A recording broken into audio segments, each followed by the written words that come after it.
Hi everyone, Tony from Hack the Movies here, and Harrison Ford is about to ruin Indiana Jones again for the second time.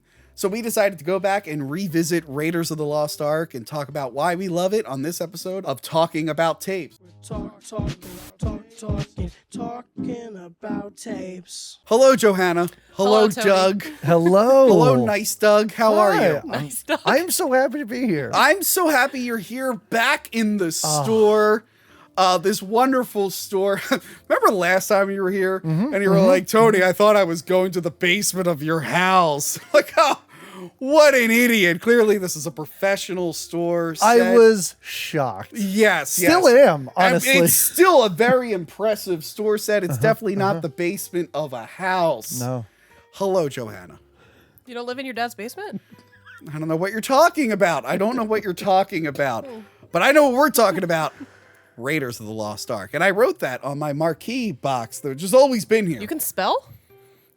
It only had 2 R's, so I had to put a P and a 7 together Oh to my make that one R. See that? No. Yeah, it's like Raiders of the Lost Ark. It's flawless, honestly. They only It's give fine. you 2 of each letter. Like, can you give us 3 of each letter? Anyway, You can't just order more? Yeah, like that's you what I could was just gonna get say, just more order letters. I didn't know at the time. I just bought this at Walmart, and then I opened You it. just said this was always here. I mean, You're a Right, what are liar. you always talking about? here. You're a liar. It was always here. You really tried to move beyond the basement thing, and you can't do it. It's not a basement. It's very impressive. No, I know. studio We're in the set. studio. Studio said this is a The real studio. store. I'm sorry, it's a real store. This is a real store. So, Indiana Jones, we all saw the trailer for the new one, I assume, right? Yeah. Where they, Didn't I watch it with you? I don't know. No, I don't think so. Okay. Where they lazily pasted a face on a stuntman and it wasn't perfectly matched to the actor. And I was like, wow, that looks terrible. Let's talk about some good Indiana Jones movies leading up to what will probably be the worst Indiana Jones movie. And I know people are telling me, I don't know.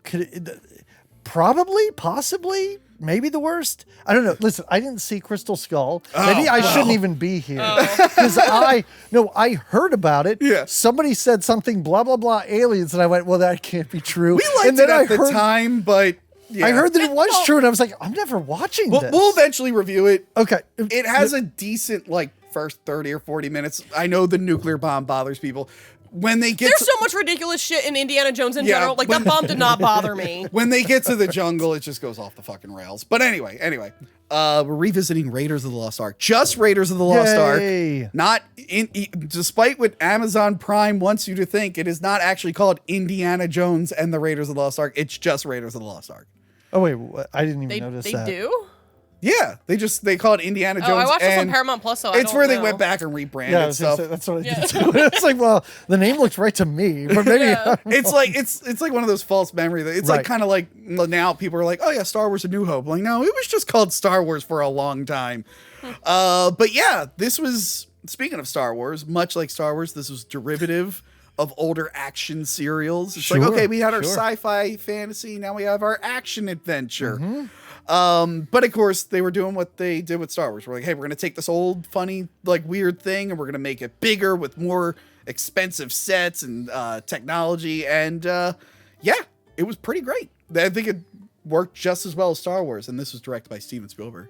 And now they're still taking an old, funny, weird thing, but it's Harrison Ford, and they're putting it No, in the now new they're movie. just, that's the problem. That's the problem with Star Wars and Indiana Jones. Like, well, now it's younger people just recreating Star Wars and Raiders of the Lost Ark, where those were derivative of multiple things. Now you're Yes. just mining from one thing.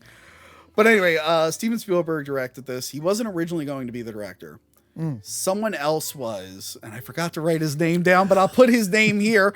And he couldn't get out of some movie. But it was written by Lawrence Kasdan, who had worked on Empire Strikes Back. Sure. And I believe he's working on the new Indiana Jones.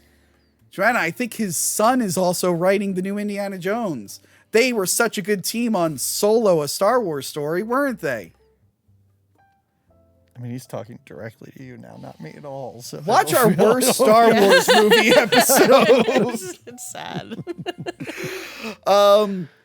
But yeah, the behind the scenes for this is pretty fun. Like, his name was Indiana Smith originally.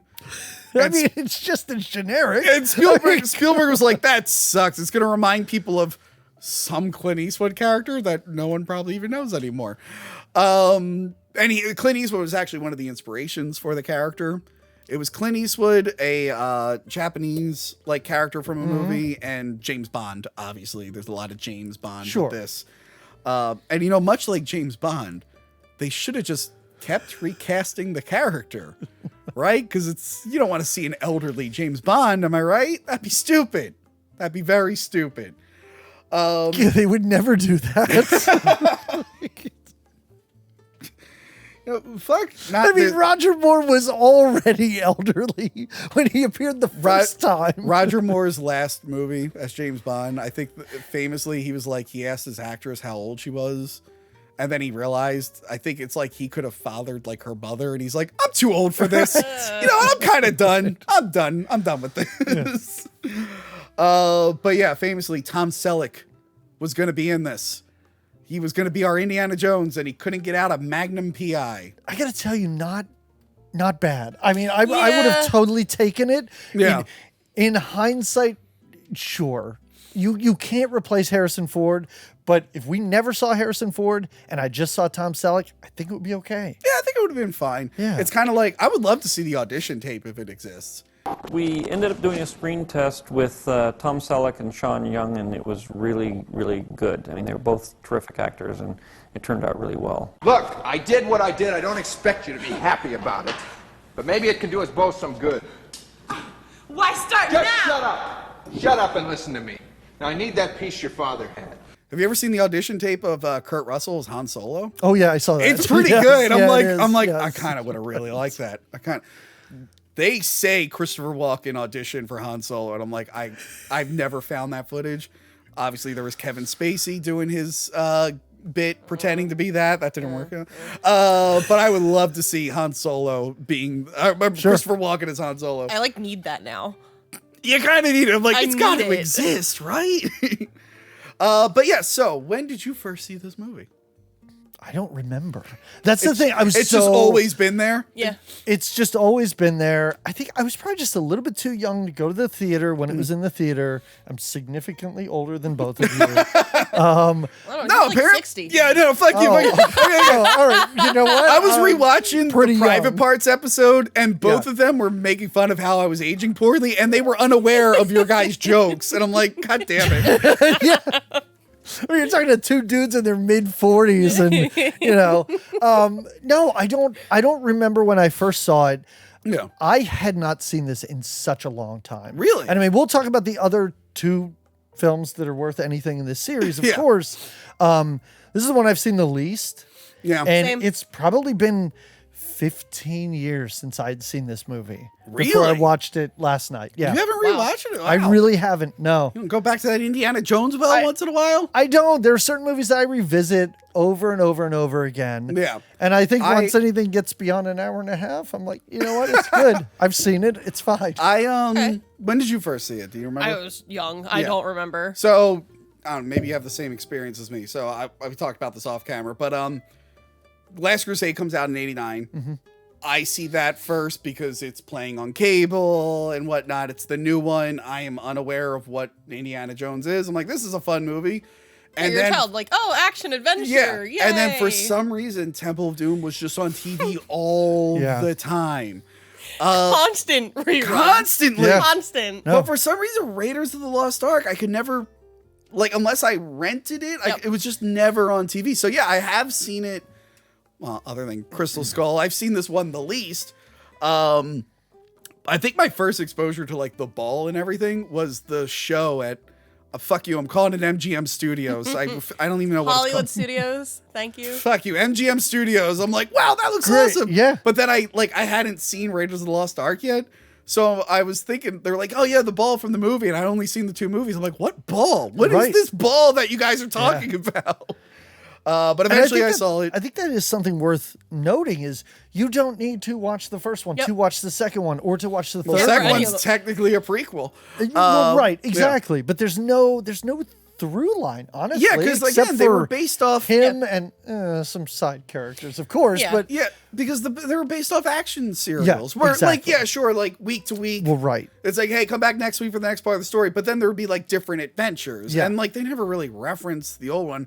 I went back Well, I and mean, then they changed it because then they have, this, and then there's Crystal Skull. They actually bring somebody back. So Yes, yeah. Well, That's Last probably the Crusade, only they reason brought- you'd have to watch it. Yeah, in Last Crusade, they brought back some people. Was it the monkey? Did they bring it, Yes, did no they one bring died. it back to life? yeah. Yeah. No, it's Alfred Molina. No, and it's That would be fun to great, watch. honestly. It's fun to watch some old action serials. I was watching them a while back because I remember when we did the ones for rental reviews. James did like a montage of like the specific serials they took for these Oh, movies. okay. And a while back, I was watching a serial of The Phantom. Oh, I've only seen that in The wonderful MST3K. Oh, I was gonna say you thought need to get Billy Zane here. I thought you meant the Billy Zane movie. No, which no, is no, no, perfect. no. I mean, I saw that. Who didn't? Well, obviously. Who didn't just flock to the theater? to see Everyone Billy in the Zane? mid '90s, they were all watching The Phantom, and they were all going, "We got to slam evil, Yep, Phantom." yep. We were all Phantom. We wanted the freaks. Phantom and the Shadow, and that's all we Yeah, wanted. That and was it. the city of Philadelphia, they made like a minor league hockey team. They're like, "We got to call it the Yeah, Phantom." the Phantoms. Yeah. The Exactly. Phantoms after Billy Zane. I'm Yes. sure that's why they called it that. Right. Anyway, I went back and I watched an old Phantom serial, and I think they did have like a rope bridge thing, which comes back in the next fun. movie. So yeah, this was taking all that stuff from those old movies and just making it bigger and better. Yeah. Yeah, so let's just jump The into thing I was so taken with this time is just the amount of just different action sequences that keep you going Well, yeah. throughout. Again- Because between there, they're like exposition dump, dump, great. And kids, they don't care. I didn't care as a kid about anything in the university. Well, this could have Boy, been there's a lot broken going up on. as like an action serial. Like Sure. next Yeah. week he's gonna fight a guy on a plane. Yep. And then the next week he's gonna drive a truck, and then after that he's gonna be on a boat. Like it Right. is set up like a serial. It's just in between the action, there's like a overarching story. Yes. To circle back to Disney stuff real quick, have you been to Disneyland, either of you? No. No. So I'm the only one who's actually been on the Indiana Jones ride. What is that? What do you do on that? It's awesome. There's a lot of it's not it's more Raiders and Temple of Doom, but you're basically in just a car. Okay. And it just moves around, and there's a ball you end up having to drive away from, and there's a bunch of stuff. It's like How often is he running into balls? Like Is it a what the fuck? ride, Yeah, or are you just sitting, moving? Is your seat just moving? I mean, in you front go of a fast, screen? but no, it's a ride. Oh, You're okay. like All right, inside okay. stuff. All right. I forget what it's called. It's like Temple something or Lost something. I'm gonna say I don't Temple remember, of but Doom. Yeah, Yeah. I mean, I wish. But it's an awesome ride. I'm gonna It's look so up. good. I'm gonna look up the video because I'm never going to Disneyland. Like It's really far away. it's really far away, and also I went. every time I've been to California, I've never once even thought of going to Disneyland. I'm like, no, I'm good. There's a few things That's to why do I'm there here. besides Disneyland. Well, my last California trip, everyone knows how that went. I Yeah, got a little too high. Anyway, I thought it was real candy. It was just regular high on candy. chocolate. Oh no, of course. Too much chocolate. Isn't that what you're You're just supposed to lying. do when you take California Lying. trips? Which actually, good thing we brought this up. I will be at the Dick Show WATP live show crossover. Are you going to be there too? I don't know. They're coming to town, and you're That not? means no. Sorry. I held out hope to be like, well, maybe I'll. No, I've thought about it, but that's as far as it goes. All right. Well, I don't do things. You're lucky I came to this rental store today All right, well, to hang out with you. Well, fuck you, Doug. I will be at the Dick Show WATP live show. Johanna, I'm going to be introducing the show once again. Oh, you're not just there in attendance. I basically, Carl called me out. I basically invited myself to the show. And Tony from Hack the Movies has already announced that he's gonna like redeem himself. I'm like, I don't remember inviting Tony from Hack the Movies. I'm kidding, Tony. You can be there. I am going to introduce the show, and I'm going to get it right this time. I kind of want to go just to see you introduce and then just leave. Carl Hold on, Dickavino let me making ch- fun let me of just my... do something quick here. Remind to invite myself to Carl's I'm just show gonna message in Dick and be like, "Hey, can I Philadelphia. just come to like embarrass the fuck I out of basically, Tony?" I invited myself. I'm like, I'm going to introduce the show, and I'm going to do it right this time. I'm not going to sit down. I'm not going to zone out. I'm going to say everyone's name and bring them up on the stage. I'm going to get it right this time. Get Tony too high No, to introduce and take that Make job. edibles. No. So I will be there April 20 something. I'll leave a graphic on there. Send him wrong dates so he shows up. At World Cafe Live, it's going to be there. Anyway, back to this. Let's get into this movie. opens up with the Paramount Mountain dissolving into an actual mountain. Great. I love it. Anytime they do those stupid things with the logos. Yes. I said stupid things. I meant great things Yes. with the logos. I love it. It's just so simple and just so satisfying. Yeah. Yeah. And they ruin it later Who's the on. one that holds the little torch? What company is that? The woman who holds the torch? Columbia TriStar? Yeah. Yeah. Yeah. And there was one where she danced before the movie. Oh, There yeah. was There's a something couple. There's one where really she's bad. like fighting people. Yes. There's a couple of those. I love it. I'm a sucker for that nonsense. And of course, 8 Crazy Nights. It's the one character from the movie. You're right. Yes. But this is classy. let's Yeah, say. it's classic. I love the whole dissolve. I love that you don't really see Indiana Jones too much.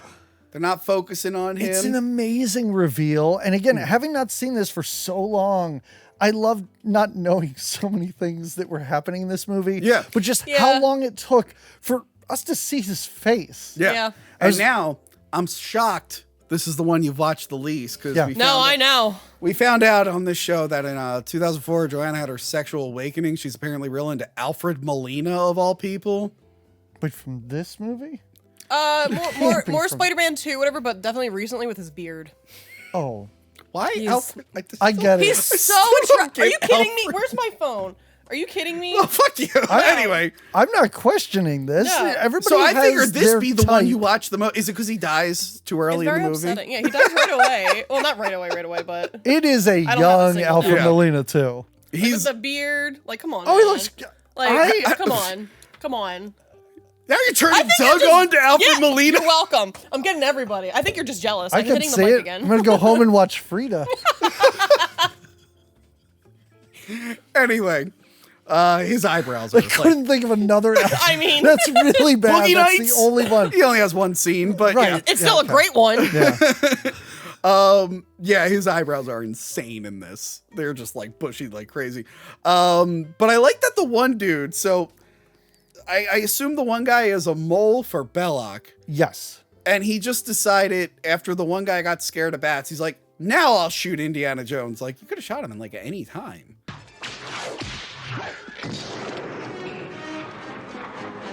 Before Yeah. you shoot him. Yeah, why did he want to shoot him Alfred right Molina then? has the right idea. Yeah, you Alfred know. Molina is Yeah. playing it. Like, I'm going to hang back in this Also, cave. Indy should be like, okay, all these guys are fucked. I'm going off on my own. Going off on my own. And also, Indy has I'm gonna be shot senses.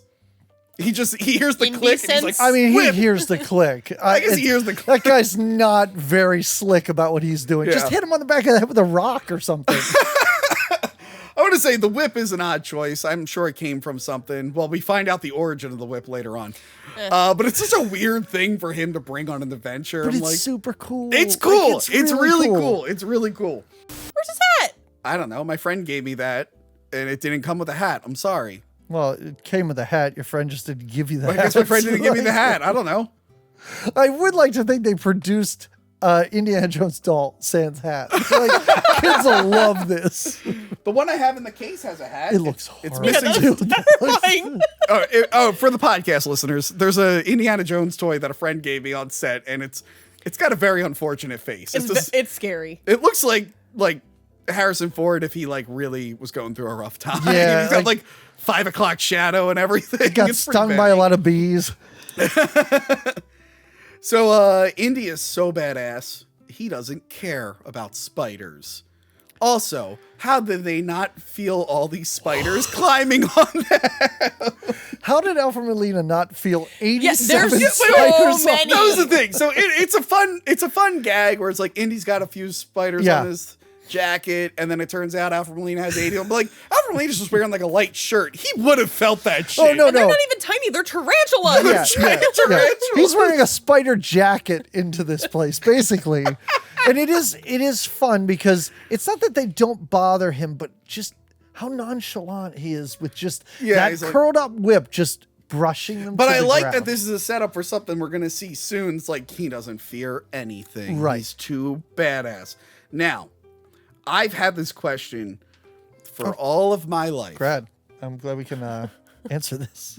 I'm glad I'm here for this. How does the light trap work? Where he Wait, puts what? his hand in the light Oh, and a big spike thing comes out. How does that? How did the Vajitos? What are they called? The Vajitos? how do they make a light I activate? don't think you should call these people the mojitos. Like, I think that I sounds know the offensive. Vajitos or something. Use a They're not a real tribe, I think. So I think I'm we're pretty good. sure all of this is made up. I wouldn't But worry about it. I've never got like he puts his hand in the light and then the game Yeah. comes out. I'm like, how do they get light? Some type of sensor. I don't know. They have a. So they don't have modern technology. technology, but thousands of years ago they had a light activated Yeah, spring trap. The Right. rock has to be a certain temperature at all times. Yeah. And if it's not, then yeah. Also, they say in the So they're thing. using like a laser? Because if the What if they went as the sun moves, the lights could. What if they went at night? Is the thing just there? yeah. Oh yeah, no, the trap's constantly set all night and then resets. And that's the other thing. at dawn. The one guy goes, "Yeah, no one's ever come out of there alive." It's like, who's resetting the traps? Do the natives reset the traps? Do Yes. they also want the idol? I'm not sure what's going on here. But anyway, I do like that Indy's just like, yeah, there was a guy that went in here and he was really good. And like, by the way, there's this weird thing where every corpse in this movie comes back to life for a second.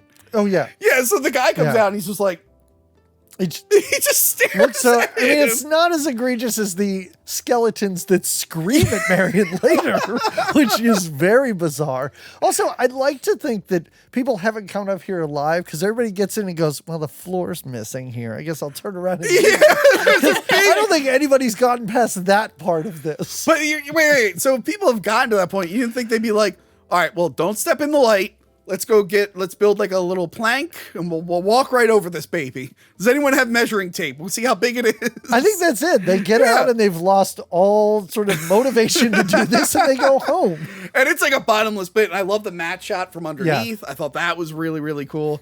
Yeah, another question about the traps. So You're thinking too much into this. Yeah. I don't know what you're talking about. So the mojitos, Yeah. they have hydraulics. They have hydraulically shot darts. That's pretty impressive. I think the answer is yes, they do. Because what else are you going to say? So it's the 1930s. They don't Yeah. have any kind of modern technology, but they have light activated traps and hydraulic darts. When you're on the Indiana Jones ride, it's just air shooting at you. yeah, I mean, these are all Goonies traps anyway. Yeah. Who By the way, I cares? love that he like poked the thing and then the dart shot the thing. I'm like, what if that got you in the face? Like, you would have been fine. But yeah, then we got like the whole opening of this movie is super Yeah. iconic. And him like going up to the gold fertility idol, and I love like the Do you unrealistic. not have it? No, that wasn't No, mine. we have Crystal Skull vodka. We have Crystal Skull That's vodka. as close as it's going to get here. And that one's empty. There's stuff in the other one if you want to just get hammered. Yeah. Anyway, yeah, no, I love that. Like, there's that gold lighting coming up from Yeah. underneath the idol, but it looks really, really cool. Yeah, and we have the classic, like, oh, I'm gonna put Just the, the sand in the idea bag. of looking at it going, well, I know how much this weighs. yeah. He like eyes it. He's like, I got it. Boom. And then, like, I love that it works for a second. Yes. Because again, it's hyping him up to be this most awesome guy ever. And then like right away he kind of fucks up. And it's like, oh shit, that didn't work. Well, that's the other thing that's great about this character is it just undercuts at every turn. Like Yeah. you said, just that arrow sticking in that thing. His reaction is, oh, that was an accident. Like I did not. I got really lucky Okay, here with he's this not one. perfect. He's No. not Yeah. like James No. Bond is supposed to be like this perfectionist and like Right. he's so badass.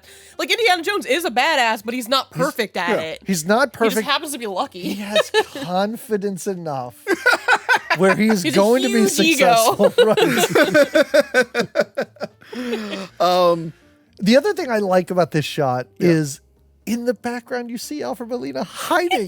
He's so far off in the background Wait. during this I whole love, thing. I love when he's got the hands on the idol and then Alfred Molina's Yes. like this with Yeah, his fingers. it's pretty great. I What didn't was re- his name in this movie? I don't even know. I doesn't forget matter. what his name Okay. is. It's Alfred Molina. I didn't realize for so many years, like I guess I'm never really looking at the idol too much. I knew it was like an angry Yeah. face, but it wasn't until years later I'm like, oh, that's a woman shitting out a kid. There's like a little kid Oh, coming I out of her didn't because even apparently it's a notice that. fertility idol. Okay. Oh my god! I never. So yeah, that's No literally idea. a woman screaming because she's shitting out a kid. Oh, that's pretty great.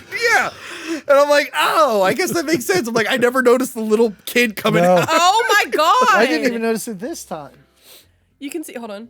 And they sell toys of it, and we had one on set for a long time. you can see it down there. Oh, that's super fantastic. Wow. Oh, I love that. That's great. I had no idea. I had no idea. Yeah. Woof. Turns out Alfred Molina is a bad guy. Who saw that Good. coming? Also, actually, before this, I love the classic. It's like Spielberg's time expanding editing, where like the door is closing, and then a little cut, and then you Bang my knee. I just got a tattoo and it hurts. Well, that's on you. That's on you.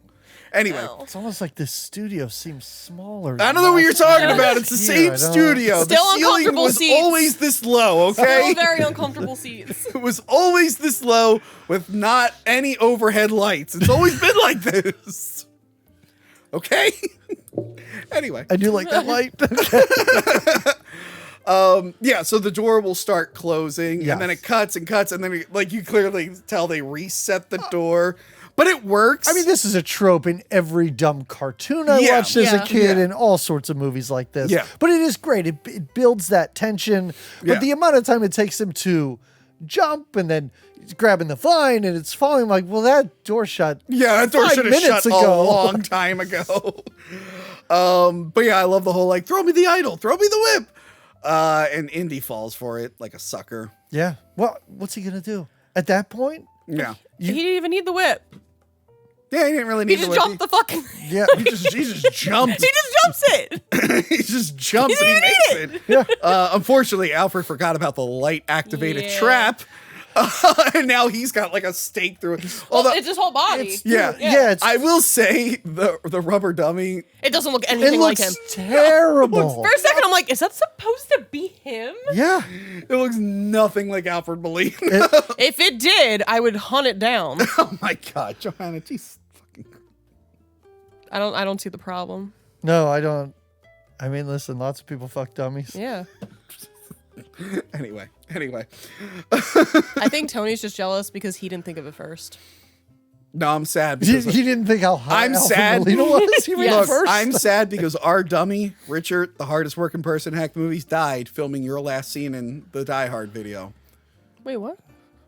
Your scene in the Die Hard video where you die. You didn't tell me he died?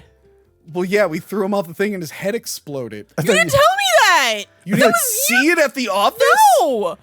Well, next time you're at the office, go downstairs. I'm probably never going back to that office unless I have to go in for a The meeting. cardboard tube that supports his body burst through the top of his head. Guys, we're in the office now. That's right, we're in the office. No, It's we're actually in a over there. store! It's over there in the prop Oh, closet. yeah, no, wait, we're in a store. We're in the store. Okay. Anyway, We should have worked Keep this the out story beforehand. straight, Tony. classic ball scene.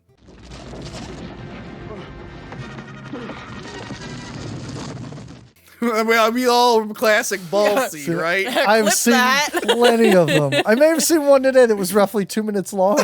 There was two. They dangle. So do you think they found a ball-shaped rock, or did they shave a rock into a ball shape? I assume they shaved it. They're really tough to find. I mean, you have to make these. You have to custom shape a rock this large. Yeah. So yeah, at some point, yeah, somehow this rock is able to come down and chase him, and it's like super iconic. Him running through the whole thing. Him running through spider webs that are 2 feet thick. Yes. Is so great. That he somehow didn't run through on his way there. Did they? They probably rebuilt those spider webs. Different hallway. I don't know. Yeah, I'm thinking like different hallway. I don't know, because he comes out the same place he went in. I don't know. I do like that the ball like covers up the entrance and like Yeah. he, like jumps out of it. Yeah, really, really fun opening. And then we see the guy who tried to shoot him. He falls over with a million darts in his back. Wait a second. What? So, say he got the idol, right? No, And he did. tripped. No, and then he trips the trap for the ball. What if he just stayed behind the ball? Would he just be stuck in there forever because of the ball, or like, I think that's the plan. is that I think it? that's it. I think the yeah. ball is Yeah? supposed to like seal you in forever. Okay.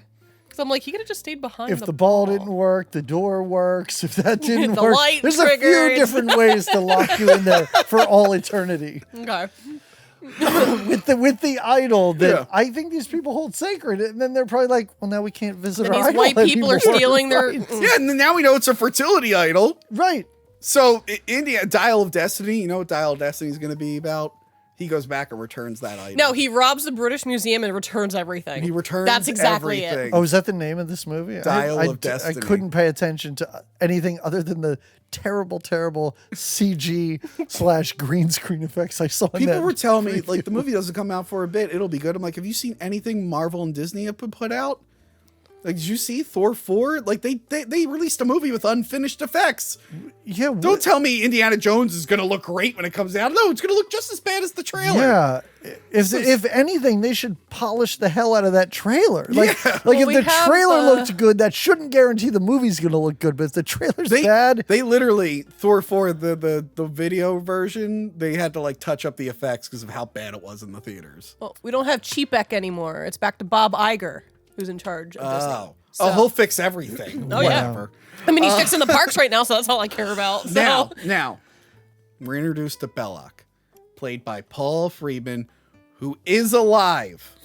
I screwed up in our Power Rangers episode. I confused him for another bad guy from Power Rangers. were who you died. like that Green Ranger? Well, no, he's no. sticking around, and I don't see any issue The here. Power Rangers episode, because Paul Freeman was Ivan Ooze in the first Power Rangers movie. Dude, don't talk to me like I know anything you're saying. Please don't. The point is, because I remember a Power Rangers bad guy died in that episode. I'm like, yeah, Paul Freeman's dead. And I got a million comments. They're like, Paul Freeman is very much alive. I'm like, oh, fuck. So, sorry. It was the guy More lies from Tony. It was the guy who voiced Zed who died. Paul Freeman, who is alive, plays Belloc in this. And I love his whole plan of, I'm just going to let Indiana do it and I'm going to steal from him afterwards. It's great, but then he seems to be upset that Indiana Jones gets away. Like, it's like he wants it and then he wants to kill him. Yeah. But each time he keeps leading him to more artifacts. Like, He really keep does. letting this dude go. And take what you want, let him go, and keep tailing him. And you know he's the bad guy because he laughs maniacally. He makes sure to go, ah ha ha ha ha, as he's like chasing Indiana Jones. You don't away. laugh like Right. that? Huh? You don't laugh like that? All the time. All the time. So you're a bad guy. Like, recently I threw a rock through someone's car. And I went, ha ha ha ha. Oh, so you smashed out the back windshield. Someone smashed her windshield. She posted about it on Twitter. Yeah. And then everyone goes, it was probably Tony. I'm like, what did I do? Shit. I'm not going to go to Like, Joe. it was like smashed. Oh, Tony, look what you But it's okay. It got fixed in a day. Look, I'm not going to your neighborhood. I hear they break into people's cars there. So, I have video proof of you entering my house. What are you talking about? anyway, Indy runs to the plane. should I just leave? No. The plane with Chuck, who's the pilot, who we never see again. Yeah, okay, great. Because the whole time I'm like, wait, is that him? Does he play a different part? Is he in any of the other just movies? wouldn't even know he had a name. That's it. Okay. He just had a name. All right. It's Jack. I love the plane says OBCPO. There's a bunch of Star Wars stuff sprinkled throughout Indiana Jones. There's one later on. And it even makes Classic character. Yeah. OBCP. Well, it's a reference to Star Wars. Obi-Wan and C. But also when because Ben Bird, I think, also did the sound on this. When the plane fires up, it's the Millennium Falcon engine Oh, I didn't. sound. I didn't pick up on that. I didn't okay, even. that's cool. Yeah, I did not pay attention to that. Watch this.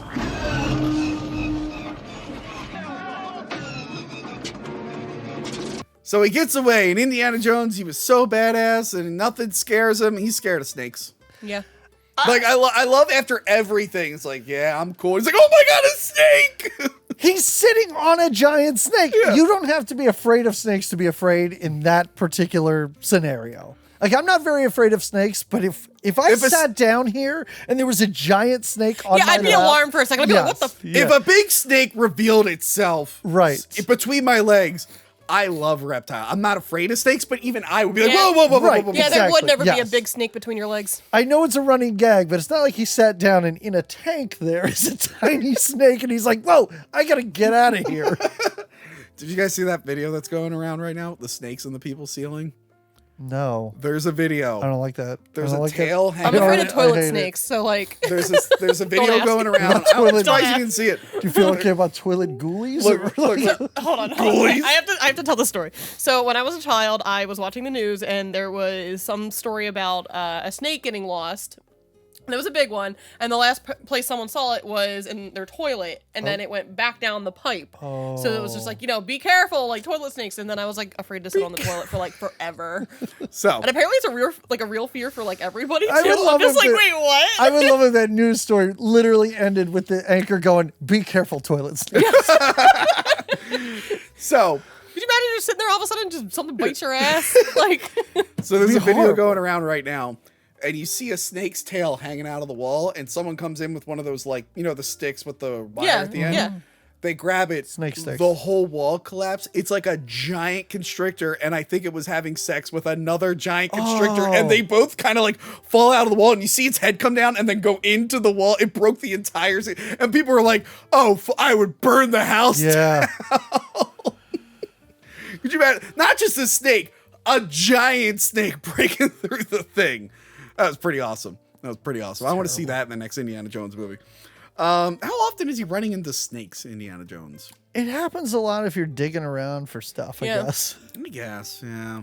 you're out in the wilderness. You're always in jungles. Yeah. You're always in Well, if he's, by the way, sand. we They're called know deserts. watching these movies. When you watch the third one, it's like, oh, he's been afraid of snakes for a while. I don't even think he'd be in this line of work. He's like, no, I'm not. He's like, well, the jungle, no, there's way too many fucking snakes there. I'm going. Oh, and that third one, the way he's like, rats, who gives a shit, is awesome. Like, I love it when those rats are all over the place. He's like, no big deal. I like the They're twist not there where snakes. it's like his dad is afraid of Yeah, rats. right. But I love the guy. He's like, oh, it's just my pet snake. I'm like, why are you bringing your snake at the plane? Like, what? Wow. Emotional support. There are other movies about snakes and planes, but this is the first time I saw a snake in a plane. I love that. Snakes on a Plane is a good movie. I don't care. I was talking about that movie recently. I'm like, yeah, this was a real movie. And everyone thought it was going to be funnier than it was because of the memes. I'm waiting for that to be the same with Cocaine Bear. Cocaine Bear looks fun. I am really waiting for that to. I looked that movie up the other day, knew nothing about it, Yeah. and I was shocked that there are legit actors in that movie. I thought it was just it's Ray Liotta's last movie. Yeah, I thought it was just garbage nonsense, people having fun, Isn't and it coming out, like, somehow this got week or next week? distribution. Yeah, I'm going to Next do week. I'm Thursday. planning, at the time of this recording, maybe it's even out, I'm planning on doing a review with Movie Dumpster on it. By the way, you want to know the true story of the Cocaine Bear? Jesus. Oh, wait, hold on. I'm sorry. Hello? Did I accidentally call you? Hey, hello, what's up?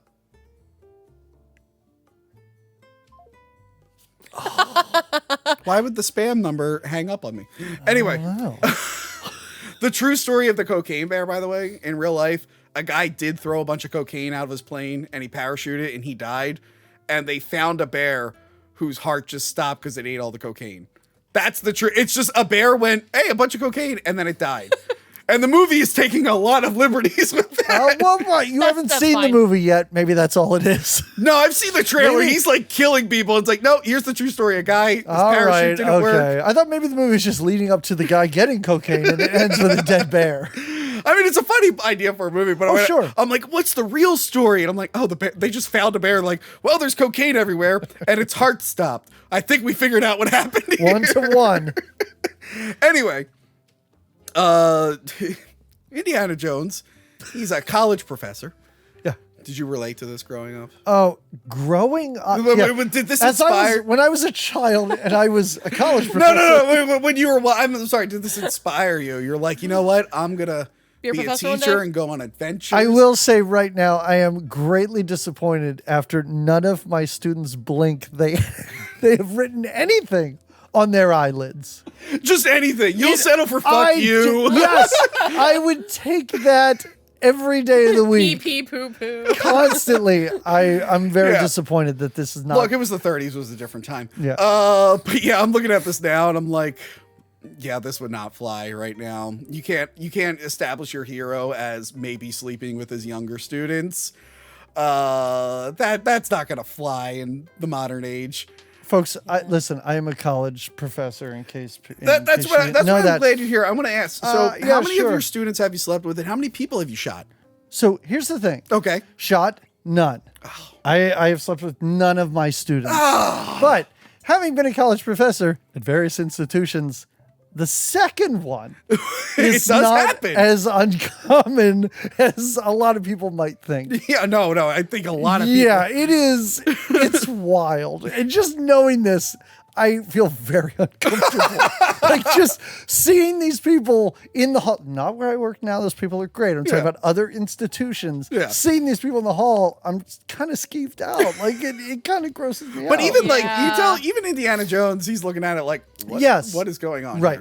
Here? And, by the way, this is an early 80s Harrison Ford. Yeah. He doesn't need these college kids. He could go anywhere he wants and women would be throwing themselves at him.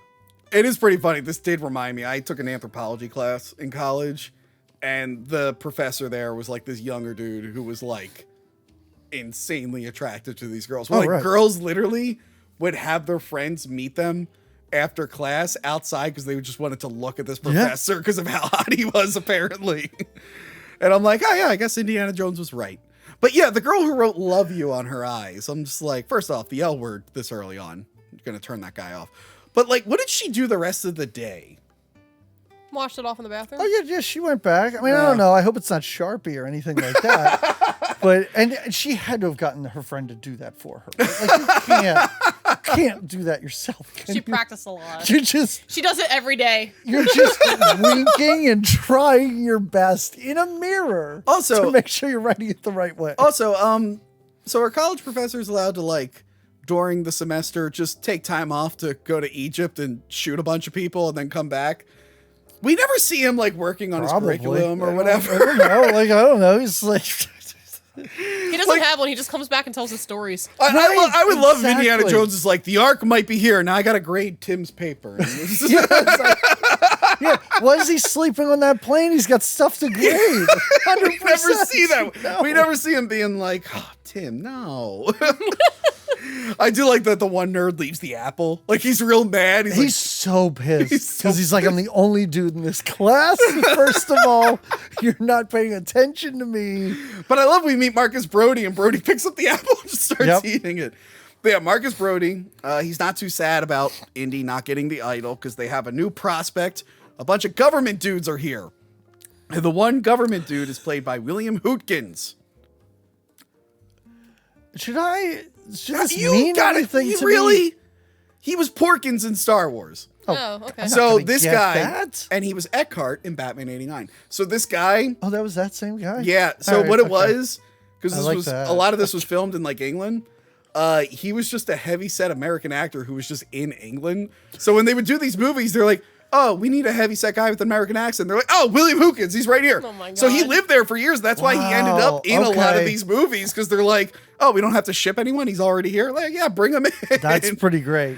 So yeah, he plays the government guy in this, and he tells them like, hey, your old partner, Abner Ravenwood. It's like, what? Cool name. Cool name. It's like, yeah, we have some telegrams. The Nazis are talking about him a lot, and they're asking about Tanis.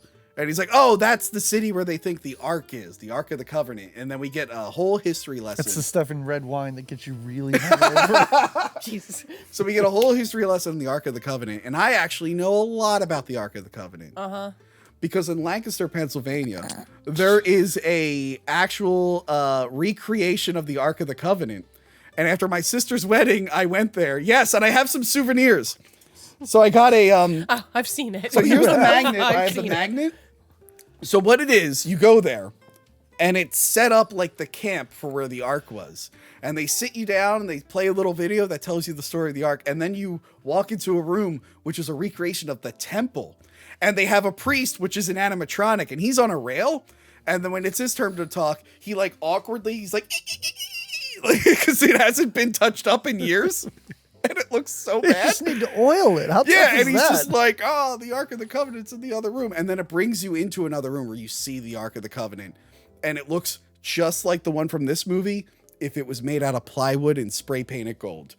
Oh, okay. So if you're ever in Lancaster, Pennsylvania, I highly suggest you go to the recreation of the Ark. I don't know how you guys haven't been. It's in the same state. You're probably going to go right after this. Yeah, gonna drive right up. Yeah, we'll carpool. I mean, you have your window fixed. Yeah, everything's fine. Everything's fine. All right, okay.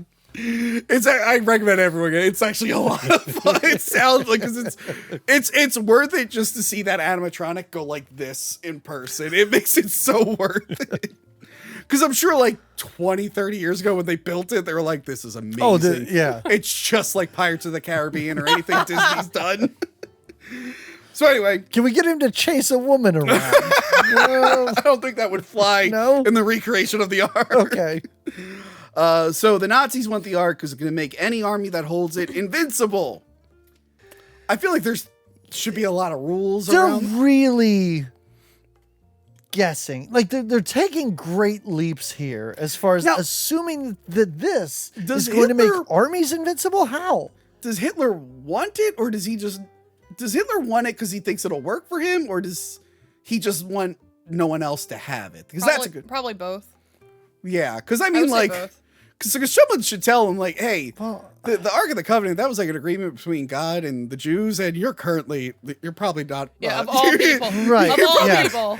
Yeah, like, you know what, this might not work for you, Hitler. So I'm thinking maybe he just wants it out of other people's hands. Yeah. But then later somebody's like, oh, Hitler's just into all this nonsense bullshit. So maybe it's just fun. Maybe he's like, oh, which that I would think be great might to have been, have. because Like, there's other I don't movies know. that talk about how he's into the occult, so he must have been at one point. So like, there's entire History Channel programs about it, so it's got to be true.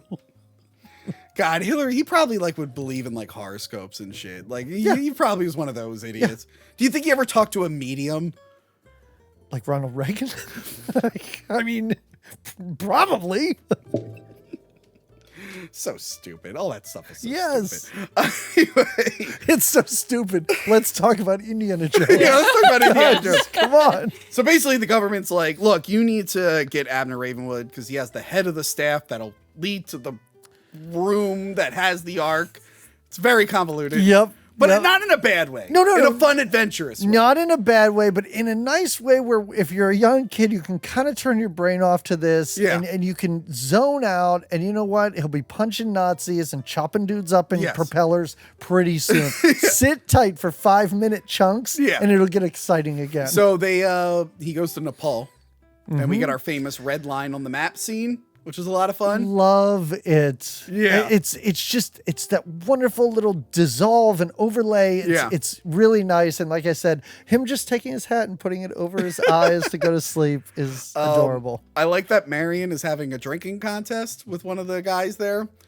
And she's like drinking him under the table. Like she's like way better at it. But also fake being drunk too. Is she just trying to let this guy save some face? Because she's just like, I don't know, I can barely do this. The moment it's over, she is stone sober. Yeah. I think she plays it up to give them like false confidence that they're winning. All right. Okay. But no, apparently she's just really good at drinking. Hey, I don't it's know. a skill. You got to work for a few years. Yeah. But anyone can get good at it. Sutter and John, I heard, is really good at it. It's pretty good. Anyway, so I like everyone leaves, and I love the whole thing with the shadow in Indiana Jones. They play a lot with that shadow, and shadows in general. There's a lot of shadow stuff in this. But yeah, we find out they had a problematic history. So apparently Indiana Jones groomed Marion when she was 15 or 16. They don't bring that up in later. Sounds right. I mean, based on her, when she goes, I was a child. Yeah. I'm sitting there watching this going, oh, this is kind of gross. I mean, I know we're going to get past it. I was a child. I was in love. It was wrong and you knew it. So this is one of George Lucas's ideas, and apparently he decided that Look what he did with Anakin and Padme. Yeah, we should really look into George Lucas. George Lucas is super gross, dude. Yeah. But apparently he was like, oh yeah, maybe she was like 11 or something. I think Spielberg was like, let's age her up a little bit. Can we age her up a little bit? Yeah, I mean, I don't know what the difference between these two actors are age-wise, but they seem age-appropriate, or at least close. Yeah, well, she's like 10 years younger. That's fine. Oh, really? Oh, I didn't even know that. Well, I think... You mean in real life? I think in the movie, she's supposed to be like 25. Okay. And like, this would be fine, except for they were like... Yeah, they had a relationship 10 years ago. And it's like, all right, well, now it's a little... I don't know, though. Who knows what country they were in when they had this relationship? Right. Also, it's the 30s. Yeah, also like, it's I the do 30s. think the age of consent was like 15, 16 then. Did you think we were talking about age of consent in an Indiana Jones review? There's that guy who married Bo Derek or met her when she was 16. And they had to fly. They had to live in Germany so he wasn't prosecuted by the government. And then they got married and moved back when she was 19. Well, it's like fucking. Did he also go on adventures? Oh my god. And he was also 32 years older than her. It's like freaking Aaron Taylor Johnson with his fucking like dust wife. Oh yeah, he dates like a really older woman, right? Yeah, she met him when like he was like young.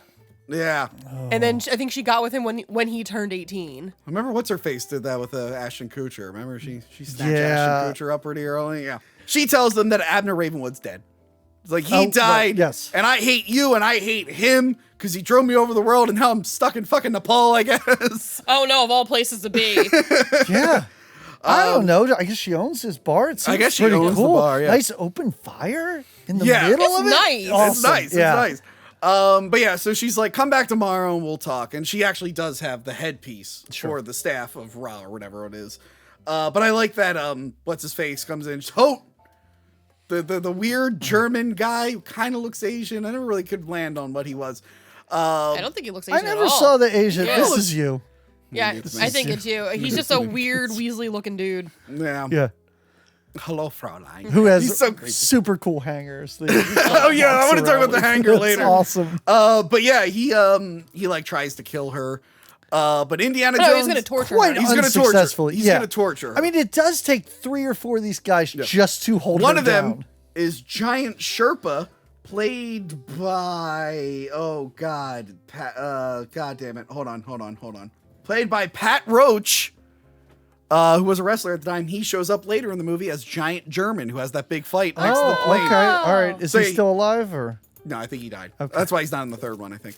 But anyway, they have this cool fight Wait, that's why he's not in the third one? because he showed up in the second one as a different Oh, character. no, I was too. like, I think the reason he's not in anymore is because he's chopped up. Well, in a he was plane playing. Well, he played two Chopped characters. up. He He's played two minced. characters in this. He played a different character in the next movie, but I think he died before the third one, so they didn't bring him Okay, back. all right. Now, yeah. So I like. They're about to burn her, and Indiana Jones like whips the rod out of his hand. And I'm like, man, he's really good with that aiming. What if he just like whipped her face on accident? He's that good. He's not going to that mess good. up. And what I Using learned. it for a while. What I learned from this is that apparently old wooden tables are bulletproof. Because one of the Sherpa dudes is like, oh, I got to throw this table over and I got to stuck behind him. Yep. Like, dude, that's not blocking shit. I don't know. I mean, we don't know what's reinforcing that table underneath it. Did we see the underside of I these think we do. tables? Because 10 seconds later, it goes up in flames. It just lights on fire. All right, it's not fireproof, but Yeah. Now, I really like this. Indy shoots that man in the head. Yeah. And blood shoots out of his brain and drips down his face. This is rated PG. it's awesome. It is amazing. There are so many moments during this that I is was like, awesome. this is what a PG movie used And- to be, should Yeah. be, still should be. Well, that's why Let's do it. The next one was instrumental in making the PG-13 rating because they're like, okay, you're getting a little too violent. Yeah. But- that heart scene, I get it. I get it. That scene's awesome. That's not PG. But the ratings board, I always hated the rating system Sure. because it's like you're so inconsistent. You're Yeah. so inconsistent. Right. And they play favorites. Like Spielberg can have this, but they're like, yeah, it's so dumb.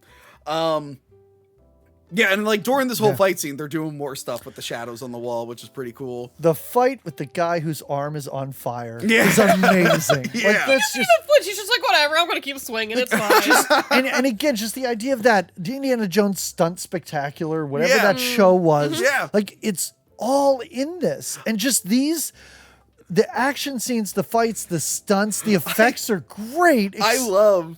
My favorite part is when Toad is just like, shoot them both, and one of Toad's henchmen's like, oh, fuck you, and like tries to, but like he doesn't stop trying to kill. At that point, he should be like, oh no, we're cool, buddy. I apparently don't work for these guys anymore. Right.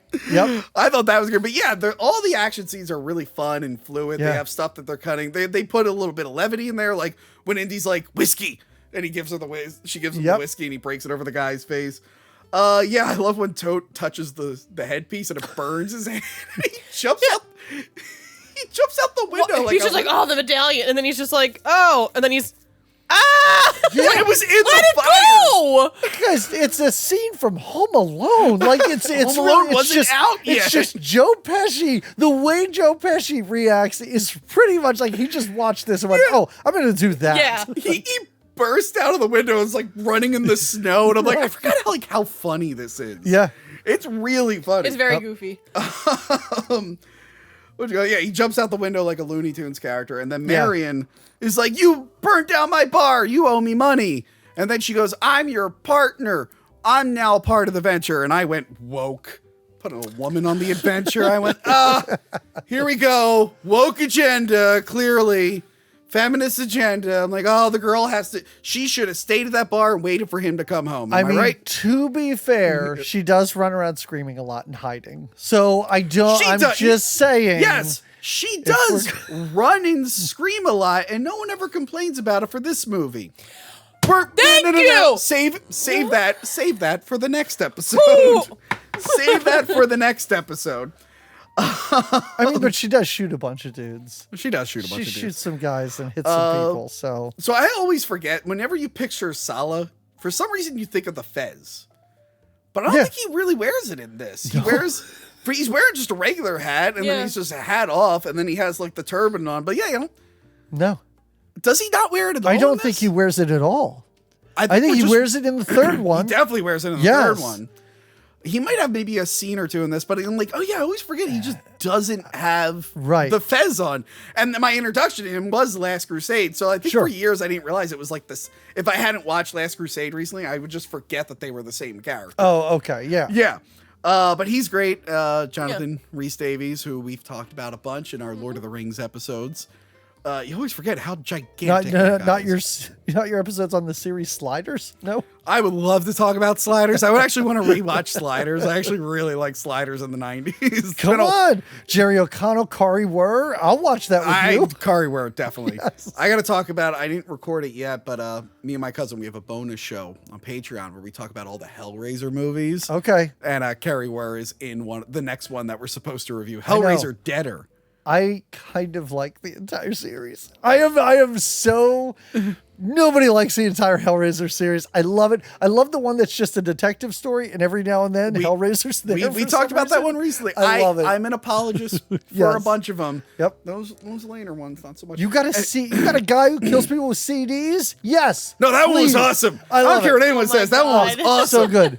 Anyway. They meet Sala in Cairo, and he's just like, there's a bunch of Nazis here. We're digging. They hired me, and it's like there's a French guy. I love he can't pronounce Belloc's name. Beloche. Yep. And a monkey just shows up. What an adorable creature. Monkey shows up just hanging out with them. And they're just their new favorite pet. What a great monkey. Marion hates it at first. And then after that, she's like, oh, it's my child. Yeah, she ends up liking it, but it turns out the monkey like crawling on her head, like it looks uncomfortable. Yeah. I don't want that. The monkey, it's a cute monkey. I don't care. Works for an Egyptian who works for the Nazis. Hold on. Works for? Is he a salaried monkey? I think he is. He gets paid in dates. He gets paid in dates, apparently. No, because he's taking orders from the guy. The guy is like a really... All right, okay. So the monkey talks to the dude and the dude understands. That's what got me. Yeah, no, you're right. It's like Han Solo and Chewbacca. Like they're on the same wavelength. Or like in Star Wars when they talk, the droid's like beep, boop, beep. And they're like, oh, clearly he just said. It's like, what the fuck? How do you understand that? This logic is totally fine. Yeah. But yeah, we get this fun, big Cairo fight. Yes. And it's... Yeah. When they first get ambushed and Mary just has I guess it's a container or something, just beating them over the head. Yeah. Then she just moves to the next guy to just start doing it too, to make sure they're down. She has a Looney Tunes scene where she has the frying pan and runs into a room and bonks him on the head. Yeah, because she traps him in the room and then she whaps him and brings him in the room. But it is a crazy juxtaposition. We just saw guys get shot in the head and blood all over this, and she's hitting people with frying pans. And by the way, and, coming up, another person gets shot in the head and brain comes out.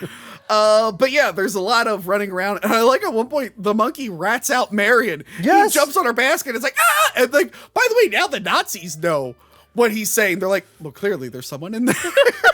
Well, they know She's who's like, "Shut working up!" for. Yeah. Like, there's probably like a bunch of monkeys running around, but they hear one monkey and they're like, "That's our monkey. That's there the he monkey is." that's working for us. If I were her, I We would have dressed him up. stuck my hand out, grabbed that thing, pulled it in, and Yep.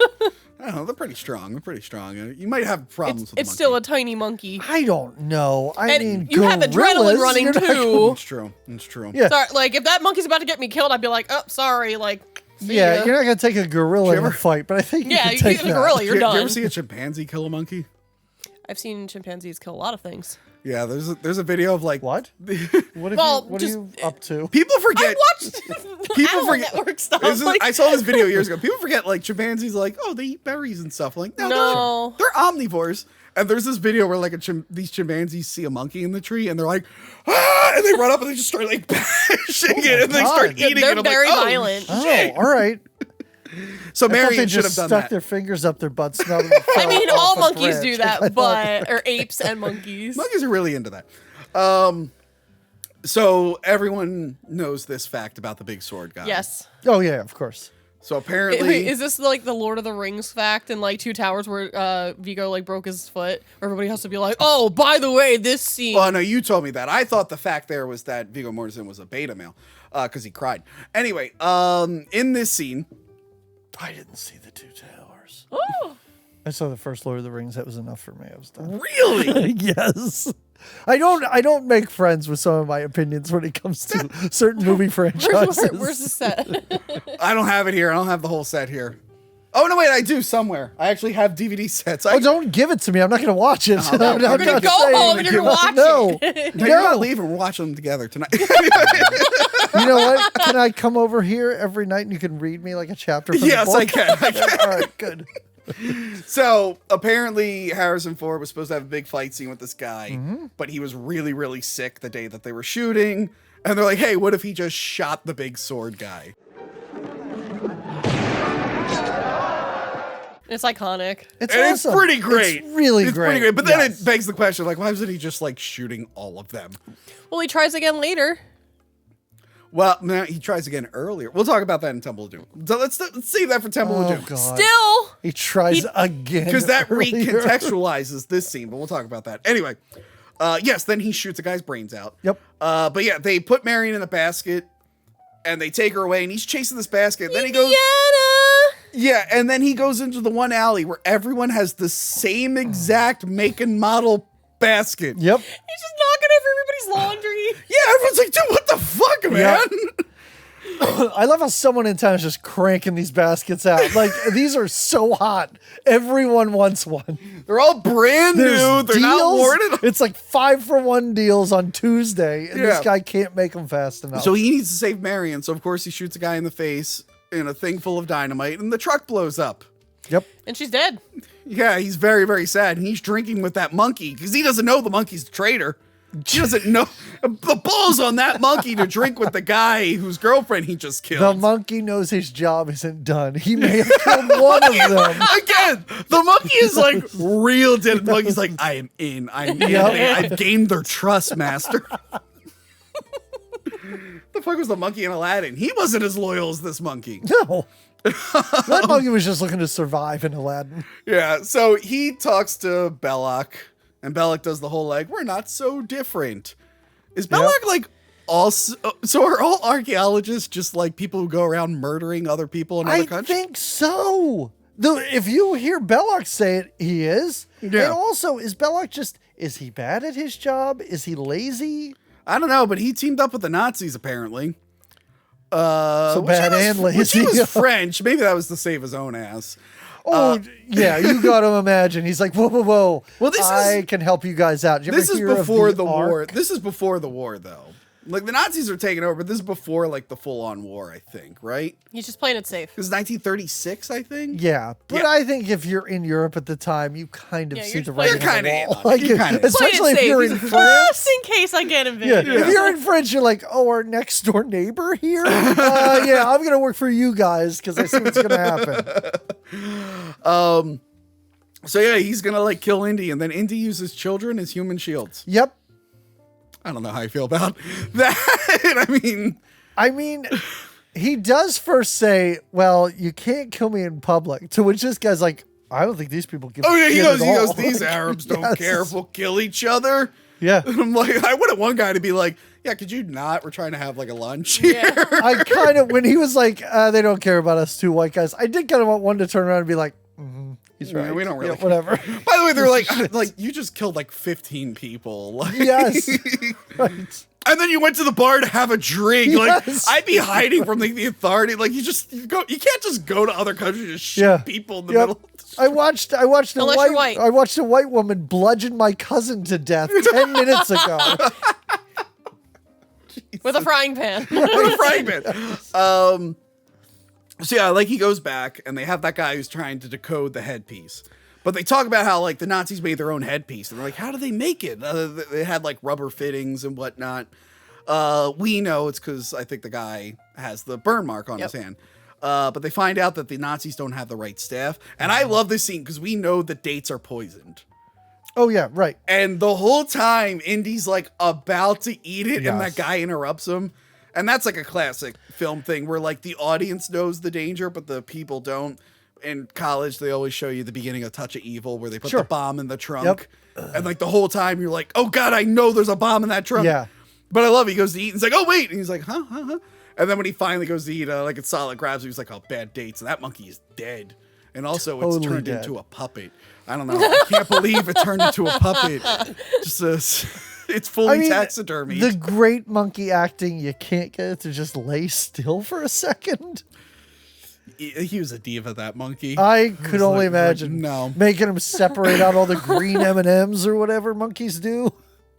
I'm sorry, monkey movie fact. You ever see the movie Shakma? No, it's a huge blind spot.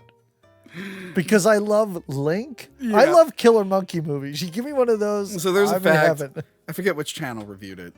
One of the big ones, probably Red Letter or something. But there was a monkey. There's a baboon in that movie, and they had to make it angry. And the way they made it angry is that they had a female baboon on the other side of the door. So when you watch the movie, you see a baboon with like a huge erection. That's how they got the performance of him being angry. I don't know. That's a fun monkey movie fact. I just want you guys to know that. So look that up. Anyway, I'm okay. So we are primates. Like when I get really horny, I'm pissed. And you just bang on the door like, ah! I'm so mad. I wouldn't know. We're not that different. All right. I'm celibate and a born again virgin. By choice. I think that's By adorable. choice. Yeah. By choice. It's not because dating in your 30s, women just don't want to leave their house. That's not it at all. They just want to get texts from dudes on dating apps, but not I'm actually getting married meet this up. year. I don't care. No, fuck you. Anyway, it's a choice. I mean, they could invite you to their house. No, that's not. No, they just want to text and then hang out with their dog. That's what I'm learning from dating apps. They just want to date. I mean, first of all, that does sound pretty good. I understand, actually. Meanwhile, I stay at home with a cat that I can't stand. Anyway, Shut Get a up. dog, You're so dude. mean. Like dogs, that's where it's at. I can't afford a dog right now. I did almost make, just because of your cringe of the week, Yeah. I did almost text you with a diva request of my own because I am definitely allergic to cats. And I almost said, Tony, please make sure there's not a cat in the studio. But then I was like, all right, that was probably just something weird. I don't think I have to worry about it. Future, don't worry about it. No, it's fine. I shouldn't have even said anything or thought about it. Now everyone knows you're allergic to cats. That's how someone will kill me. They're gonna mail you cat fur. Anyway, It's gonna release Carson in the house. Envelope full of dander and I die. but I did like that the monkey guy killed his monkey on accident. That was pretty funny. I love when they're in disguise and they're just not being conspicuous at all. No, they're running around yelling at each other in English. Yeah, Like, stop and it. the thing is roped off, and they're in plain sight of Yes. everyone, and they're like walking around like, huh. But Yeah. okay, so many great effects in this. Almost every effect holds up. Even some of the stop motion stuff we're about to see holds up really well. The shot of the staff falling into the map room. What the? It's like a cartoon. Yeah. Like the background is too static, and it's like a cartoon stick, and I'm like, I don't even think we needed that shot. We No. knew that the staff went into the it's such a Exactly. bizarre Yeah. choice. It looks like a sticker. It's like somebody's. It literally, it's like an animation cell, Yeah. but it's not even like animated. It's like someone just, Yeah. it's like the Somebody's sliding it I'm slowly. sorry, in front. it's like Poochie in Simpsons. I Yeah, have to he's go to going my back to home his home planet. planet. It's like that same effect where it's like beep. Yep. Yeah. Although the clouds and stuff later on, all that rear projection, I thought that looked kind of garbagey. Yeah. Yeah, I do have it up here. I'm like blue screen. It's very that's pretty bad. It's a little rough. But don't worry, they're keeping that consistent with the new movie. Oh my god, yeah. This movie has an excuse for it to look like that. Indy finds the location of the Well of Souls. Of course. And not only does the light hit it and mark the spot, it also turns into a laser, I guess. Yeah, what the fuck? Why not? But I like that Sala has to get like a rope for him and he ties a bunch of ropes to a Nazi flag. Yep. Turns out Marion's alive. He finds her there. Indy finds her there and he's like, oh my god, Marion's like, oh wait, I have to leave you. Yeah. No, he was about to retire. Yeah. He's like, wait, no, I can't do Yeah, that. they'll know I'm here. Guess what? They know you're there. Like They know they're here. I have to remain in disguise Yeah. yelling. Like, what the fuck? You're not being clandestine at all. Like, come on, just set her free. And by the way, so they find the Well of Souls. They start digging. And while the sun's still up, he takes off his robe and puts his Indiana Jones outfit on. I'm like, dude. Of course. What the fuck? Of course. Yeah, he switches to his I Indy do like outfit. it when the Nazis are like, what's going on right over there? Yeah. That's literally how they get caught a few Yes. scenes later. They enter the well, Yes. which is full of snakes. Why did it have to be snakes? But yeah, they pull the Ark of the Covenant out of its cell, or its whatever it is. Yeah. And by the way, I love the behind the scenes for this. Like all the shadows in the wall, they made like just a 2D arc, so they can have like a more distinct shadow. I'm like, that actually works out really well. Yeah. I never even thought of it. And I'm pretty sure they had 2 2D arcs, and then the Ark of the Covenant Recreation Center bought it, Right. And then well, made it for theirs. maybe. Or did they film this in Lancaster? You know what? I think they filmed this particular scene in Right. Lancaster. That's what I thought. I love that this little place, their Google searches are probably going to go up, and people are like, why are people suddenly on the internet interested? And I'm like, oh, some asshole talked about your weird museum and had your merch on the set. Dust off the animatronic, Joan. We're about to get a lot of business. Oil it up. We're gonna update our animatronic. No, that's the selling point. right. It needs to be like this. You go back, suddenly it's your face. You know, we should. I was thinking, I'm like, what if we shot there? Like, there's no way in a million years. No. Like, hey, can we film in here? I'm like, there's no way they would let us film there. You never know. You know what? Maybe if this episode does well, for Last Crusade, we're like, hey, can we have the robot priest be our guest? Anyway. Don't you have to find a chalice for that one? Like, I don't think that'll work. Whatever. Okay. So they get the Ark. Marion tries to do her drinking trick with Belloc. But it turns out... Which totally works. I mean... Well, it almost works, but Yeah. it turns out he, like, grew up with this wine. It's from his family vineyard. So, like, he's just like, whatever. It I doesn't... still think he's really loopy, though. Yeah. I still think she they both probably get loopy. could have gotten away. Yeah, he's also, like, into her, too. Oh, yeah. Yeah, it made her change into a dress. Yeah, why did he bring a Girl- wedding watch dress her. along? Girls Get should wear naked. dresses. What is that? A hoodie? Go put your dress on right now. I have a dress. Oh, my God. If I knew... I could have bought my wife's wedding dress and shown up in it for this I recording. did drive past the place that I ordered my wedding dress from. I could have been like, hey, is this ready? And I just debut it here instead of actually at my Guys, wedding. here's what we're going to do. Let's just start over. You're We'll let you completely go start get over. it. I'm going to drive an hour away Yeah, to go yeah. get that. So this scene with Tote coming in is great. I love it. Because Belloc is kind of like on thin ice with the Nazis. So Sure. I like that Marion's like now siding with him because they're both kind of like in Oh, trouble. yeah, of course. But I love he pulls out like the chain. It looks like nunchucks. Yeah, they're both Yes. It's just a hanger. Yes. It's a Just hanger. the idea where I was like, nunchucks. And I saw 3 of them and I went, sex toy? He bent it over and then he went, and it Yep. all Yeah, it clicked. locks So him and then cool. he gives it to his guy. Yeah, and I also love just the guy who's in charge of holding your jacket for you while you torture Yeah. people. It's so funny. So anyway, they walk out And they're like, we're going to find the place. Hey, what's going on over there? Oh, shit, they found the Ark, and they're just there in broad daylight. It is very funny that they are digging everywhere else but that one open cave. Yeah. Yeah, But no, it wasn't open like yet. an They revealed oversight. But it didn't take had to much remember to they had to- reveal it. Well, there was still that one little remember because he was looking through the telescope thing or whatever. There was one like little open area. Oh. Yeah. Yeah. Well, I know they had to, like, take the Yeah, I mean, lid that off of probably it. like they had to go in there Yeah. and like dig up some stuff or whatever. But Yeah. like there was one open area. Well, that they just didn't know, weren't because going remember, they into. didn't have the size of the staff, so they're, like, guessing. Still. Yeah. But they're so close, which is the weirdest thing that you're that close. You're not 40 miles Yeah. away Yeah. somewhere else. It's just like if somebody wandered over there to take a shit, they would have realized, like, oh, the ground feels Yeah, different. like oh. Well, don't worry, I have another, like, glaring flaw coming up. But, yeah, so they intercept the Ark, and the Nazis throw Marion down there. Yeah. Which upsets Belloc. He's like, "Oh, it was not to be, Shuri." I'm like, "All right, buddy." But yeah, this is a whole fun scene where now she's in the trap with him. He's around his biggest Great fear of the scene. snakes, and I actually think there's a revealing error when the one Cobra comes up to him.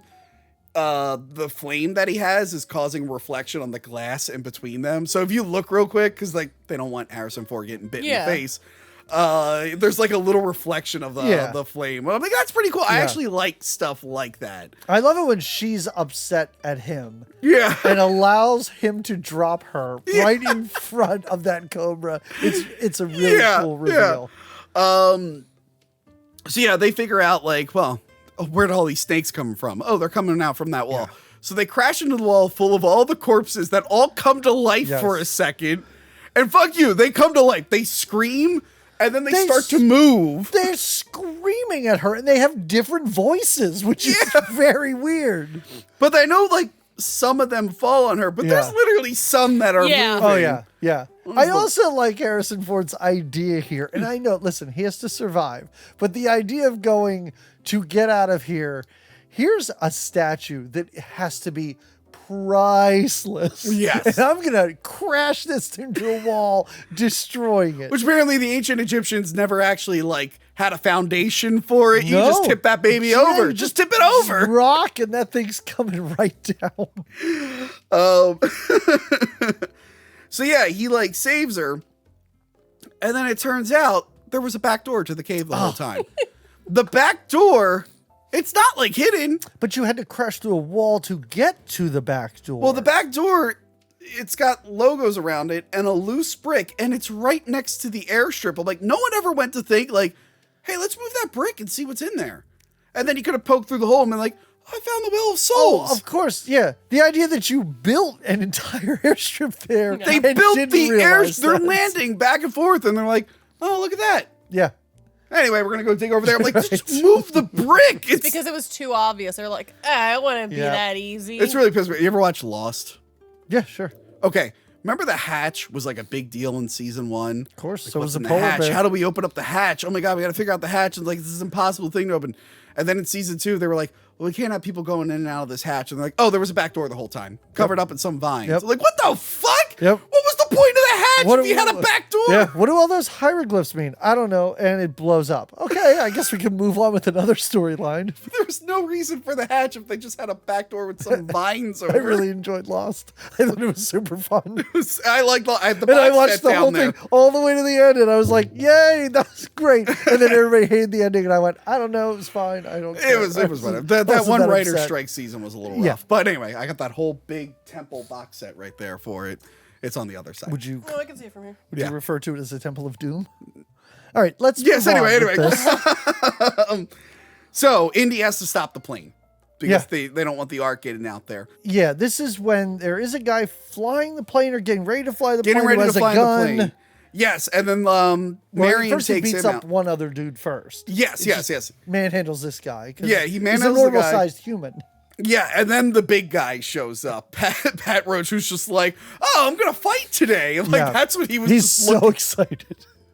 Not get a gun and shoot him. Like, oh no, I have No. to punch this guy. Yep. I didn't take my shirt off for no reason. I gotta throw some fists. But just again, Harrison Ford, the way he's playing this is wonderful. Yeah. Just the exasperated, oh God, I gotta Yeah, when he fight- beats someone, he's I like, gotta "Oh, fight this God big damn it." guy. He doesn't even take Is his- this the one where he points to the guy's shoe? Yes. Yeah, he's like, Yep. boom. Yep. Like, Doesn't all even right. take his, I'm going to say, driving gloves off for this fight, which is weird. But this is great. Marion, she gets on the machine gun. And Yes. she machine guns a bunch of Nazis. Woke. Yep. I just like saying woke randomly to see think her you face. do. Anytime a woman does anything, just say woke afterwards. Just her reaction is great. Yeah, you're gonna get canceled one day, so it's not my problem. Yeah. They've already tried multiple times. Yeah, but we haven't tried. That's true. That's the thing. So, I think we can get it I- done. And again, I like the whole ticking clock with like the fuel Yes. that's leaking more. I do have some pictures to get you canceled, which we'll talk about in the next episode. I know exactly what you're talking about. Well, I think I already showed the picture of me as a Nazi. Yeah, I think this one's gonna be worse. What's happening? Are you in blackface? No. I don't like any of this. No. Kinda. No. You know, What? Kinda. I've told this story before. Even kinda is I told too the story far. before. In first grade, I was in the Sound of Music play. Okay. And the first graders were like, we just need soldiers. So they dressed me up in a Nazi uniform. Now, I didn't know what a That Nazi was. seems more like the Wait, teacher's fault wait. than yours. No, here's the It's story. fine. Wait. I didn't know what a Nazi was at the time. And I lived in a very Russian Jewish neighborhood. Okay. So before the play at night, I went outside and I Oh, played in my no. uniform. My mom had to be like, No. Tony, you should really come inside. I'm like, but I want to play. It's like, Tony, how do you come inside? You're gonna get your suit dirty. Come inside. Wow. I did post that picture years ago. I'm like, guys, will this hurt my chances of running for office? Like, yeah, probably. I'm like, but I was 5. I didn't know. I didn't think I felt when I learned about World War II, and I was like, oh, I probably shouldn't. Oh, damn it. It depends who you are. Some people will be just fine. You can still be anyway. on whatever Dancing with the Stars. You can be in blackface, Oh and my that's okay. God. But you know, Anyway. it depends who you are and what you do. If you have money, you're fine. Yeah. So they stop the plane, and the poor big guy, he's so caught up in his fight, he just gets shredded by the He's blades. mincemeat. Yeah. Yeah. That was pretty It's cool. great. It's pretty great cool. because of Harrison Ford's reaction. Like, I don't want to tell you to turn around. He's like, but he also this doesn't want to is look like kinda it's a little. yeah. I love it's like a little too much for him. He's like, oh Yeah. no. Oh. But even just the splatter on the plane. Yeah, that was cool. cool. That was great. cool. I love it. So yeah, now he has to stop a truck. And I love the whole thing where he's like, I don't know, I'm making this up as I go. Yeah. It's like one after the other. It's like relentless. We get a Wilhelm scream. Mm-hmm. You need a Wilhelm scream in these movies. I also have here, India's destroying these Egyptians' livelihood. He's just driving this truck through little towns and of villages, course. just bursting through like their water system. They're like, what the fuck, dude? What is Not this? a great reference, but he's just pulling a Bad Boys too. He's just like Yeah, where they going through destroy- people's homes are destroyed at the end of that movie. An entire village is decimated. I'm so fucking pissed they're making a 4th Bad Boys movie. No. But they already called the 3rd one Bad Boys for Life. Why wouldn't you save that for the 4th movie? That's gonna be forever. Oh my god, it probably is. Anyway. Boy, I love Bad Boys. That's such a good movie. It's such a good movie. Is Will Smith I love still it. canceled for? I don't know, but this is a solid car chase. And Yeah, it's funny yeah. to watch this chase and then see something like Crystal Skull with the jungle chase scene that looks awful. Or even like one of the newer Fast and Furious movies where they kind of turn into like cartoons. And Sure. it's just like, I'm like, oh yeah, we used to have like, I think that's why Mad Max was so refreshing to people. It's Mm-hmm. like, oh, these are mostly, I mean, some of them are digital, but they're like, these are mostly real cars, or at least they look like real cars. And But there's yeah, a way to fuse practical effects with digital. Yeah, well, they to use the point stop where it's motion not in this. so egregious. yeah, they use stop motion in this when the people fall off the cliff. I thought that was Oh, pretty okay, cool. that's fine. Yeah. But yeah, I like when he goes underneath the truck. Yep. Although I have it here, his ass and dick would be shredded. And you know what else I love? That dude falls off the truck, runs him over. Yeah, and that's right, he 'cause you does. see his arms and legs stick up and bounce. It's So really rough. great. It's so rough.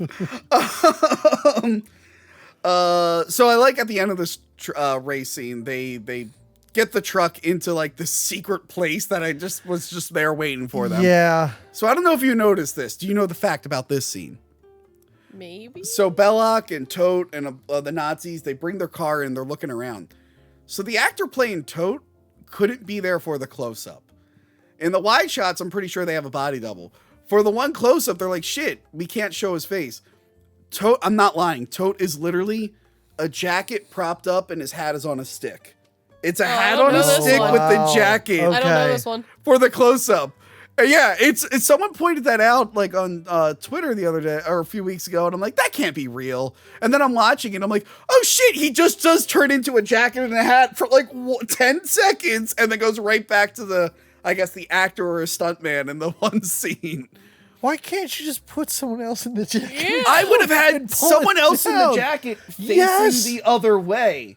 It makes more sense than that. Seems so bizarre. That seems like a joke. Like somebody on set was like, let's see if anybody notices. I mean, it's not going to make it through the final cut, but let's just do this. And then that guy's in the theater at the premiere being like, holy shit, we got away with this. Don't tell anyone I did. Yeah, you think they were all like, they're looking at the audience. Oh, the guy they didn't notice. They didn't notice. So Sala sets him up with Captain Takanga and his boat to take the Ark back. Yep. There's a funny mirror scene. I like the mirror scene.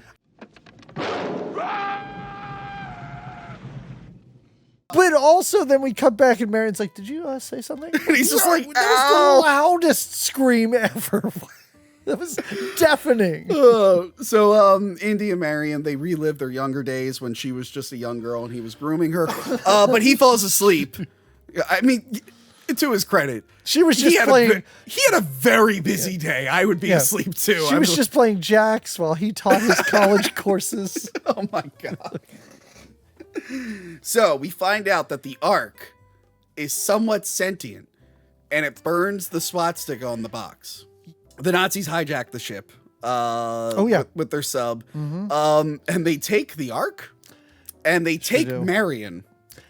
Yeah. That was a little weird. It did it for the dude. Yeah, I guess so. But now this is funny. I guess Indy swims to the submarine. But sorry, I don't mean to go back, but like the whole Marion thing, like it seems like what's his name is trying to protect her from that because he's even like, no, give her to me. Yeah, but he wants her for himself. Well, yeah. But also, I felt like I don't know. I don't want to say he seemed like kind of a good dude at this time, but I thought he was just like, there's some bad news ahead if you go with them. He's trying to protect her from the Nazis, but also he just wants her for himself. Right. So it's still kind of shitty, but yeah, he's trying to protect her from just that. Okay. Nothing else. Just that. Okay. No, I just didn't know if I was reading too much into this or giving him credit where he doesn't deserve it. The real mystery is, I guess the submarine just never submerged because Indy swims to the submarine and he's on top of it and they're all clapping. Yeah. And then it just dissolves in the next scene. I'm like, oh, did they just never submerge? Because how the fuck would he get into the submarine? How do you know this? It's really hard. Like, it's sealed. And I think it's locked from the inside. It's airtight. Yeah. Maybe I don't think they have a door on the submarines outside. that have a screen door on them. I've heard of those. I've heard of those too. Yeah. I've never seen them. Were they successful? I don't know. This is like kind of James Bondy. It's like, oh, we just have like an island base out in the middle of nowhere, and we make sure to put our logo everywhere. But yeah, so Belloc wants to do a Jewish ceremony to open up the thing, and the Nazis like, oh, do we have to? Just all rolling their eyes. But I love that he's just like, would you rather we open it up in Berlin? And it turns out they're not in there. And it's like, wait, why don't they just open it up? Do they know it's like, do they believe it's magical? I didn't seem to think any of them believed that maybe anything Belloc was did. magical. I think maybe Belloc did. Okay. But I feel like some of the other Nazis who were like actually in charge are like, this is just like, no, just open it. Right there. Yeah. Okay. Oh, it's not in there. This is a thing cool. for Hitler. Like, yeah. I didn't even think that Indiana Jones believed it, which is why at the end when He he's was like, curious. I don't know, close your eyes. I was like, oh, I didn't think he bought in on any of this. You know, Indy shouldn't believe it because since Temple of Doom is a prequel, he should be under the assumption that Hindu is the correct religion because he saw evidence that was real. You're right. He must be really confused. Like, wait. So the Jews also got it right? I'm a little confused. Something in the past. You know what though? Maybe he's just trying to find himself. Yeah, He's just open to anything that But now somebody he's seeing, pitches that's to my him. that's my favorite thing with Indiana Jones. Like, so he's had evidence of like 3 conflicting religions all being true, and it's like, how would that mess with your brain? By the time aliens show up, he's probably like, yeah, you know what? Why not? I mean, why not? Yeah, Sure. Well, he's probably like, all right, well, clearly there are multiple gods, and I'll just deal with this, and I'll figure out which one They I need like to best. re-edit this movie. When he's talking to CIA guys in the beginning, he's like, if you believe that sort of thing, he should be like, I don't, because I found out that Hindu was the correct religion last year. I was in India. Last year. Yeah, because it's a year before. Yes. He's like, by the way, we don't know this, but I went to India. A guy got his heart pulled out. Can't fake that. Anyway, so yeah, they plan to open it up on the island. For some reason, they have to go to this. I feel like the island is like really tacked on. It's like, wait, there was like a special location on the island. Yeah. Indy threatens to blow up the Ark. He's got his rocket launcher. He's just ready to blow it back to God. Because I don't understand. Like, is he just out of ideas now? He's like, He's well, just I don't like, know how I'm gonna get he's this. like, give me Marion, or I'm gonna destroy that thing, and you're Right. all fucked. But I like that Belloc calls his bluff. It's like, now you want to know what's in this, and Right. and Indiana Jones is like, yeah, I'm a little curious. he's like, Yeah. he's like, Marion, I'm sorry, I really need to know what's in the box. But it really is like Indiana Jones just being like, I'll get out of this. I mean, been worse before, and I'll be So fine. now, did I miss something? Because what happens next? They tie them up. Yes. And they do the ceremony. He's wearing the robe and everything. He looks fantastic. Yeah. They open up, and it's like a fake out where there's just sand in there. And they're like, what the hell? Where are the stone tablets and whatnot? But then magic starts happening, and lights and spirits come out. And then Indy goes, hide your eyes. Yes. Was that established earlier in the movie? No. That's why I'm think confused so. by this. Yeah, it's always bothered me. I love this movie. But it's always bothered me, like, how did he know to hide his eyes? Because I got to tell you, if somebody opens a box and magic comes out, I am not closing my eyes. Yeah. I'm so into Yeah. this. Plus, it's just like, well, isn't that God's box? I mean, Yeah. there should be cool things coming out of there. Right. These are questions I should have asked at the museum, the my recreation of God. the Ark of the Covenant. Yeah. I should have been like, sir, I'm talking to the animatronic, apparently. Why did Indy close his eyes? Right. And the animatronic is like, Are those ghosts? were those ghosts or angels? But it is a terrifying ending. It reminds me of like a Pandora's box type thing. Yeah. Sure. Yeah. Maybe Indy just like assumes, like, you know what? This is probably going to end poorly. Yeah. Just close your eyes. Just don't look. Just Well, in he case. knows that light is going to come out of it.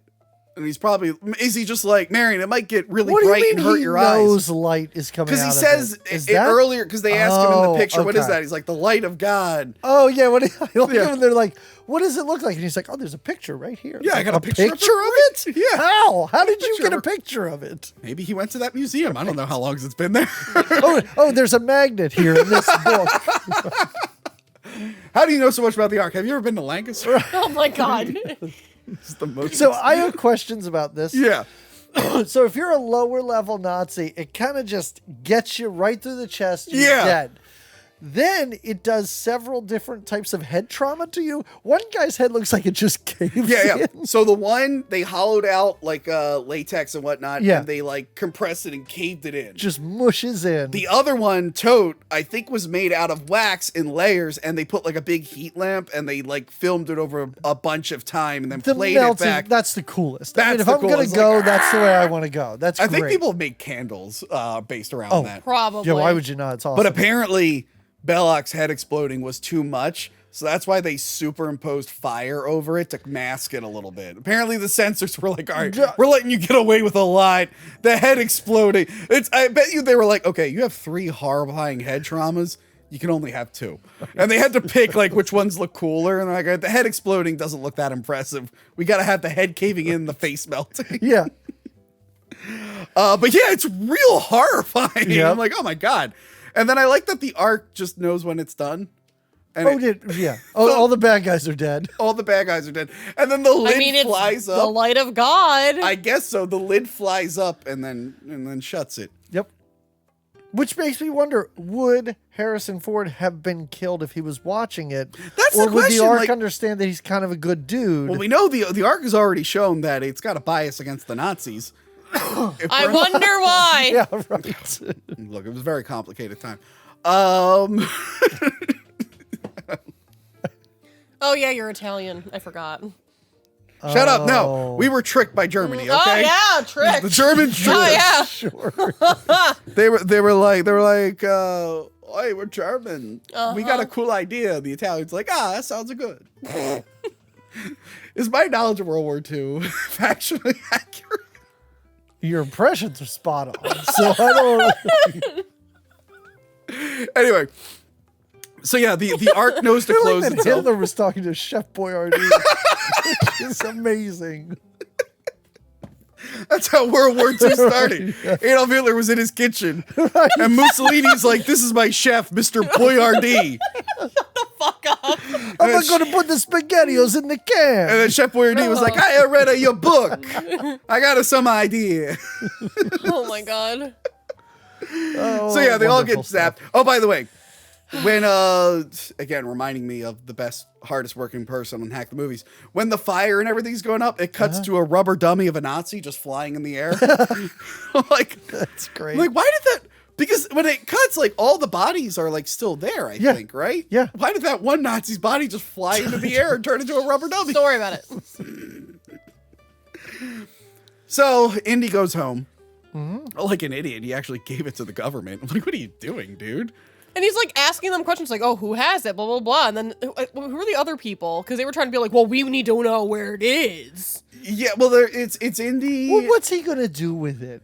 It's You like gotta if you study it. steal, if And you I- steal the Mona Lisa, how are you getting rid of that? Who's going to buy it from you? Well, the one guy who stole the Mona Lisa didn't get rid of it. He just kept it in his house. Right, exactly. He was just Famous- like, I just look at it, Yeah. to be honest. That's like the people who talk about, like, oh, I'm going to, what if you stole this? It's like, who would you sell it to? Like, I know Right. there's a black market for things, but it's something's too high profile. No, it's you need literally, to steal those mid-tier paintings. Yeah. Like, that's what you want to go after. yeah, you got to steal. Mid-tier religious artifacts. Yeah.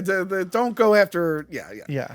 The, You go for the- you go for the Cross of cup in the third Coronado one. in the third one. You could probably get away Oh with my selling God. that on the black market. The Ark of the Covenant, people are gonna look for that. Yeah. It's also really big and unwieldy. It really is. It's really You gigantic. need at least two people to move that But yeah, around. top men are looking at it.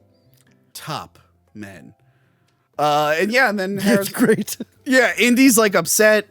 And he walks out. He's like, well, Marion, at least we're back together. Now I'm going to knock you up with a kid and ditch you and make you a single mother and be a deadbeat dad.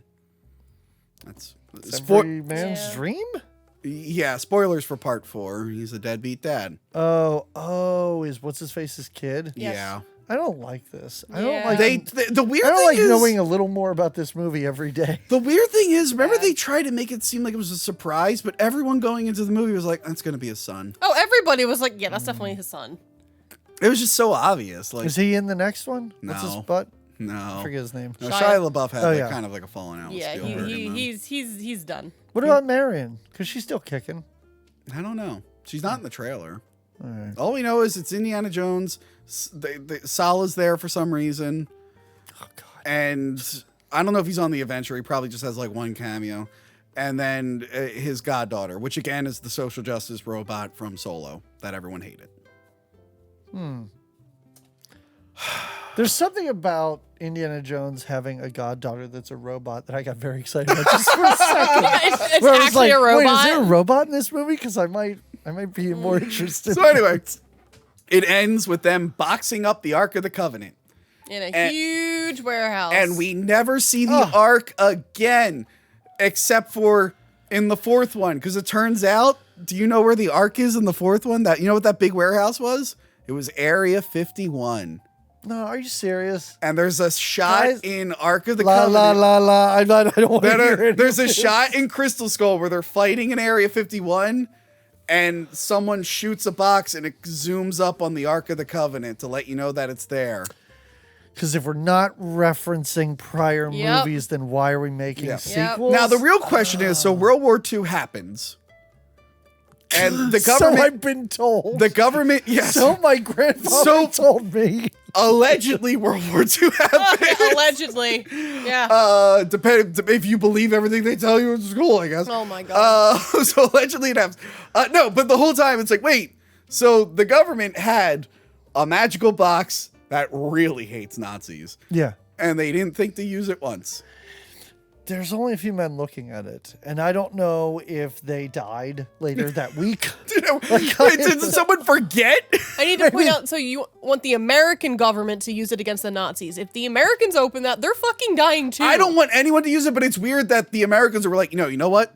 We're going to bust in a bunch of scientists and we're going to try and split atoms. Someone should have been like, we have a box that'll just do it. Can we open the box? I do like to think somebody said that, and then Einstein was like, I've been working on this for so long. You know what? I do like the idea where the American government is like, well, look, I mean, it might come after us too. Like, we don't have the best history. Exactly. We don't have the best history ourselves. It's not really. Yeah. I mean, I won't be opening it. Poor people's kids will be opening it, but it might come after what me. What they should have done, they should have put the box there with the sign that said, "Open me." And then it would have They should have just sent it to Hitler. They should have just mailed it to Just a him. care package. Yeah. I love that. Hitler, By the way, Hitler, you know what? Maybe we were wrong. By the way, here's this nice golden box for you. We heard you were looking for it. We've made it to the end of the review, and I want us all to congratulate. Let me try that again. Congratulate you on not knocking over your notes. We've made it to the end of the review, and I want us to all congratulate ourselves for not bringing up the fact if Indiana Jones did nothing, they would have either never found the Ark or it would have made it back to Germany and killed them all. Because everyone is tired of that fact. Did you know that? What camera should I be looking into right now? Oh, okay, great. Did you not know that? If Indiana Jones did nothing. I heard that once or twice. Yeah. We get it. We get it. And we didn't talk about it the entire time. Whatever. It's a fucking story. Like, yes. God damn it. Shut up. I mean, if he didn't do anything in any movie didn't matter, right? Or anything in history. If he did like nothing, he's always assisting. Yeah. Or anything in history. Honestly, Indiana Jones 5 should be like his goddaughter being like, hey, Uncle Henry, just stay home. Don't do anything. There's a time travel thing. You always fuck stuff up.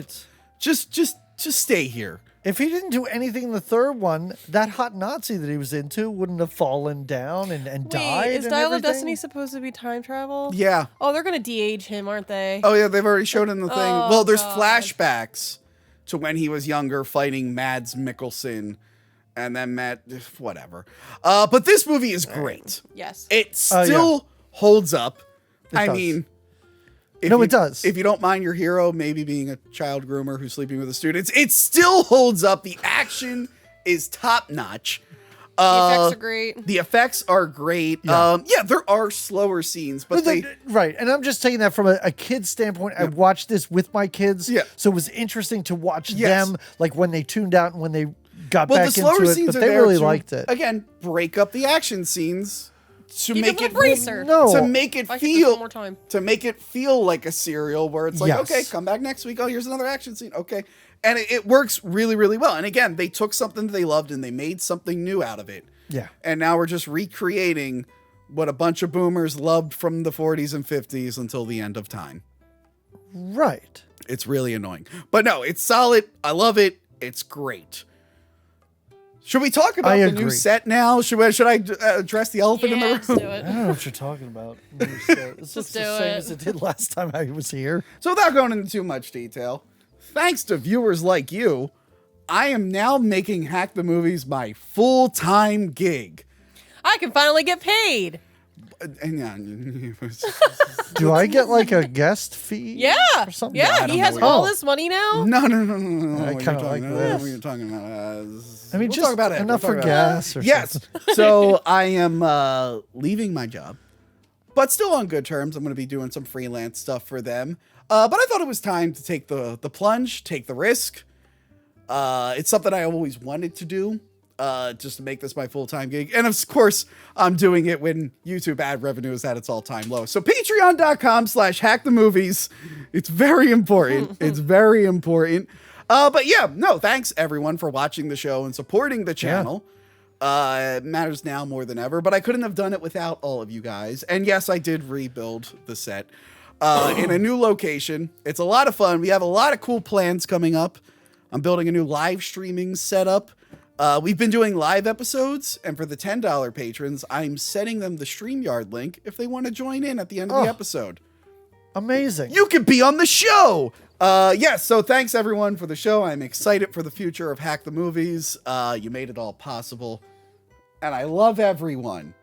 Doug, where can we find you? I'm excited, first of all, Yeah. to be here. The first show in the new studio. It's only because you fucking jinxed me by saying, Tony, I thought we were going to the basement of your house. And then sure enough, a year later, I'm in the basement of a house. I'd like to think I had a hand in that somehow. Swear, don't say anything else. Do not say anything else. Guys, you can't find me anywhere. Don't Say look he's for gonna me. be a millionaire so we can actually get some money from him. Oh, yeah. Anyway, where can we find you? I host a podcast called Good Times, Great Movies. It's an 80s movie podcast. What? Yes. That's crazy. Now, you fans are going to have to wait a while to see what me and Johanna think of Temple of Doom. But if you're sitting there right now, however long this episode is, and you're like, you're like, I need to know what Doug thinks of Temple of Doom right now. Good news. You covered the movie. I did. Yes. And if you really love it, don't listen to that episode because I'm not a big fan of it. So wait, wait for Tony's episode on it, where I know it's going to be a love fest. I'm just not. It's not. I'm sorry, but anyway, it's going to be real obnoxious. Anyway, Good Times, Great Movies. Whatever. Twitter, Instagram. We have a Patreon. Go find me. Yeah. And of course, you review the greatest movie ever made, Roadhouse. Roadhouse with you. With me. Oh, man, wonderful. What a great time. Yeah. Johanna, you're on certain websites that YouTube doesn't like to promote, except for when they do, if you're a big enough channel. And I heard one of your websites helped you fix your car recently. Yeah, nothing to do with some fans. It's not only... It's what's Ali. Yeah. Also, YouTube doesn't like sex workers. Twitch and Twitter, stuff like hearts. Yes, do that. And let us know, are you excited for... Oh, stuff like games is Twitch. I'm an idiot. Stuff like games is Twitch. Let us know if you're excited for Dial of Destiny, and let us know why you're an idiot for being excited for Dial of Destiny. Goodbye. Hi, everyone. Tony from Hack the Movies here. And today we're talking about the best Indiana Jones movie. Shut up. Yes, it is. We're talking about tapes. Johanna, people say I'm a nice guy. Sure, yeah. And I'm very nice. Yeah, you're generous. Very generous. I'm very respectful of people. Yeah. But if you allow me to be a little mean for a second. Everyone's an idiot for not liking this movie. Oh, no, I agree. Including the director, Steven Spielberg, who made the movie. Why doesn't he like, I don't understand why he doesn't like it. It's like it's so great. Why don't you like it? Is it a confidence thing? Like he must have low self-esteem. You know, Spielberg has low self-esteem. He's like, there's no way I could have made such a good movie. So now I have to tell people it's bad because I can't handle the compliments. Is it because it's darker? I don't know. If I remember right, they were going through divorces during this. Well. I love this movie. I think it's our favorite. Yeah, this is my favorite. Look, I've said before, maybe technically, I think maybe Raiders, like on a script level and whatnot, might be technically better. I had more fun with this one. If I was on a desert island and they said you could only have one Indiana before the guy even finished saying it, I'd be like, Temple of Doom. That's all I need. Yeah, and they'd be like, really? They'd be like, really? I'm like, yeah, Temple of Doom. That's it. You can leave it here. Just leave it Temple of Doom. Thank you. Bye. This movie's so good. It's fast paced. It's action packed. Apparently, because when we did those dueling episodes for rental reviews with the Indiana Jones, I did like a lot of research, and apparently like the movie was like too fast paced, so they had to like add in a few scenes to slow it down. And I'll talk about there's one scene where it's real obvious. But yeah, this one was on TV all the time, constantly. AMC, like always. Everything. It was just, I don't know, for whatever reason, they just would play it over and over and over again. And I thought maybe this was least expensive to rerun. I don't know. But also it helped with the PG-13 rating, I believe. Yeah, it's weird liking it so much and then like growing up and finding out that people don't like it. they're like, oh, there's not enough world hopping. I'm like, I guess so, because they're only in China in the beginning, and then they're in India. And then they're in India. And they're not even like bouncing around both countries. Yeah. They're like, hey, we're in this city, and now we're in India. But I feel like there was more world building in that. Yeah, I didn't think he needed to bounce. I know he bounced around the world in the one. I think people our age, they grow up having the trilogy already available. Yeah. And 1 and 3 are very similar. They're world hopping. They're about kind of like a similar artifact. And then this is the oddball out. And I understand that. It's kind of like Star Wars, where it's like, this one's about blowing up the Death Star. This one's about blowing up the Death Star. And then the one in the middle is just kind of like a different thing. Yeah. So I can see that, because this is very, very odd. But I don't know. It just, I always enjoyed it. I don't know why it stuck with me. I really don't. And I think it's because as a kid, I liked action and I liked horror stuff. And this kind of blends that a little bit. Also, it's pretty. Yeah, it's a nice looking movie. Everything's pretty. Like, it's a nice looking movie. It's so pretty. It's apparently Spielberg thinks it's too mean-spirited. I don't think so. I think there's a lot of heart in this movie. Maybe the bad guys are a little rough. But I mean, the previous bad guys were Nazis. So I mean, what the fuck? Yeah. And by the way, technically a prequel. Yes. Although, not really. It's just whatever. Hey, It's a story. Here's another adventure. It took place in this year. It's not like a prequel to that pre-existing story. I just love this movie. I remember the one karate school I went to as a kid had the Temple of Doom arcade machine. Oh, shit. Yeah, it was awesome. I mean, I remember it being awesome. I feel like if I play it now, I'd be like, this game sucks. But at the time, I remember it being awesome. You can go find it, and you can do a video for Thursday. Yeah, it's just, it's like incredible, and I don't understand, like, I could see if it's like not someone's favorite, but there are people who straight up think it's bad. And I could not believe when we did that video, some people thought Crystal Skull was better than this. And I was like, what are you talking about? What are you talking? Why are you wrong? I was like, I could not believe that people prefer Crystal Skull over Temple of Doom. Okay, Like, you I can't gotta. keep this hat on the entire time it's hot. I can't do it. What do you mean? I'm freezing in the very real store today. You want the hat? No, it's okay. It's not even a brown hat. Yeah. Yeah, so I guess we'll get into the movie. Maybe we can find some things wrong with it that people don't like. I have a few things that I can nitpick at. Yeah. And the one part it's not a nitpick, it's like an actual criticism because it's kind of fucked, but we'll get there. Okay. So, the Paramount logo dissolves into a mountain on a giant gong. And we find out that we are in China, Shanghai, I believe. Shanghai, I believe. And we're introduced to Willie Scott coming out to a musical number. And actually, so this is, by the way, when they started calling it Indiana Jones and the blank and the blank and the blank. 'Cause they start the same thing with Star Wars, right? Yeah, because the first one was just Star Wars, and then the second one, they went back and edited episode 4 into it. But yeah, anyway, watch our worst Star Wars episode. We talk about all the movies. But yeah, she comes out singing Anything Goes.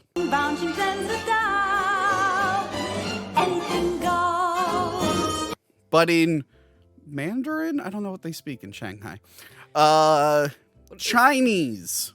That's no. It's Mandarin or what's the other one? Fuck me.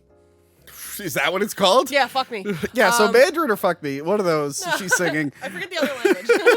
But anyway, she's singing Anything Goes, and it reminds me of when we were in Anything Goes. It was junior year. It was junior year. We were in Anything Goes. Yeah. That was a fun play. Who did you play in it? I was just a background character. I did have one part where like it was just me and another girl singing or whatever. So like I got some little stage time, but I had a cute pink dress. Oh, nice. Oh my God, I was obsessed with it. And who were you?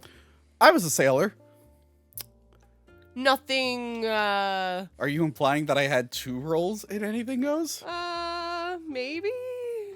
Was it a little something culturally insensitive? Look, I might have played a horribly offensive Asian stereotype. But in my defense, I don't even think. By the way, I looked up that play. There's like more sensitive names for those characters, and the old nun running our show, she picked the original, more problematic names. I was assigned that role by a member of the Catholic Church, Sister whatever her name was, So if you're like mad at me, You approved of it. You did it, and you did the stuff, and everybody thought it was great. And I'm just sitting there like, this is I horrifying. might have asked for a Fu Manchu stash, but in my defense, With Igor.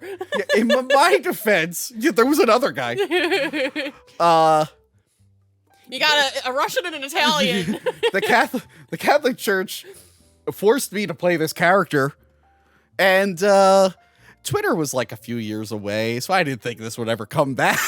I have a picture of you somewhere. Oh no, I have a picture. I've shown the picture before. The video of the whole play doesn't exist because the person filming it fucked it up, and I'll never forgive him for it. It's pretty funny. You know who it is. It's the one that Kira had the big crush on, and I was like, really? No, listen. Thank you for fucking up that video, because the picture is bad enough. I don't think people need to see... the voice? People don't need to see 15, 16-year-old Tony with like a horrible accent. Anyway, and I remember I didn't realize it was I didn't know what Anything Goes was. And then I hadn't watched it in a few years. We did the play, and then me and you were hanging out. We were like watching the trilogy. We're like, oh shit, it's that song. It took us a minute because we were like, wait a minute. I was like, this sounds familiar. And then she says Anything Goes. And I'm like, holy shit. And look, I can see how some people might be turned off by this, because it's like, okay, Raiders of the Lost Ark, very, very moody opening. Him walking around, people trying to shoot him. Alfred Molina. And then Last Crusade, younger Indiana Jones, also like... You show where he gets his scar. Yeah, oh god, we'll get to that. That whole opening, Jesus. Everyone's stupid for liking that. Anyway, very, very moody. And then this one, it's like, it's a song and dance number. And then there's like some magical realism, because they're dancing around the stage, and then they go into like a big head. Yeah. And then it's a giant sparkling sound stage where there's even way more dancers, and they're dancing, and then there's reverse photography. Nah, this was fun. I love it. Oh my god. I love it, but I could see someone going, what the hell is this? Where's Indiana Jones? He's in China. Yes. Indy does show up, and he's wearing a nice white tux. Like, I'm sorry, he has never looked better. Like, when I was rewatching it, I'm like, damn, like, this is, like, at his peak. Well, he's supposed to look like, whatchamacallit? James Bond. Sean Connery wore the white tux, and I believe with the red thing. Whatever. He looks so good. What about Sean Connery? You into him, too? No. Oh. Really? No. I like his voice, but no. Never really got me. Is it the woman slapping stuff? Probably. Probably. That's a selling point for some chicks. Anyway, so he looks like James Bond. Off the top of my head, I can't remember which James Bond. It might be Dr. No. I'm not sure. But yeah, he's got like a little friend who's working there with him. And he's like got to make a deal with Lao Chi. He's got the what is it? The Herbaji. Oh God, what's the name? He's got the remains of oh my God. Hermaji. Some guy. He's got the remains of just some guy. And there's like a bunch of negotiation. And I like the back and forth. I like the lazy Susan. The lazy Susan. They're like, he tries to give him cash. He's like, no, the deal was for the diamonds. And Willie Scott shows up, and she has no idea what's going on. Like, she's like, hey everyone. Indy's like ready to stab her. I'm like, oh, how many broads do you think Indy has killed in like negotiations for like artifacts and shit? Probably a few. Because that did not look new to him. He was ready to go. No, he was really like, okay, no, I got this. I know what to do. I'm gonna stab his girlfriend. Also, that guy did not care. No, he did not care. Until a certain point, he did not care. Willie Scott is kind of an idiot. She doesn't really know what's going on. She thinks the remains. She's like, oh, he must have been a really small guy. Now, Johanna, a lot of people complained about Willie Scott in this movie. Do you have any complaints about Willie Scott in this movie? No, because she whines just as much as fucking Marion. But when I talk to people about this movie, they say, Tony, the woman is so annoying. And I say, which one? Can you narrow it down? And they go, the one in the movie. I'm like, just the one in the movie? That's my favorite. People are like, oh, the girl is so annoying. I'm like, yeah, have you met them? I have several on this show. And I'm like, oh my God, they're talking again. I'm going to post that picture of your door on Twitter. Right? Oh. What? So on Shop Disney, they released a Steamboat Willie collection, and I was actually very good, and Ian was very proud of me. I could have bought like everything. It was a Loungefly bag, there was ears, there's a bunch of crap, plushies. The only thing I bought was the pin, and it shipped. Thanks for bringing up. Like, thanks for bringing up the people who are about to ruin Indiana Jones again. Again. I think again. So yeah, they're negotiating. They poison Indy. They give us that's a nice callback to the first one with the date. Oh But yeah. he actually drinks it this time. Yes, because they're like watching, and then I like as soon as he drinks it, he's like, never mind, give that back. By the way, Because he's like about to drink it, and he stops. And I'm like, oh, is this gonna be like the date again? No, it wasn't. And Wow. I like that he has things. He's like, the antidote for the poison.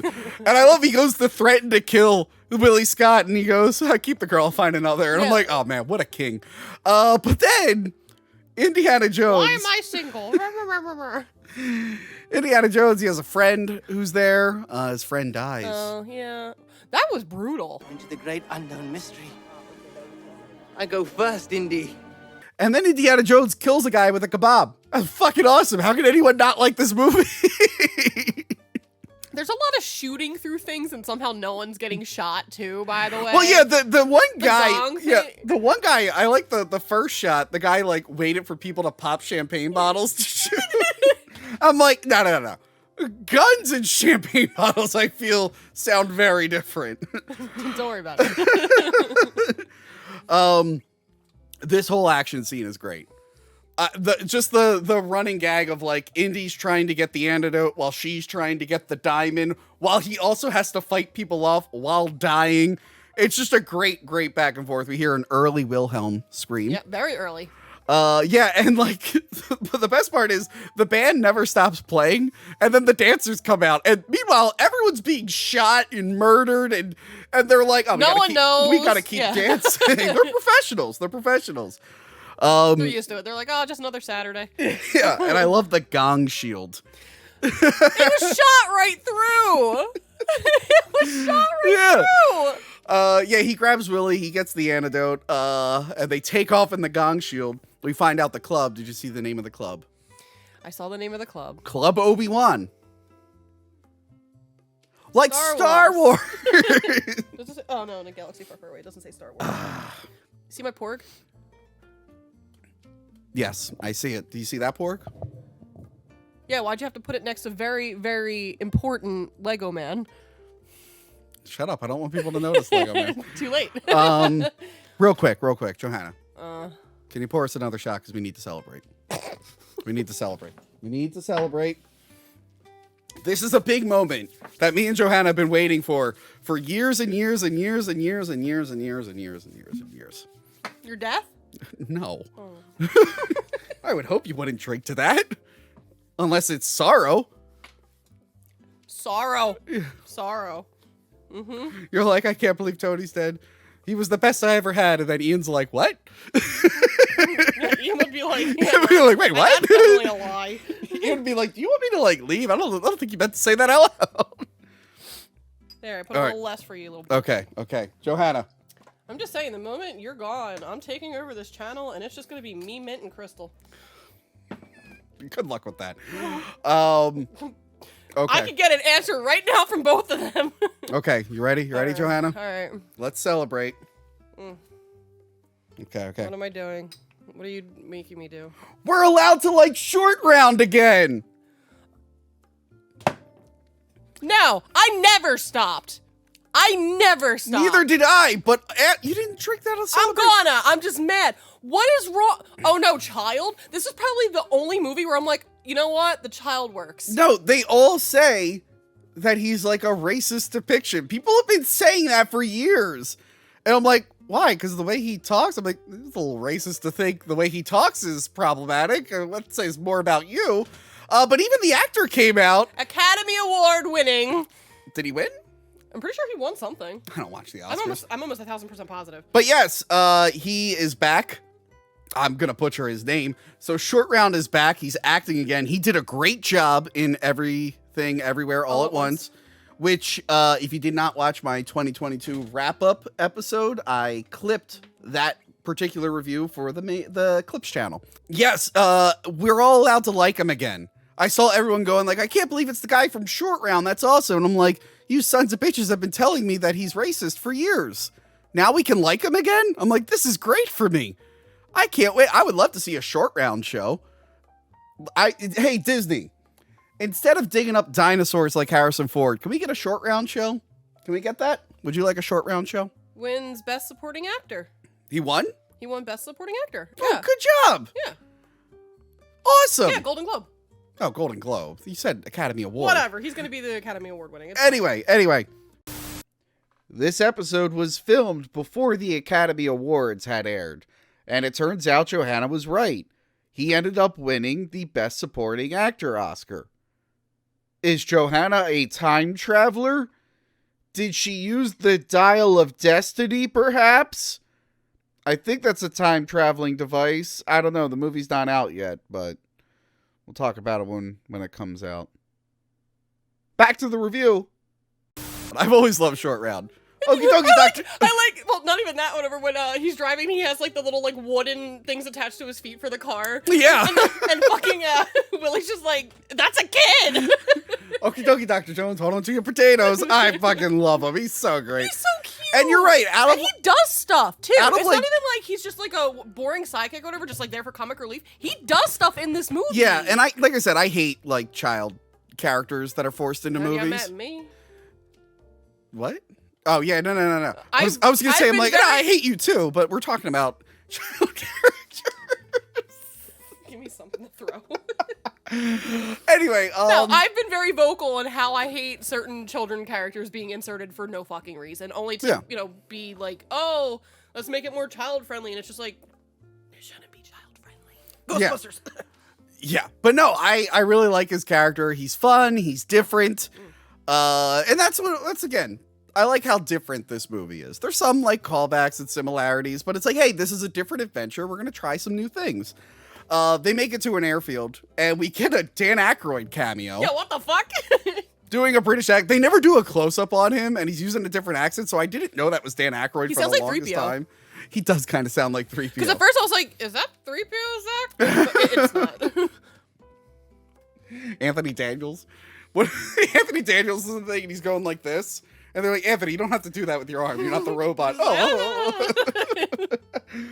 So, he gets him a plane, and I like Lao Chi shows up, and this again, the comedy in this movie just nails it. So funny. I love it. See you later, Lao Chi, and then cuts to Lao Chi freighters. So yeah, the pilots work for Lao Chi. Now this is a little confusing. The pilots are supposed the pilots are supposed to kill him. But they stop in Chungking, they refuel only to fly a little further and dump all their fuel, and then they parachute into India. The mountains of India. It's like, how are they getting home? Okay. But also, no one noticed that the plane wasn't being flown. Was it on autopilot? Because I'm pretty sure those older planes don't really have an autopilot.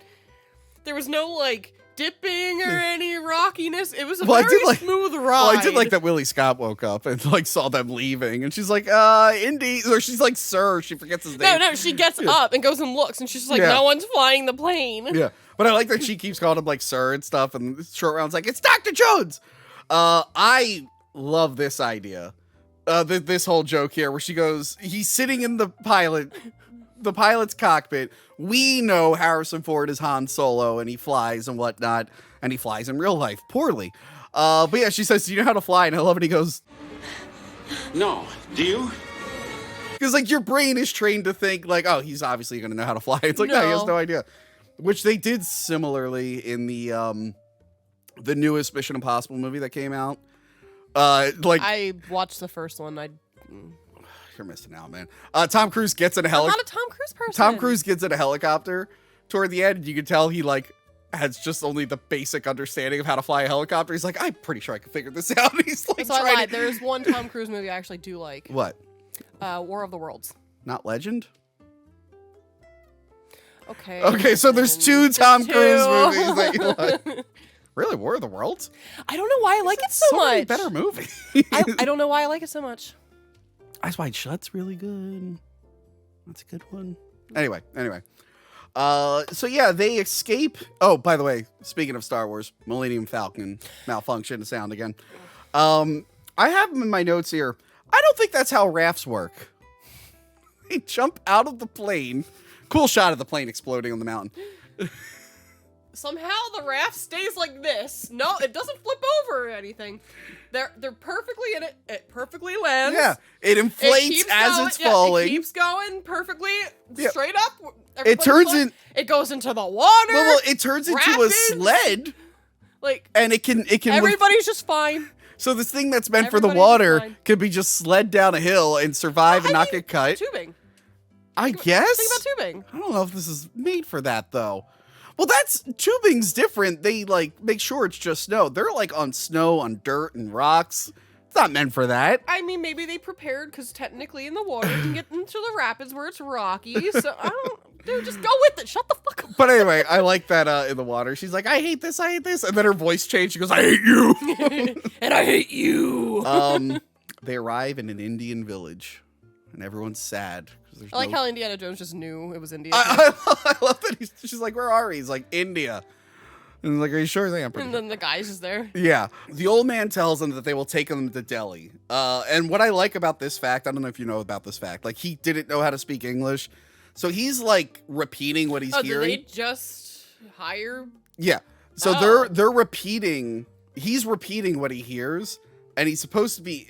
From what I read, he's supposed to be mimicking Spielberg's mannerisms and whatnot, or whoever was behind the camera, and like who he was mimicking was like hot and rubbed their head, and that's when he goes, and then darkness covers the land. That's I don't know if that's true. That's just a fact I read. I'm like, that's pretty funny if it's true. No, that's cute. So yeah, they talk about how they had a stone that was very smooth with 3 lines, and it's a Sankara stone. Yeah, it's part of their culture. And when it was taken, everything in the village went poorly. Also, the children are gone. And then the children were kidnapped. Yeah. So they want him. They're like, Shiva delivered you. He's like, no, we weren't delivered. And like, no, Shiva delivered you. Also, Willie, what the fuck? Yeah, she's very rude. Like, what? I like when he's like, you're insulting them and you're embarrassing me. Yeah. This is going to go into what bothers me later. Okay. The food situation. We'll talk about that. Like, she's talking about how she's hungry or whatever, and then she's just like, oh, never mind, because it looks like unappetizing. Bitch, eat that food! They are poor! We're getting to that. Well, those people weren't particularly poor. No, the people in the village I'm talking about. Like, that's, Indy says it. No, in that scene. I thought you meant later. Oh, no, later scene. I have my other issue. Okay. But, like, they don't freaking get to, look at them, they're all skinny. Yeah, he literally says, like, this is more than they get to eat in a week. Yeah. Eat it right now. Eat the freaking food. At least, like, if you don't want to eat the, like, mushy stuff or whatever on the side, that, like, it probably was, like, guano or something. I don't know. Eat the rice. Willie, you know what? I agree. Willie's bad. That's probably the only reason I don't like her. I don't care that she whines. She's just very, like, I get it, because she's, like, all, like, hoity-toity, like, I'm rich and la, but, like... Yeah, she is not a very feminist character. She's like, I just want to settle down with the sugar daddy and call it a day. I mean, I understand. I'm assuming at the end of this movie, she went back to America and realized how much college professors make, and she was like, no, sorry, Indy, bye. She's probably in Hollywood. Who knows? Yeah. So yes, they need the stones to bring life to their village, and they miss their kids. One kid escapes the temple, and he tells them, like, hey, all the kids are at this palace. Yeah. What? That poor kid. Yeah. That made me feel bad. He looked pretty sick. Yeah. I mean, look at what was happening. Yeah. Now, I said they added scenes in to slow this movie down. I think this might be one of the added scenes, because the outside of the temple, it's like Indy and Short Round on like a very obvious blue screen. It feels like they shot the scenes and they're like, we need a little extra, like, just blue screen it. Because it's very obvious. Like for a scene that it's like, well, they had the village. Why didn't they just shoot here? And it's like, oh, I don't think they had it available. Yeah, I could be wrong. But this is where we get... This felt post. Yeah, and this was Fortune and Glory. They need fortune and glory. So they take off on their adventure. They get on their elephants, and they're wandering through the jungle, and then she sees giant birds. But those aren't birds. They're giant vampire bats. And I looked at it behind the scenes a long time ago, and one of the guys in the movie was even joking. They're like, vampire bats aren't that big. Vampire bats are actually kind of small. Yeah, they're here. Yeah, vampire bats. There are giant bats. Put but a picture right here. But Yes. they're small and they're cute. Yeah, vampire bats are actually pretty tiny. No, there's another type of bat that is like large, but they're like the cutest freaking things ever. I'm not even like They're like little foxes. They're little, yeah, they're sky puppies. Yeah. Like they're literally sky puppies. Yeah. If I could have one and domesticate it, like it'd be over. Willie is not having a good time. She has a constant feud with the elephant, which I feel is one fault in this movie. We never get a resolution to that conflict of her and the elephant. I'm just saying, if an elephant thinks you're a bad person, you're probably a bad person. What do elephants know? They're like the most intelligent creature on Earth. Yeah, except for when the males go through puberty and they go crazy and start killing each other. So what humans used to do? Elephants are violent when they go through puberty. I feel bad for them. They have like a gland that swells behind their ear and it drives them fucking nuts.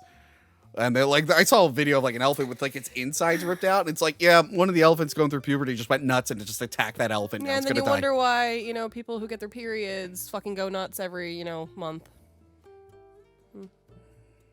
I've never wondered. I was just like, Yeah, it's just your insides falling out. Yeah, they're just complaining again. No, it's fine. Not that that's like probably the most metal thing ever, but it's fine. Was Willie going through a period in this movie? I doubt it. Yeah, she was a little too eager to hop in the sack for that to happen. Although it was the 30s, maybe they didn't care as much back then. People care when you're on your period? I don't know. I don't know what they were doing in the 30s. I'm just saying, current times, people care. I don't know. Listen. Dude, it's a slip and slide. Like, what? Just don't look down. When you clicked on the Temple of Doom in your review, did you think we were talking about riding the red wave as it's known? Or the Red Sea? The Red Sea. The red wave was that thing that was supposed to happen and didn't. Yeah. I know you were upset about it, but we gotta get back to this. I'm so devastated. So they camp at night after the elephant throws her in the water and everything, and all of Mother Nature is trying to attack Willie while the two are like playing cards. Literally everything, a giant bat, an owl, everything is going after her. And then Indy tells Willie the origin of Short Round. It's like, I caught him pickpocketing. His parents died when the Japanese bombed Shanghai. And they have a great relationship, and then Indy abandons him a year later, I assume. Yeah, what the frick? I don't know. Anyway, we find out Short Round's a cheater in cards. That was pretty funny. Where he's accusing Indy of cheating, and then he's got the card in the sleeve. That's pretty funny. He's so cute. By the way, Indy is such a badass. Jungle doesn't bother him. He doesn't care about this. And he actually shares a complaint with the audience. The worst one about that one is the noise. But yeah, Indy's a total badass. Unless you see a snake! Cut it out! It's weird. It's like, I know like snakes are his thing, but like I would still be scared. Maybe that's his phobia. I guess so, but like, I don't know. I personally, in the Indian jungle, I would be like, oh my god, like a freaking like tiger's gonna come murder me in my sleep. Like, there's other things than snakes I'd be scared of. Yeah, it's like me. Like, I hate thousand leggers, those centipedes. Stop! I'm gonna throw up. Like, I hate them. Stop! I'm gonna throw up. But if I was in an area where they were, I would also be scared of other things. It's like, Tony, there might be thousand leggers. Like, oh my god! I forgot you have them in here. No, they don't. They haven't been there in a while. And then, but then someone else could be like, oh, by the way, there's also like a fox and a wolf. And I'd be like, well, I'm really scared of those, but I'm also scared of the other things that could kill me. But I do like the joke that Willie thinks it's the elephant and she just tosses the snake, not realizing what it is. Why'd you bring them up? Sorry. We're going to get more bugs later in this. No, that's fine. It's the thousand leggers that I have the issue with. They find a shrine to Kali. And it's gross. It's covered in like animal corpses and fingers and stuff. And I like that their guides are like, nah, we're out. Goodbye. See you later. But yeah, they arrive at Pankot Palace. And Charter invites them to Pankot Palace. And it's a real party up in there.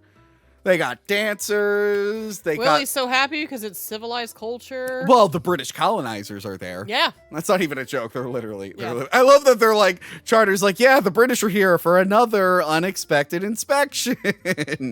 Like, they're keeping their eyes on them all the time. Willie is planning on making a move on the Maharaja. Turns out it's a child. Yep. Now, Indiana Jones wouldn't matter to him, as we learned in the last movie. But Willie's like, no, I'm not going to sleep with a kid. That is literally a child, Tony. It's literally a child. Indy didn't care. Willie, if anything, Willie is more noble than Indiana Jones. Sure, she's trying to sleep with older rich guys for their money, but they're not children. The palace, as we learn, was the home of the Thuggy cult, which I think might have been real. Chatter and Shore's Indy. It's like, no. They no longer, or Chatar. That guy, he says they no longer exist. And like, by the way, he's doing the worst cover ever. They're like, yeah, the Thuggy cult. I heard they were here. It's like, what? No, I don't know what you're talking about. Thuggies? What are they? Oh, it's nothing. And then the British guy's like, yeah, I think we killed all of them. And Charter's like, yeah, you definitely did. You got all of them. No, don't have to worry about any of them coming back. Oh my God. But I love that he turns the tables on Indiana Jones, because Indy's like, oh yeah, didn't you do this? Didn't you do this? And then Charter's like, hey, didn't you really insult a guy in this country and he was going to cut off your hands? And I like Indy's like, it wasn't my hands. It was, and he like looks at his dick and he goes, it was a misunderstanding. We got dick cutting jokes. How can anyone not like this movie? They're eating bugs and snakes full of eels and all this gross shit. And people have said like, oh, this is offensive. Indian people don't do that. But I think we were talking the last episode, or just in general, someone brought it up to me. They're like, hey, wait a minute. Like, that's to show, like, because Indians, like Hindus, are like vegetarians. That's to give you a hint to the audience. Like, these guys aren't on the level. Yeah. They're bad guys because they're not practicing the proper traditions and whatnot. But I like that Willie just hates all of it. And she's like, can I just have some soup? And I don't like this scene. Eyeball soup. Not a fan of it. I understand it's supposed to be a villain thing, but it's also so fucking, like, girl, it's another person's culture. Like, stop. No, I go to other cultures and I lecture them. I go to Mexico and I see the bullfights and I go, stop this right now. Stop it. I said food, not show. That's a culture. And I'm like, stop it right now. Turn this off. And Also, then, is it in Spain, not Mexico? I assume they're both. So I go to those places. I'm like, turn this off right now. Stop the show. And they all go, okay? Because they don't understand me. And then they kick me out. Anyway, Yeah, no, they're like, okay, cool, go white boy, run down the street, and then they release a bull on that's you. what I do if I was Willie Scott. I'd be like, stop this. No. it's wrong. You don't want to eat baboon brains? No. Get it out of For here. dessert. I don't know, the bug kind of looked good. The bug? The bug in the beginning. Looked like a giant scarab or something. Oh, yeah, that one didn't look too bad compared to what we saw. Yeah. Everything else I probably pass on, but I'd probably try the bug. Yeah. Kind of reminded me of the scene in The Lion King. I don't know why they make those like grubs look so good. I did look pretty good. Right? It's so weird. It's just like, you know what? That actually looks kind of appetizing. So later on, Indy is flirting with Willie. I don't know why. What is this back and forth? I don't know why. There's plenty of other girls in that palace. And Indy is just like, she dressed up nice. And he's like, oh, you're beautiful. But it's like, Indy, there are plenty of chicks. He's into Willie. He wants to hook up with Willie. He tempts her with the apple. I thought that was pretty funny because women usually fall for the apple thing. It's tale as old as time. It's literally the first story, women falling for apples. So yeah, I like the whole, like, they're flirting and you're kind of into it. Then he gets a little too cocky. I'll let you know in the morning. Why, you conceited ape. He's like, well, I'll have to test out my sex moves on you and discuss how your performance was in the morning. She kicks him out. And I like the whole thing where they're like, you'll be back in 5 minutes. Yeah, and they're both like debating. Like, they're both waiting for like the other one to come into the room because they're both like overconfident. And it's really, really funny. The hero trying to get laid. It almost works. It almost works. He And almost caves. And he got interrupted. I love this reveal, which Wild Wild West tried to do many years later. Did not do it as well. Because he's back and forth, and there's paintings of people on the wall, and you have no idea that there's a guy in his room. Until, like, the last minute where the guy ends up choking him, which is really cool. And I have my note here. That's the strongest fan ever. He, like, whips the dude and puts the whip in the fan, and, like, it lifts the guy off the ground and, like, breaks his neck. I'm like, how strong was that fucking fan? I'm always scared my fan's gonna fall on me while I'm sleeping because mine's literally above my bed. I don't know how. I don't know. Because even just like if if I put it on the highest, whenever I see it kind of shaking, but it's supposed to shake, so it Yeah. doesn't actually rip off the freaking wall. But Yeah. like, what the? But I do love when he breaks into Willie's room and she's like, "Oh, Indy," and he's just looking for other people. He's like, "Wait, no!" and she has no idea. She's like, "I'm right here," and he's like, "No, no, no." Then he touches the boobs on the statue. Yeah, so that's actually really, really fun. Now this scene, I love this movie, but this scene does skeeve me out when they go into like the secret passage, and I like how Short Round keeps bumping into everything. He reveals the 2 corpses and whatnot, but there are just thousands of bugs, like those weird ones that look like leaves to blend in. There's centipedes. There's those weird like spider ones. Yeah, those I forget what they're called, but you know what I'm talking about. They have their arms like this. Yeah. They're a weird type of spider. This scene, like, I used to like have trouble watching this scene, which I think might be why I like the movie, because like it was really challenging to me. I'm like, I really want to watch this movie, but it's making me not want to watch. But I want to force myself to watch. It's so much fun. But yeah, I love. He goes into the trap. I love he tells Short Round, it's like, just stand by the wall, and then he activates the trap. He's like, "You told me to stand by the wall. That's what I did." And then, of course, Willie is there to the rescue. And that scene's tense because you're like, oh my God, this chick is the worst. They're going to die. They're going to die. We are going to die. And then she has to, like, put her hand in the thing with, like, all of the fucking bugs. And again, the comedy. They save the day. They almost get stabbed and everything. They save the day. And then she walks in freaking out and activates it again. Why don't you like this movie? You're all idiots. You're all stupid, and you should feel bad. It's so funny. I'm kidding. You're not stupid. I'm just exaggerating. Your opinion matters, and if you don't like this movie, that's okay. I'm just saying that. I'll make sure to cut this part out. I'm just saying that to make it feel better. But you really are stupid if you don't like this movie, Johanna. This movie's great. And everyone who doesn't like it is stupid. Anyway. Glad you cut that out. I'm glad I cut that scene out. I'm gonna look like a real idiot if this premieres and I left that scene in. Could you imagine if you cut that in? My career's over if I left that in. Canceled. You're just done. I'm so if the picture of me as a 16-year-old Chinese guy doesn't do it, me yelling at people for having bad opinions. For having bad opinions, that'll seal my fate. Anyway, they go into the catacombs. These cool temples, which look awesome. The matte paintings in this are really good too. Everything in this is so pretty. It's like a bunch of like teeth. Yeah. And they witness a ritual happening, and they see the stones. They're like, "Oh, those are 3 of the stones that are like in a big skull." And this is like a ritual for Kali. There used to be more, right? That's what they There's said. 5 altogether. So yeah, there's all these people chanting, and then we see Molaram.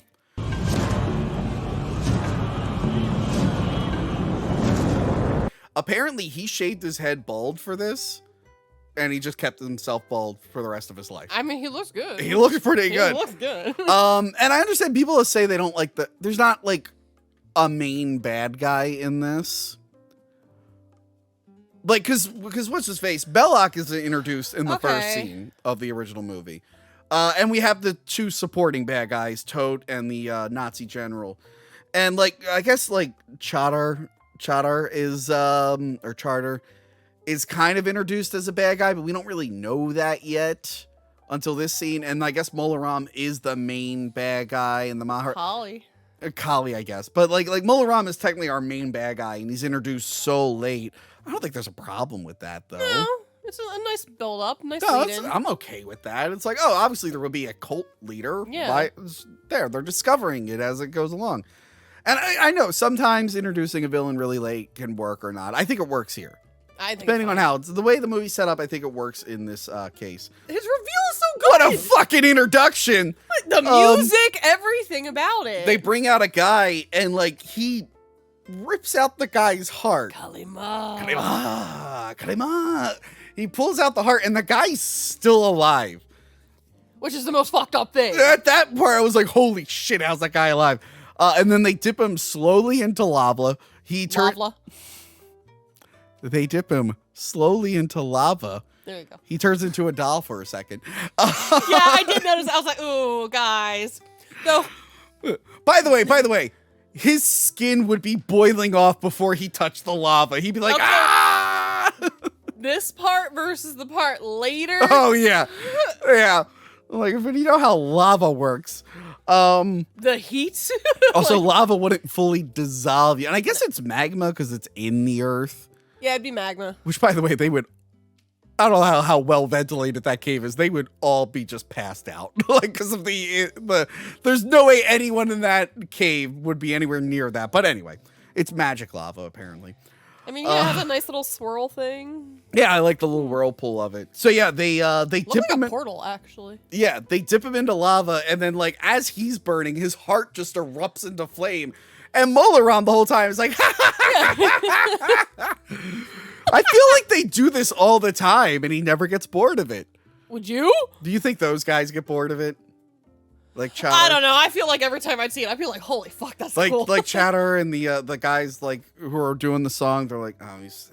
Also, aren't they all like kind of hypnotized technically? Yeah, maybe. So Yeah, they have the black sleep of Kali over them. But yeah, I feel like at least some of them have to be like, oh, here we go again. they ripped that from Black Christmas. Or Black Christmas ripped it that. from the Black Yeah. Christmas 2019. Oh my God. If only those girls just hit those guys with torches, they'd be Just fine. burn them on the side. By the way, the black girl in that movie was in The White Lotus, that TV show. Oh, Aubrey Plaza's in that, right? She's in the second season. I Okay. didn't watch the second season, but Alexandra Daddario was also in it. But holy shit, that girl was... I didn't realize how hot she was in that Black Christmas movie. Oh, Like, no, she's very attractive. They were all hot, but then I saw her in White Lotus. I'm like, holy shit, Yeah, no, that girl she's is gorgeous. super hot. It's just her character fucking sucks. Well, she barely even had a character in that movie. But anyway, she wasn't the annoying one. She was the other girl who barely talked, who gets killed randomly. I'll show you. I don't her later. remember. Anyway. I thought you were talking about No, not the main girl. Not the main girl who causes all the problems. Go back and watch our worst Black Christmas episode. me and Crystal get very angry. People really enjoyed how angry you guys got. We're so mad. The ceremony's done. They all leave, and Indy goes to get the stones. I like he sees the snake, but it's not even a real snake, but it still bothers him. He's like, I don't like that. The Indian guy popping out from the rock and screaming gets me every goddamn time. I forget about it every goddamn time. And every time I watch this movie, I'm like, oh my God, because I never expect it. Indy doesn't know that they get kidnapped because he hears the sounds of children being tortured. He went to investigate that Yeah, too. yeah. They were saying help. Yeah. But they all get kidnapped. And they're told by one of the kids, like, if you drink the blood of Kali, you become zombies. So that's like a whole thing. So Molaram has his bad guy speech, and he's telling Indy, he's like, hey, we're digging for 2 remaining stones. We found 2, we stole the one, and a Thuggee member hundreds of years ago when the British invaded, like, hid them down here. So that's what we're doing. We're digging for the stones. We don't know where they are. But when we get the 5 stones, we're going to take over the world. And he's like, the Hebrew God will... He says, like, the Muslim God will fall, the Hebrew God, the Jewish God. I'm like, well, depending on who you are, it's kind of the same one. But anyway... He's like, Kali's going to take over all of them. And here we see wrestler Pat Roach. He's back. By the way, I messed up in the 3rd one. He did end up dying, but that was years later. His scene is cut in the 3rd one.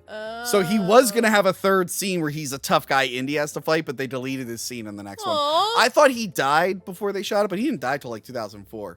But there's like pictures and some like behind the scenes footage of it. He's like a Nazi in the blimp. He would have been a Nazi in the blimp who fights Indiana Jones. Yeah. But they ended up How to go back to Nazis though? They ended up trimming down that whole sequence and getting rid of him, which that's kind of a bummer. Why is it always Nazis? It's not in this one. Yeah, that's what I mean. It wasn't in the 4th one. It was the Soviets. But now the Nazis are back. Yeah. Yeah. Cool, they're bad guys. No fucking shit. Hey, look, as long as it's not, look, as long as he's leaving the Italians alone. I can't wait for the day. The Italians are just like, hey, we switch sides. We switch sides. No, because he goes to Venice in the 3rd one. And I'm sure there was a deleted scene where some Italians are like, our bad. Sorry. We switch sides. So something you would literally do. Yeah. I'd be like, hey, Indy. Our bad. Oh, wait, no. No, they would have been on the bad guy side, though, because that was like that during. point, yeah. Oof. Yeah. Oof. Never Yeah. mind. Never mind. There should have been a scene of one Italian dude going like, Indy, I'm not. Yeah, that'd be you to save your ass. I keep telling that Mussolini guy, I'm like, hey, buddy, let's stay out. So annoying. Well, remember, World War II would have been avoided if Fabrizio survived the Titanic. God damn it. Go back and watch our Titanic episode. I have a whole theory We that have to do Titanic 666. I have a theory that Fabrizio was going to America to warn everyone. But unfortunately, he died. That's why he was so upset when Jack almost lost the card game. He's like, I'm trying to save the world. I gotta go to America to warn them. So, they make Indy drink the demon juice, and he gets covered by the black sleep of Kali, and now he's evil. Kali Ma protects us. We are her children. He's so evil that he is really thrilled to kill Willie. Yeah, what the fuck? I think this is some buried stuff from prior, personally. Do you think it's like the Venom symbiote is just bringing those negative feelings to the surface and so. amplifying them? I think so. But he's having a great time. He gets spit on in his face, and he's like, don't bother me. He's just like... Now, this is weird. Do you think that's his kink? Maybe. That's why he liked it. Maybe. Because he barely flinched, and then he just like touches it, and he's just like, Yeah. It's weird they don't rip her heart out. Is this a different ceremony? Are they not allowed to? Makes her suffer more? Maybe you're not allowed to rip out lady hearts. Maybe that's one of the rules. Maybe? I don't know. Oh. But anyway, Short Round's like, Indy, please. And this is like heartbreaking. It's like, oh. He slaps him. And he's like, Indy, I love you. And then he burns him. And apparently burning will snap you out of your trance. It's like Avengers, where it's like there's this magical stone from the universe, and it can take over your free will unless we bump you on the head pretty hard. I'm like, wow, that seems like a really lazy way to get out of that. So yes, no, that movie was written by a genius who you love and agree with everything he's ever done, except for the fact that he doesn't like Alien Resurrection, even though it was his creation. And what was the director supposed to do with what he wrote? I love that.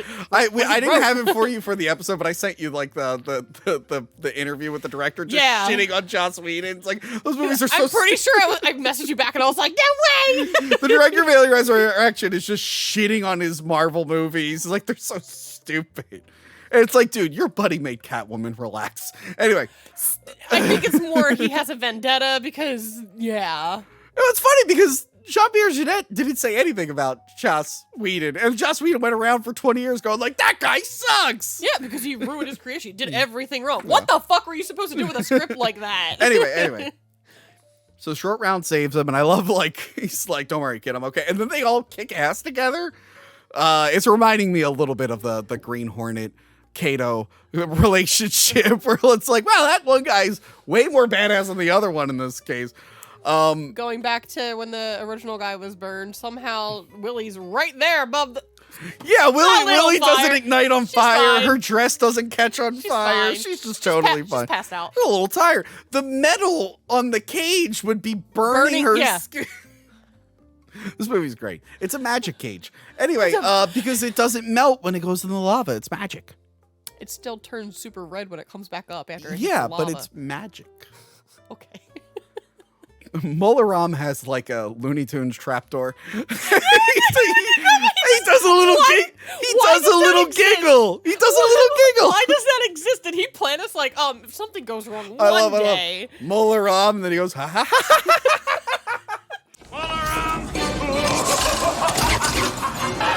They save Willie, who's almost dying a couple times. Chadar being crushed by the wheel. For some reason, that makes me cringe every time. Like, that had to. I mean, probably that had to have hurt. really fucking hurt. He deserved it. So we get the Pat Roach fight scene. And I like that he accidentally knocks out his own guy. Like, he throws the thing and it just bonks the guy in the head and knocks him out. Yeah, this, again, fun fight scene. Everything about this is fun. It's fun. Like, I love how, like, at the same time, the kids are being freed and they're ransacking the palace as they're leaving. The Maharaja shows up because he's also under the black sleep of Kali. And he pulls out a voodoo doll, which I think is a little much. That's more Haitian, right? I'm pretty sure, yeah. Let me know. Do Indians have their own version of voodoo? But I think voodoo dolls are totally Haitian. But I like it adds another At least element. like island area down, because Yeah. especially like you think of like New Orleans and Yeah. everybody down there. I'm sorry. Think of what? New Orleans. You said like New Orleans or something. I don't know, New Orleans. Nolans, as I call it. New Orleans. I say Nolans. New Orleans. I spent a lot of time in Nolans. You went to New Orleans? Yeah, when I worked on the TV show, we spent like a month or two there. Huh. Do you not remember in 2014 where I just Tony, left? I like cut a lot of you out. I was gone for months at a time, traveling the country, filming a TV show. Going, TV will be my big break. And now here I am with fucking people from high school talking about old movies. Yeah. Anyways, the voodoo. You went back to your roots. The voodoo doll. I was doing hack the movies back then. I'm like, that's what I said. this is my big break. I don't have to review movies anymore. Uh-oh. Anyway. Are these even really reviews at this point? We just kind of talk about them. We talk about tapes. Yes, Tony. we do. So, the voodoo doll adds an extra element to the fight scene, which I like, because Indy's kind of winning until he gets stabbed in the back in the doll, which the Maharaja's dicking around too much. Yeah, what the hell? He's like, ha ha ha. It's like, just break the neck. Break an arm. Yeah, do something a little bit more damaging. Break his leg and he's done. I don't know the rules of voodoo, though. Only what I saw in Child's Play, which I don't think is super accurate. No! But the Maharaja gets woken up from his black sleep of Kali, which is pretty cool. But I do like... The way he talks. Yeah. I Like, heard no, these super childlike, stories, yeah. too. It was only till I was older that I heard the Thucky was real. That's how he talks. We forgot to mention his whole like dialogue in the earlier scene. That's fine. I do like this scene where like the bad guy is about to be pulled in the rock crusher, and I feel like Indiana Jones, how I interpret it, I feel like Indy feels bad for him, so he's like trying to make him not go into the rock crusher because he holds onto the rope. It's a brutal way to die. It's like, hey, buddy, I don't like you, but I don't hate you that much. Yeah. Oh shit. But yeah, he gets crushed, and I like that the rock turns and you just see the streak of blood. He's like, oh. There was a similar death like that in my favorite James Bond movie, Tomorrow Never Dies, where they drop the guy into like the newspaper printing press, and then the blood prints on all the papers. And then James Bond goes, they'll print anything these days. Minecart chase. This is just like the raft. Somehow nothing's tipping over. I do love when people were like, the nuclear bomb was too much, the nuking the fridge That's was what too... I mean. And I'm just like, I don't know, there was a roller coaster over lava. Like, how do you even build that? I don't even know how you end up building that, to be honest. But it's pretty cool. No, there's this. Crystal there's Skull. stuff in the first one too. Like, Crystal Skull has bigger problems than the nuking the fridge. aren't they swinging on vines at one point? Oh my god. Okay, yeah. Stop it. Okay, I thought I remembered something bad like that. Stop it. Anyway, we're going to get to it at some point. The minecart chase is great. The blend between how they intercut it with like the miniature and the live action. It's so good. It's really good. There's a little bit of stop motion in there too, but it's blended really well. Yeah, I could tell the one part where they hop. Oh yeah, yeah. When anyone's like being thrown or Yeah. hopping, that's stop motion. But you it can looks tell. so good. Yeah, it is really good. And I always talk about how like that issue of the color correcting between the two, but in this, I think it's all darkly lit enough that it blends really, really well. I think it's fine. You have to know that it is stop motion to actually really like pick up on it. I love the one tense scene where they have short round above, like between the two carts. That's a lot of fun. I like the whole time short round's like, go left, and then Indy keeps going right into the scariest place ever. And then there's a lot of rear projection. It's all really good. Willie kills 4 dudes. She's awesome. She ends up killing like 4 guys.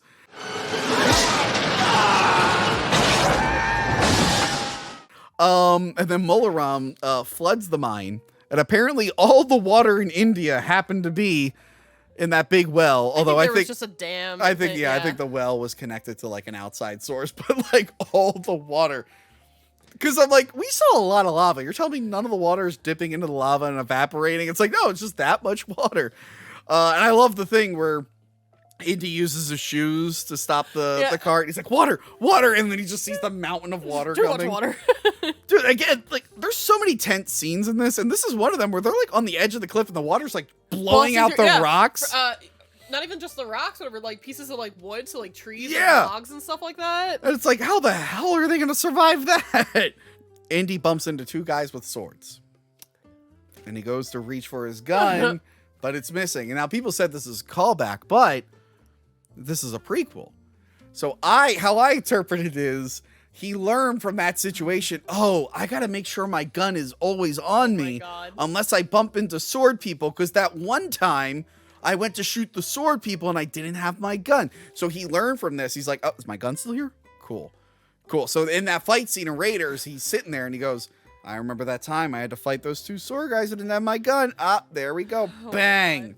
Bang. It completely recontextualizes Raiders of the Lost Ark, and I think makes it better. Jesus Christ, Tony. Am I wrong? Can you discount anything I just said? No. Exactly.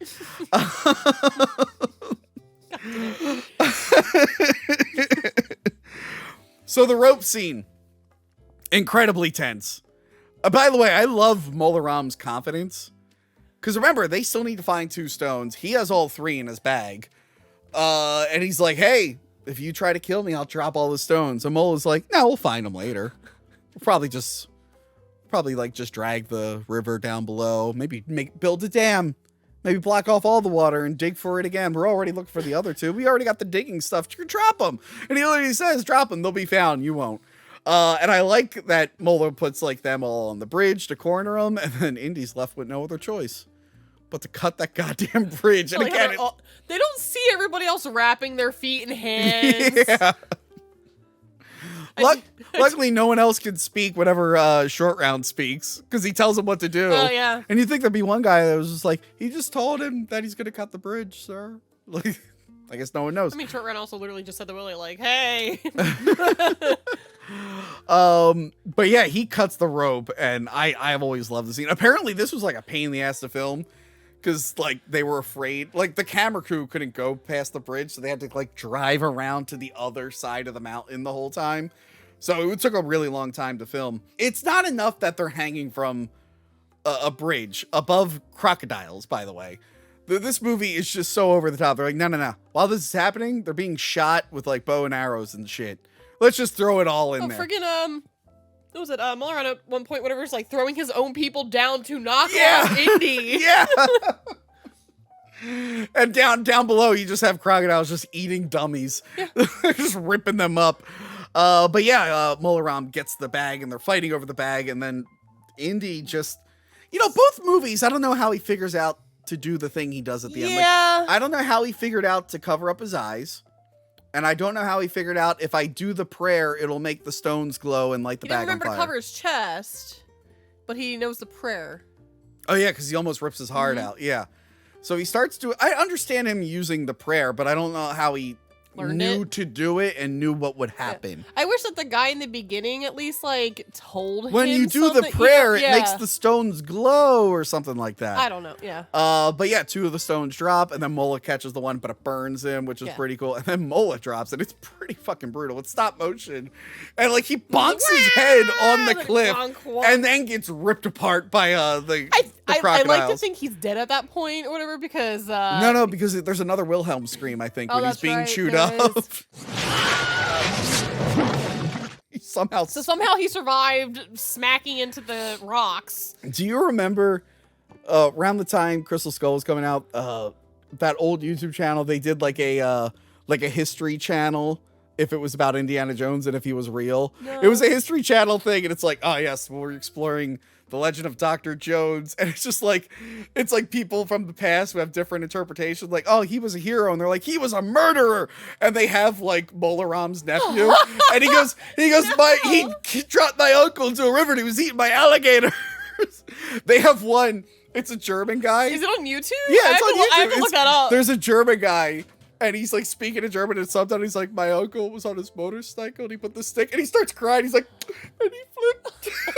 But it ends with a really fat Chinese guy going, okie dokie, Dr. Jones.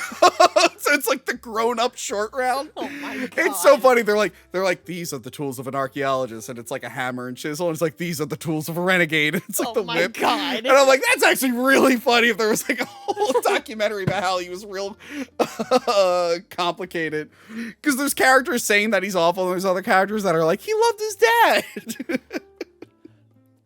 I can't believe you. We definitely watched this together. I haven't watched it in like 20 years, but it's a lot of fun. Okay. Mola Ram meets Kali in hell. Not his best comeback, but anyway. No.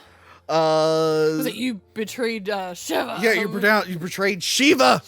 Shiva is a Jewish thing. Shiva. You betrayed Shiva. And at this point, this is when Indy is like, oh my God. I am now Hindu because I have actual evidence that Shiva is the one true God. And he must have been really confused at the end of Raiders. A year later, where he's like, oh wait, maybe the Jews were right. I'm a little confused. Maybe everybody's right. Yeah, and then finally, Last Crusade, he's like, wait, Jesus is real too? I'm getting a lot of conflicted information here.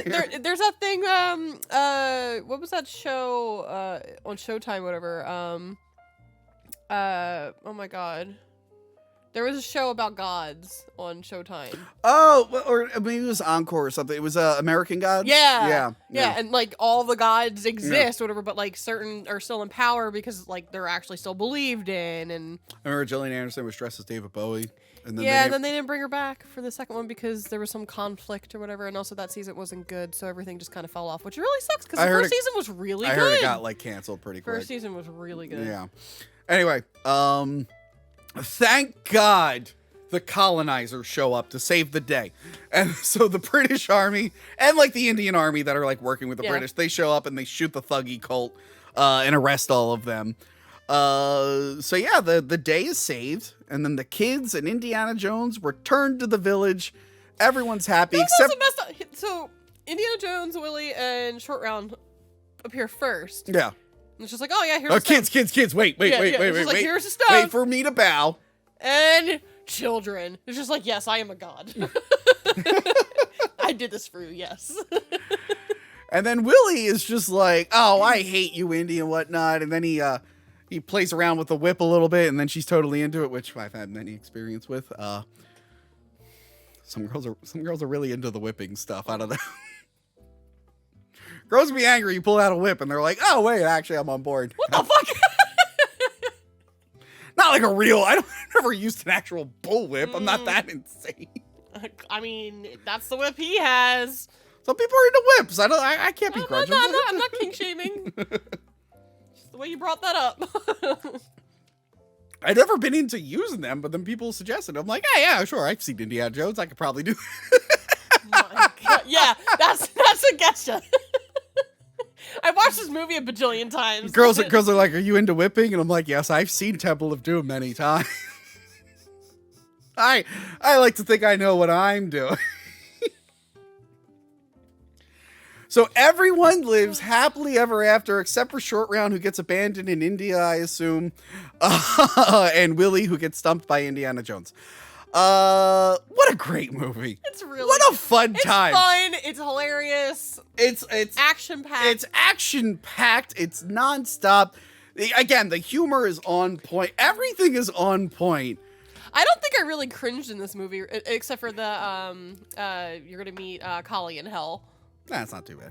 I mean, I cringe when it's appropriate to cringe, like the bugs and that stuff. No, I meant like line delivery or something. And there's some stuff that is ridiculous, but I'm like, based on what these series are inspired by, it's no less ridiculous than some of the old serials. But yeah, it's just a great time. What is wrong with everyone? I think people just wanted Raiders again. I guess. And then you kind of got that with Last Crusade, which we'll review, which is a fine movie, but it's just like, okay. And then Crystal Skull tried to be Raiders again.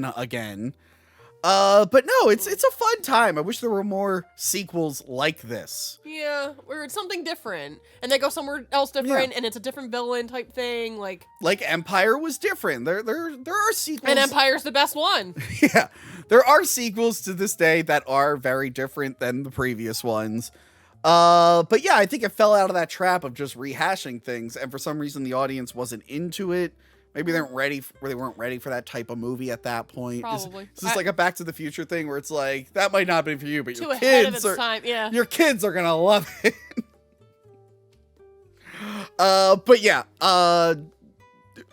fuck everyone. This movie's great, no, and I love it's it. you know what? It's the best. I retract everything. there is a better than reason. Raiders, better than Crusade. I'll watch this movie over and over and over and over again. There is a reason I bought those glass sets, whatever, because Blockbuster was still around. Yeah. And it was a glass set that I got, and it was the 4 cup, so it went up to the Crystal Skull. I can't talk. Crystal Skull. I don't know what happened to the rest of the glasses, but the only one I had left was Temple of Doom, and I'm okay with that. I don't know if, like, my parents broke them or whatever, because this is, like, ages ago. I don't know where the Temple of Doom one is now. I'm assuming they probably broke one of those, too. But it's fine. It's not like Blockbuster doesn't exist anymore, and I can't buy them anymore. I can't wait till we get to Crystal Skull so we could talk about the heist. Remember the Burger King heist? Me, you, Ted, and Anthony. The Burger King heist of the century. That Burger King shut down. Like, Yeah. when we get to the Crystal Skull episode, we'll talk about how we pulled off the heist of the century.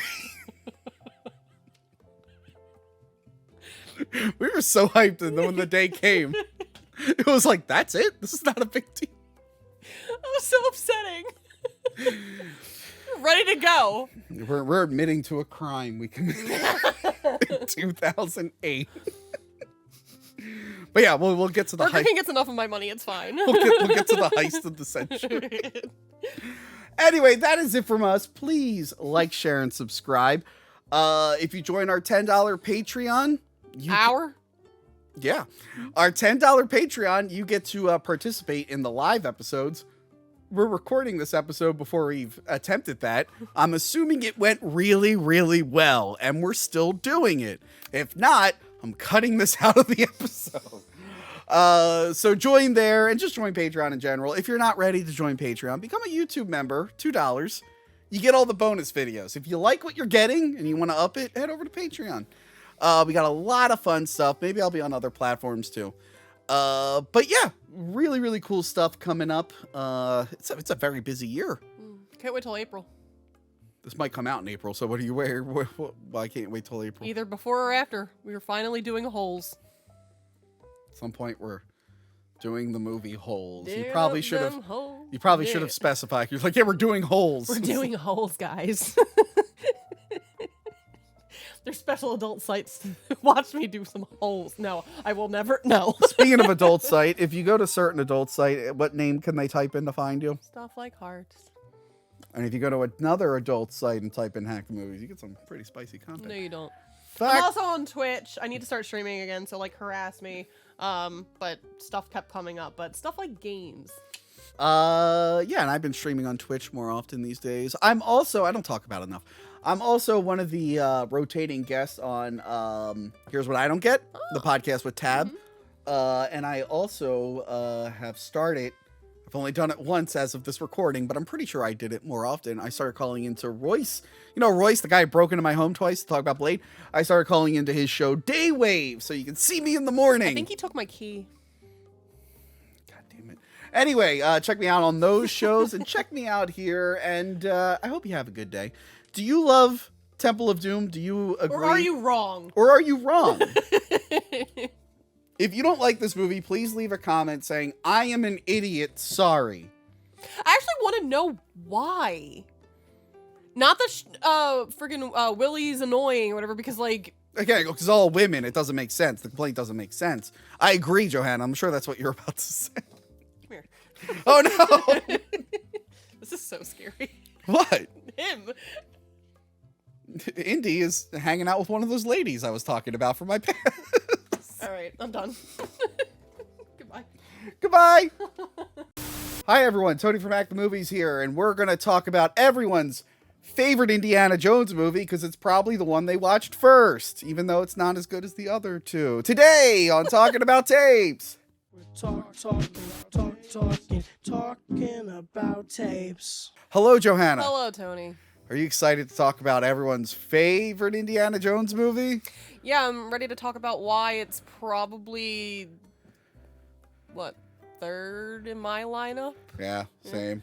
Same. Yeah. It's okay. It's a fine movie. I guess they realized they needed to course correct after the last one. they just went right back to Nazis. Yeah, they did, It's and like Nazis. not even just the Nazis, which I got to complain about later. A big shock. I have a complaint about the Nazis. Yeah, not just that. Just it feels like they're doing what a normal sequel would do. We're like, let's just do the same thing again, but just try to up a little. Like Temple felt different and fresh. It was trying to be bigger and better, but this feels like they're really just trying to do like the same action beats, kind of. It's like, oh, there's another desert. There's another desert chase, and it just, I don't know. We got to find another map that leads us to the thing. Whereas Temple of Doom wasn't like that. They just wandered in the village and like, oh no, the thing's over there. Can you go get it for us? There's a few twists and turns in this. There's a few things they added to make it feel different. What I do like is that this definitely felt like the closing of it felt like a final adventure. It's even called The Last Crusade. Yeah. Yeah, it felt like a good ending. Now, I think we talked about in the previous one. This is the one I saw first. I forget. Is this the one you saw first? Ever? Yeah. No. Okay. It was for me just because this was the newest one. So every movie from 1989, because that's when I was born, because they were playing on TV all the time. And I always liked it. But when I went back and watched the series, I liked those two more. Yeah, going through this rewatch, I was like, you know what? Yeah. Like, it's fine. It's fine. It's just, I'm just watching. The more, like, things happen, I'm just like, yeah, this is the one that everybody likes. Yeah, there's a few things in it, like, especially effects-wise, which we'll get to. Yeah. They got a little ahead of themselves there. I don't think this was affected by the writer's strike. I forgot to look into it because there was a writer's strike at the time, which we talked about a lot in our Batman 89 review. What's happening right now? Yeah, that's what happened right now. Because a couple movies were affected by that, and I brought them up before. Halloween 4, which is why that movie is just like kind of a retread of Halloween 1. And like Star Trek 5 was another one. But yes, let's get into this wonderful film. Now, I just wanted you to know, they took these off Amazon Prime. And I don't have Paramount Plus. Oh. Thank God I have 3 copies of it on VHS. So I watched it on VHS. And we mentioned... I have Paramount Plus. Why didn't you just message me? I thought it'd be funnier. Okay. And so I you watched it on VHS? Yeah, and I would have missed it. I would have missed this. So we talked about Batman 89, the Diet Coke commercial that plays, where it's Alfred calling the store. And it's like, someone will be picking up a Diet Coke. He'll be driving a black car. This one will be hard to miss. And I remember that commercial beat for beat because I had that tape. I didn't realize that Last Crusade also had a Diet Coke commercial, and it's so much fucking better. Holy shit, it's awesome. Yeah, you sent that to me, and I was giggling. I didn't know, because I don't think I probably haven't watched this on VHS since, like, maybe I rented it in the 90s. I never owned it. So, yeah, it's like, basically, this guy's like, hey, woman, go grab me a drink. While you're up, would you get me a soft drink? Indiana Jones starts to happen. There's the cool shadow behind her, and then there's like traps, and then the fucking kitchen breaks in half. It's like insane. Indiana Jones shows up and he whips the Diet Coke can, and I'm like, they put a lot of work into this. Whereas the Batman you one, literally sent it to me, and you're like, this commercial is great. Whereas the Batman one, it's just Alfred going on the phone, being like, oh, and then stock footage of Michael Keaton. But yeah, so if you have this on VHS, check out the Diet Coke commercial. By the way, Johanna. Just for the taste of it, Diet Coke. I'm drinking water out of my People Mover bottle. Know where the People Mover is located? Yeah, the theme park attached to the people who are going to ruin Indiana Jones. They already ruined it, like... That's the funny thing. Disney just buys stuff that's already ruined, and they're like, how can we make it worse? How can we make it worse? Now, I kind of like the fake out in the beginning of this movie.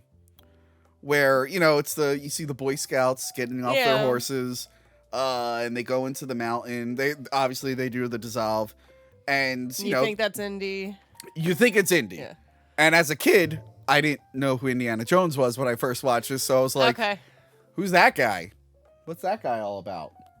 So it was very confused. So it didn't work on me. It's one of those, like, I think it only works if you're aware who Indiana Jones is. But no, we find out that this is Utah in 1912. Which makes me think, is Indiana Jones a Mormon? When will he look for the gold plates? Do you think they're going to circle back to Mormons? So, was this always going to be the plan, the showing him younger, or did they just throw this in just to, like, put the joke about the scar? Well, there was the show after this, which wasn't River Phoenix, but they did do that show, The Young Indiana Jones Chronicles. So this feels like it might have been a... Although, wait, was that first? Hold on, let me see something. Young Indiana Jones comes out in 1992, so I think they were testing the waters with this one. But yes, it stars River Phoenix. Oh. Rest in peace, who I think the Red Hot Chili Peppers guy did a bunch of drugs with. I was reading about it today, and apparently he said to someone, I think I'm having an overdose. And they said, you can stand, you're not overdosing. And then he died that night. The young River Phoenix, he sees them taking the Cross of Coronado. Now, usually... It belongs in a museum! Belongs in a museum. That cross is an important artifact. It belongs in a museum. And I like the whole thing where, like, he sees the snake and he's not scared of it. And you're like, wait a minute. Yeah. He's supposed to be scared of snakes. Anyway, the Cross of Coronado, I think this is the only time where the artifact, it's not directly related to the main artifact, but it has, like, some kind of connection because it's both Christian. Whereas, like, the idol had nothing to do with the Ark. The Herbachi. I still haven't learned the guy's name. The ashes of Herbachi, I don't even know his fucking name, had nothing to do with the Sankara stones. But this time there is somewhat of a connection. Yeah, he realizes he's gonna go steal the thing from them. Because it belongs in a museum. Yes, it belongs in a museum. Remember that Whitest? You ever see that Whitest Kid You Know skit? Yes. Frampton is dead, and so are all of his grandchildren. Then it belongs in a museum. Dr. Jones, sit down. So yeah, he goes to steal the cross, and they all catch him. Now he's on this exciting chase, and then I hate this. I hate this so much. Which? This whole sequence here. With the circus animals or whatever. I'm sorry, I was giggling even though it looks like shit. The giraffes just sticking their heads out. So, and I actually just brought this in as a problem, because this isn't the only movie that did it. This is probably the most famous one. The problem of rushed origin stories. So Indiana Jones, as a kid, he jumps on this train, and then he falls into one pit full of snakes. And that's where he gets his snake fear from. Isn't that crazy? Isn't that crazy? Oh, you'll never believe it. He falls into another train car, and there's a lion. How does he get rid of that lion? Oh, with this whip that happened to be there. And that's not enough, because he accidentally hits himself in the chin, and now he has a scar like Harrison Ford.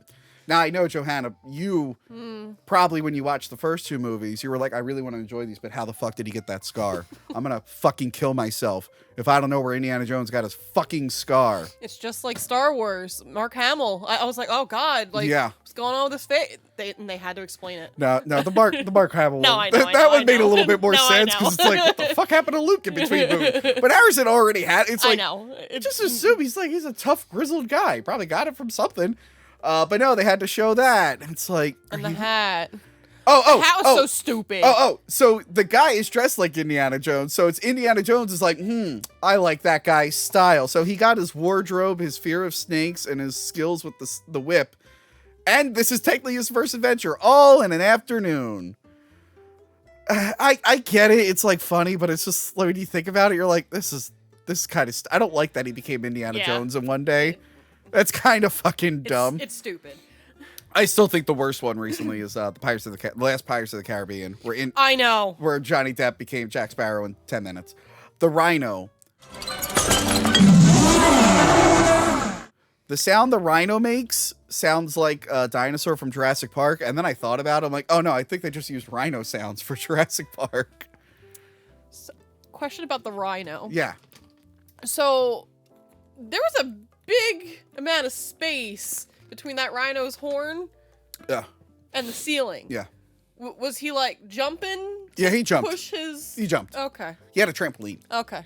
That was the trampolining rhino. It was big. That's a trick. Yeah. Yeah, it was big in Utah. It was big in Utah at the time. Yeah, so he uses the magic cart to get out of the the train, which I thought was fun. He goes home and he tries to alert his dad, Henry, but his dad is not paying attention to him. He's got other things to worry Neglecting his son. Neglecting his son. But I actually, when we get to the scene of them when he calls out his dad, I'll explain why the dad wasn't very good at being a dad. So yeah, he's so proud that he found this cross, and he's alerting the cops. Oh, that he stole the cross. Yeah, I don't know what the cops were going to do. Like, maybe those people had a permit to dig there. I don't know. Whatever. Like, were they illegally digging? Like, maybe even have some kind of a case, but it's just like, no, a guy hired them to dig. I'm sure that it was all legal. Like, it's not for you to say. So yeah, the cops are like, thank you. We're going to give it to its rightful owner, which is this rich guy, which I now realize today. I'm like, oh, he's wearing a white suit with a red flower. It's like Indiana Jones in Temple of the Doom. Like, does Indy just dress like people he hates? In Dial of Destiny... It's like, I hate you, but man, you got style. In Dial of Destiny, when his goddaughter, who's definitely going to ruin the movie, shows up to ruin the movie... Yeah. Oh, no, she did such a good job as the fucking robot in Han Solo. That's who that is? Yeah. She also helped write the last Daniel Craig James Bond movie, which was fucking garbage. So yeah. The finale? The No Time to Die, yeah. Where they ripped off the siphon filter virus. I watched it. It was terrible. I thought it was fine. Nah, it was bad. So yeah, so when she comes to like ruin the movie, is Harrison Ford going to open it wearing like horns to look like Bolaram to fit? Could you imagine?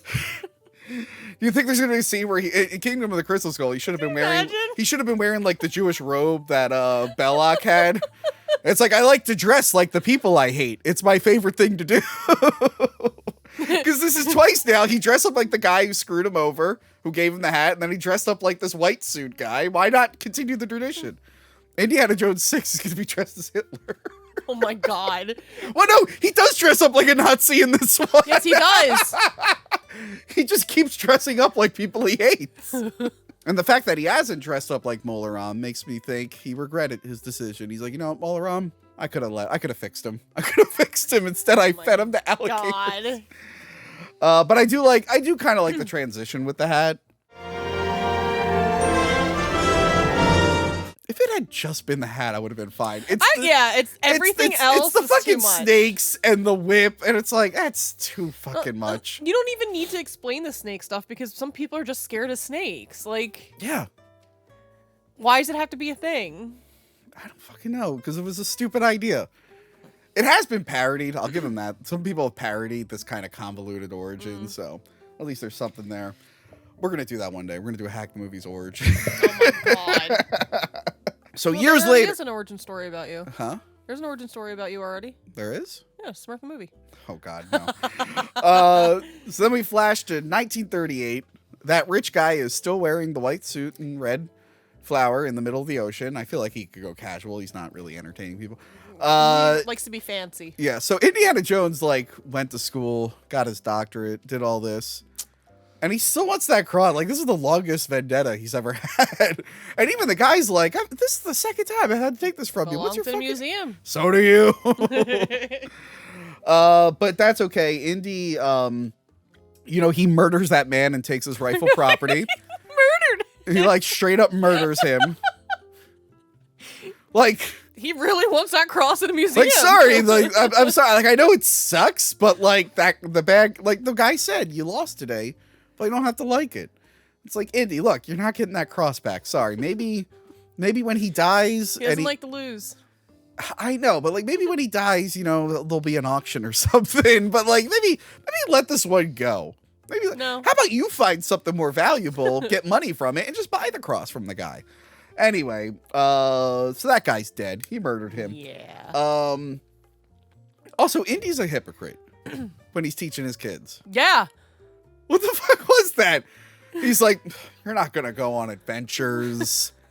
You're not gonna, there's no maps to hidden treasure. No X marks the spot. No X marks the spot. All your stuff is done in the library. It's like, motherfucker, you go on so many adventures. Because he's Indiana Jones. Yeah. He has the hat and the whip. This is and the scar. This is typical boomer behavior. Boomer behavior. I don't ever want to retire and give up, so I'm going to screw younger generations. So he's spreading this false propaganda that is like, oh, being an archaeologist, it's boring. You're in a library. Definitely don't go to Egypt and be competition with me. So yeah, Indy's the bad guy. But for some reason, everyone loves him still. His student. The girls aren't fawning as much as whatchamacallit? The last one. I don't know. I feel like more girls are fawning in this. They're not. It's not. There's a lot of girls in the class, or whatever. Which girls are not taking this class unless the friggin' teacher's hot. But like, oh my god, yeah, doctor. He's a doctor too, technically. Yeah. But in the what was it, Raiders or Raiders with the love you? Literally, yeah. Like it was like blatant. Like it was just like, ah. This one, they're just kind of like. By the way, I was going to invite Doug from Good Times, Great Movies. I was like, hey, man, you want to do the third one? He's like, I'm sorry, I'm in Egypt right now killing people. I'm looking for the Sphinx of Dr. Jinx. And I'm like, oh, okay. I don't know. I just made up a name. You could say like an Egyptian god, like. Couldn't think of any. Anubis? Yeah, Horus? sure. Like, sure, that the Sphinx of Anubis. He's looking for that. So that's where Doug from Good Times, Great Movies is. Sphinx of Anubis. And okay. I'm like, well, I guess it is school out of session right now? Anyway, he's just a normal college professor, that Doug, but he goes on so many adventures, it turns out. He's just a normal guy. Yeah. I do like men. It's a normal man. We always go on adventures. You're too busy cooking. You don't notice us going on adventures. I have to make sure you guys are well fed and able to keep your stamina, and yeah. And you better put those gloves on and put the medicine on the dog, okay? I don't care if you're pregnant. Bro, it's fucked. That video was so fucked. I'm like, oh man, are you serious? Anyway.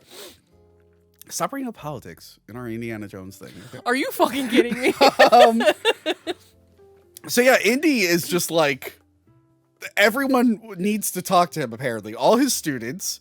He's got like an assistant who's like, you haven't regraded these papers. Like, there's probably like some poor kids who can't graduate because Indy hasn't graded any of their assignments because he's in Venice banging German bras or something. They're like, Mr. Jones or Dr. Jones, I'd really like to graduate this year.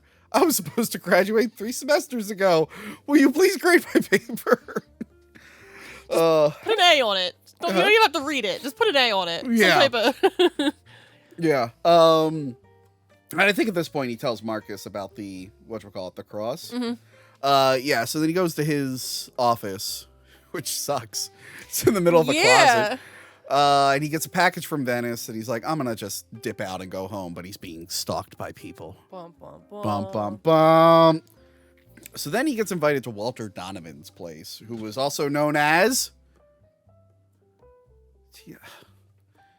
You know, you've been so obsessed with porgs, you forgot about the real people in Star Wars. Walter Donovan is General Veers from Empire Strikes Back. Their shields will be down in moments. You may start your landing. Remember that guy? Mm-hmm. Yeah, that's him. How did you not recognize him? So anyway, porgs. No. He shows him a tablet, and he's like, hey, this tablet can lead to the Holy Grail. And Monty Python? Yeah. He should have said that. Like, oh, the Holy thing from Monty hand Python. Which I saw The King. Not to bring up politics again. Did you see his finger? Oh, yeah, he's had sausage figures. That No, it's just the one finger. Yeah, it was weird. I made fun of that months Dude, he's ago. like about to die. It's gonna be fucking hilarious. Oh, that's gotta suck to wait your whole life to be king and your bitch mom. Your mom literally refuses to fucking die. It's like, oh my god, mom, will you just fucking die so I can be king? And he's like, well, now I'm king and everyone fucking hates us. Great, thanks. It would have been awesome if I was king in the 90s, mom. Anyway, yeah, he had the thing and it looked like the holy hand. Yeah, it was all over Twitter. I was dying. What a good movie. And then people were comparing him to Snoke because the gold robe. It's like, how do you guys fucking remember what Snoke looked like? Snoke is what they went with? Because the gold robe. And I'm like, no one remembers Snoke. He's the most I remember Snoke, but like he didn't do anything. And if I'm making a comparison, I wouldn't bring up Snoke. It was just like, the gold robe thing. I'm like, how do you remember what he was wearing? Whatever. How do you remember anything from those movies? Anyway. Well, porgs. So the tablet hints to the Holy Grail where you can get eternal life. And then we find out this whole backstory here where there were 3 brothers who went into the desert. Only 2 returned 100 years later. Ooh. And then one of them didn't make it. And then the other one just told some priest, he's like, here's everything you need to know. I'm going to die now. Bye. And then he died. So they need to find the second half of the tablet, which is buried with the knight in Venice, Italy. You got to go to Italy. Mamma mia. That was a deleted scene. They were like, you have to go to Venice, Italy. And then Indiana Jones went, Mamma mia, pasta. There's an extra incentive to go on this mission because it turns out Indy's father is missing. Your father is the man who's disappeared. He's missing, and he was part of it. So he's not really in it for the Holy Grail, which he questions whether it's real or not. And it's like, Indy, why? After everything else, yeah. Like, seriously? Especially after Temple of Doom. Yeah, Temple of Doom and fucking You literally saw people getting their hearts ripped out, like, and still being alive afterwards. Yeah. Well, again, I feel like he converts to a different religion each time. Oh my god. Which is why the last Indiana Jones movie needs to be about the golden plates for the Book of Mormon, so he can return to being a faithful Mormon. Because we notice he's not wearing that Mormon underwear when he takes his clothes off, because he lost his faith because he found out all these other religions are true. He's like, sorry, I'm not a Mormon anymore. I'm a South American alien worshiper. Kingdom of the Crystal Skull. Good lord. Or aliens in that one. I remember. How does he try to justify Jesus, Shiva, and aliens? That probably might mess with his head. So anyway, he finds out that the package he got was his father's journal that was sent to him. And he's like, okay, this is going to help us. And then for some reason, Marcus Brody's going on the adventure. Yeah. I guess they figured it's the last one. Let's bring him back. But I'm like, he wasn't even in the second one. Whatever. He has like 2 or 3 scenes in the first one. I never really... He's a good actor and everything, but I was never like, I can't wait for Marcus to show up again. And like, no. Should have brought Alfred back. Alfred Molina. Mm-hmm. It's a little hard. They could have recast him. We find out in this movie several people are recast. Just give him the beard. It's so different. Yeah. He's a different person. You killed my brother. Yeah, there you go. Walter Donovan gives Indiana Jones great advice. Don't trust anybody. Yeah. Meanwhile, and I have here, Allison Duty is hot as hell. Dr. Elsa Schneider. How do you do? Why was she not in more movies after this? She was in a couple big... I don't know. She was in a couple big movies, and then she was in a bunch of TV stuff. She's still in movies, like I said before this. I told you she's in RRR, which I still haven't seen. You really need to watch it. It's like 3 hours. Just please. It's 3... Is there a penis monster in it? Because the last 3 hours... There's no eyeball mutilation.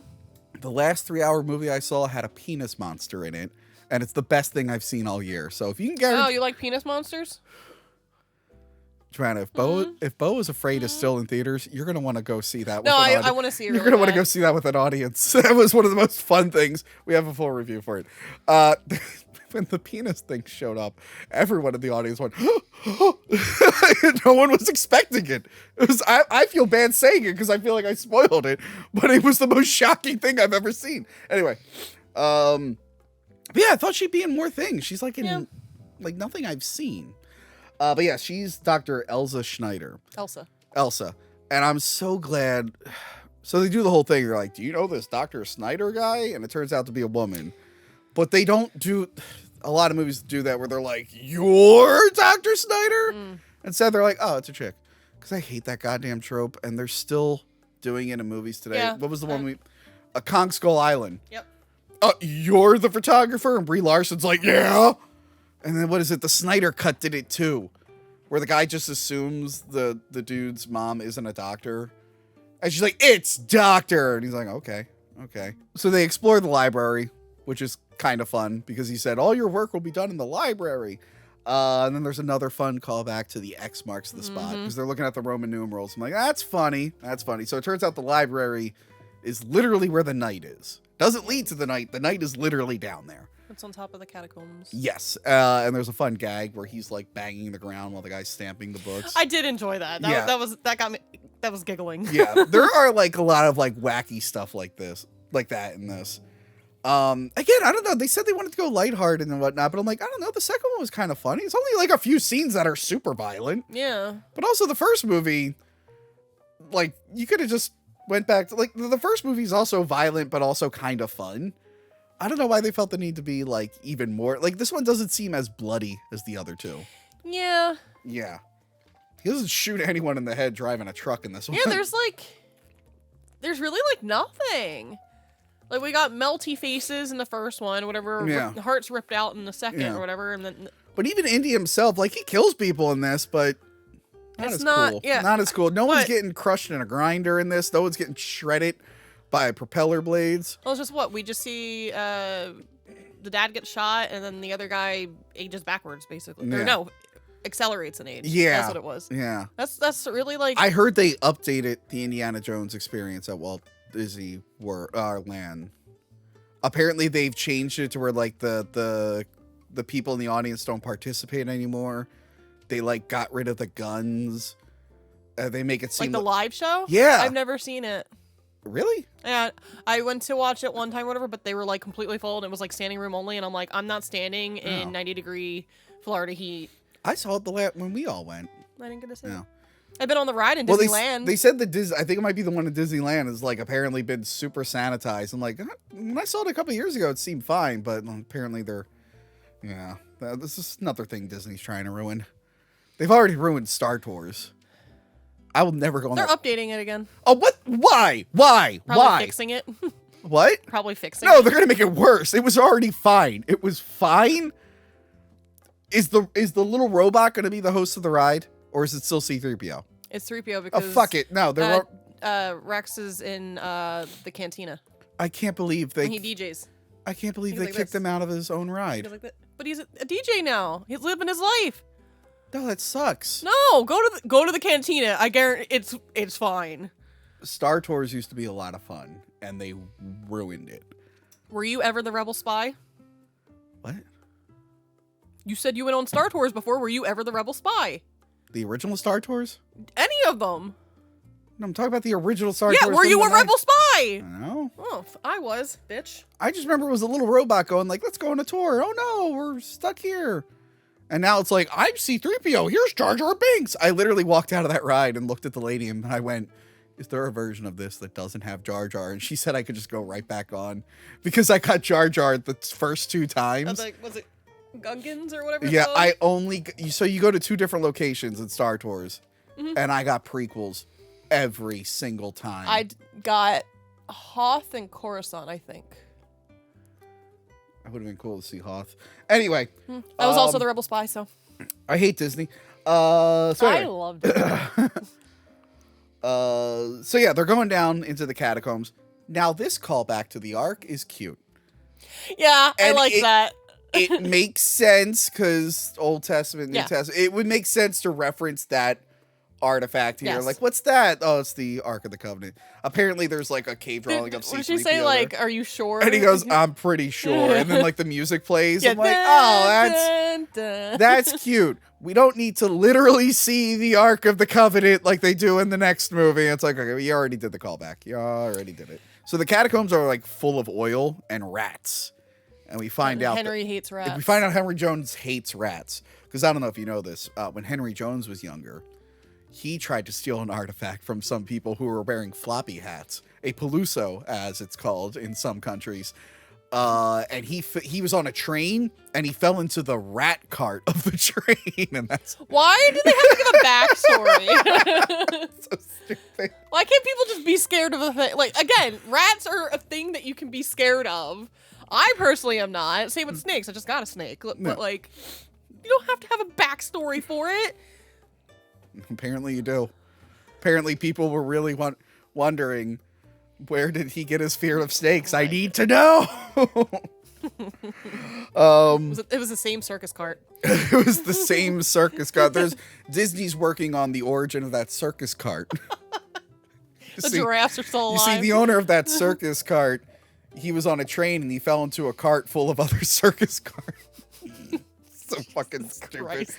Anyway, they find the knight's tomb and they realize the shield has the rest of the tablet. So they make like an impression, and then a bunch of men in fez hats. And I forgot to tell you to swing by the office and bring a fez hat. They light everything on fire. So they light everything on fire, right? Yeah. They exit a different way. Yeah. Okay. These people don't have any idea, like, if these people are still alive or not. They friggin' blew up the thing. Everything's on fire. Yeah. How did they get back outside and know where to look, knowing they'd come out of that sewer? I think that was just a coincidence. They were like, well, he did No, it. they came running out to look. Yeah. The same thing happens later on, too. I was like, Well, no, they know the layout of the catacombs and whatnot. Yeah, but they know he survived? They were checking to see if he survived. Well, they couldn't go down while it was on fire. They're probably like, let's go to the exit, make sure. And sure enough, they're coming out the restaurant dining area. And it leads to a very fun boat chase. There is a good moment here where he's like, are you crazy? Don't go between them. Go between them, are you crazy? It was fun seeing actual boats in an actual location. And that's not a nod to new movies over relying on CGI. That's a nod to something that happens later in this film. An action sequence that looks like garbage. But the boat chase is a lot of fun. We find out that these guys are like the Brotherhood whatever it of was. the Grail. Yeah, they like protect it, basically. Yes, they are like these modern day knights that protect the location of the Grail. They have to make sure no evildoers find them. So yeah, I like how the guy's like ready to die. That was pretty cool. Yeah, with the propeller. Yeah, that I love that scene with the propellers where like the wood just pops up for like a second. I'm like, that looks like they're gonna die. I don't know how accurate this boat chase is. I'll probably have to ask my good friend Captain Boomies if there are any inaccuracies. Anytime there's a boat thing in a movie now, I'm gonna call up Captain Boomies. Oh my god. Who I hung out with in Philly. In Philly, when I didn't ruin the live show. I ruined Vito's merch, but I didn't ruin the live show. Still, you ruined something. He reimbursed me for the cost of the shirts, by the way. So I've actually, to be fair. Yeah. To be fair. Do you think Vito would have sold out of shirts? Oh, he wasn't even going to bring shirts. He was going to bring his card game. That definitely wouldn't have sold out. Those people were way I too think you drunk. did him a favor. Those people were way too drunk to lug that heavy, like, thick box enemy weapon over there. There's no way he would have done that. By the way, I shot like 2 videos with him. I never thought to put the box on the set. He tells them like, all right, if you're looking, because he's like, I don't even want the Grail. I just want to find out where my dad is. Can you let me know where he is? Like, okay. Even though you just killed 4 of my best friends. Let me tell you, they really literally blew up in between a boat. And he's like, okay, you seem pretty cool. I'm like, were you not friends with those guys? Order of the Cruciform Sword. Okay. That's what it is. Okay. What so is a name? So he tells him, it's like, hey, your dad is in a castle on the border of Berlin and Germany. And this Austria. Austria and Germany. This part's kind of bullshit where like he finds out the room was trashed, but Elsa didn't hear it because her music was playing. It's like, this is Indy. Come on. You're smarter than that, Indy. You're smarter than that. Instead, he's like, I'm going to have sex with this lady in Venice. He's just blinded by the puss. Well, it's a very romantic city, so I don't blame him. He even has to stop and like look at the camera and go, oh, Venice. Is it possible for Indiana Jones to hook up with a woman without fighting and arguing first? No. I don't think we've ever seen it. No. I literally don't think we've No. ever seen him hook up with a girl without screaming, yelling, and some kind of physical. Especially in the second one. No. Yeah. Every woman we've seen him with, there's been some fighting and arguing. That's his kink. Don't kink shame. He needs to get riled up first. They end up at the castle, and I like the callback to the beginning where she's like, what are you going to do? And he's like, I don't know, think of something.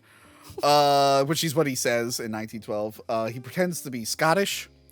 His Scottish accent is so terrible, despite the fact his dad has a thick Scottish accent. How does that happen? Lord Clarence MacDonald and his lovely assistant are here to view the tapestries.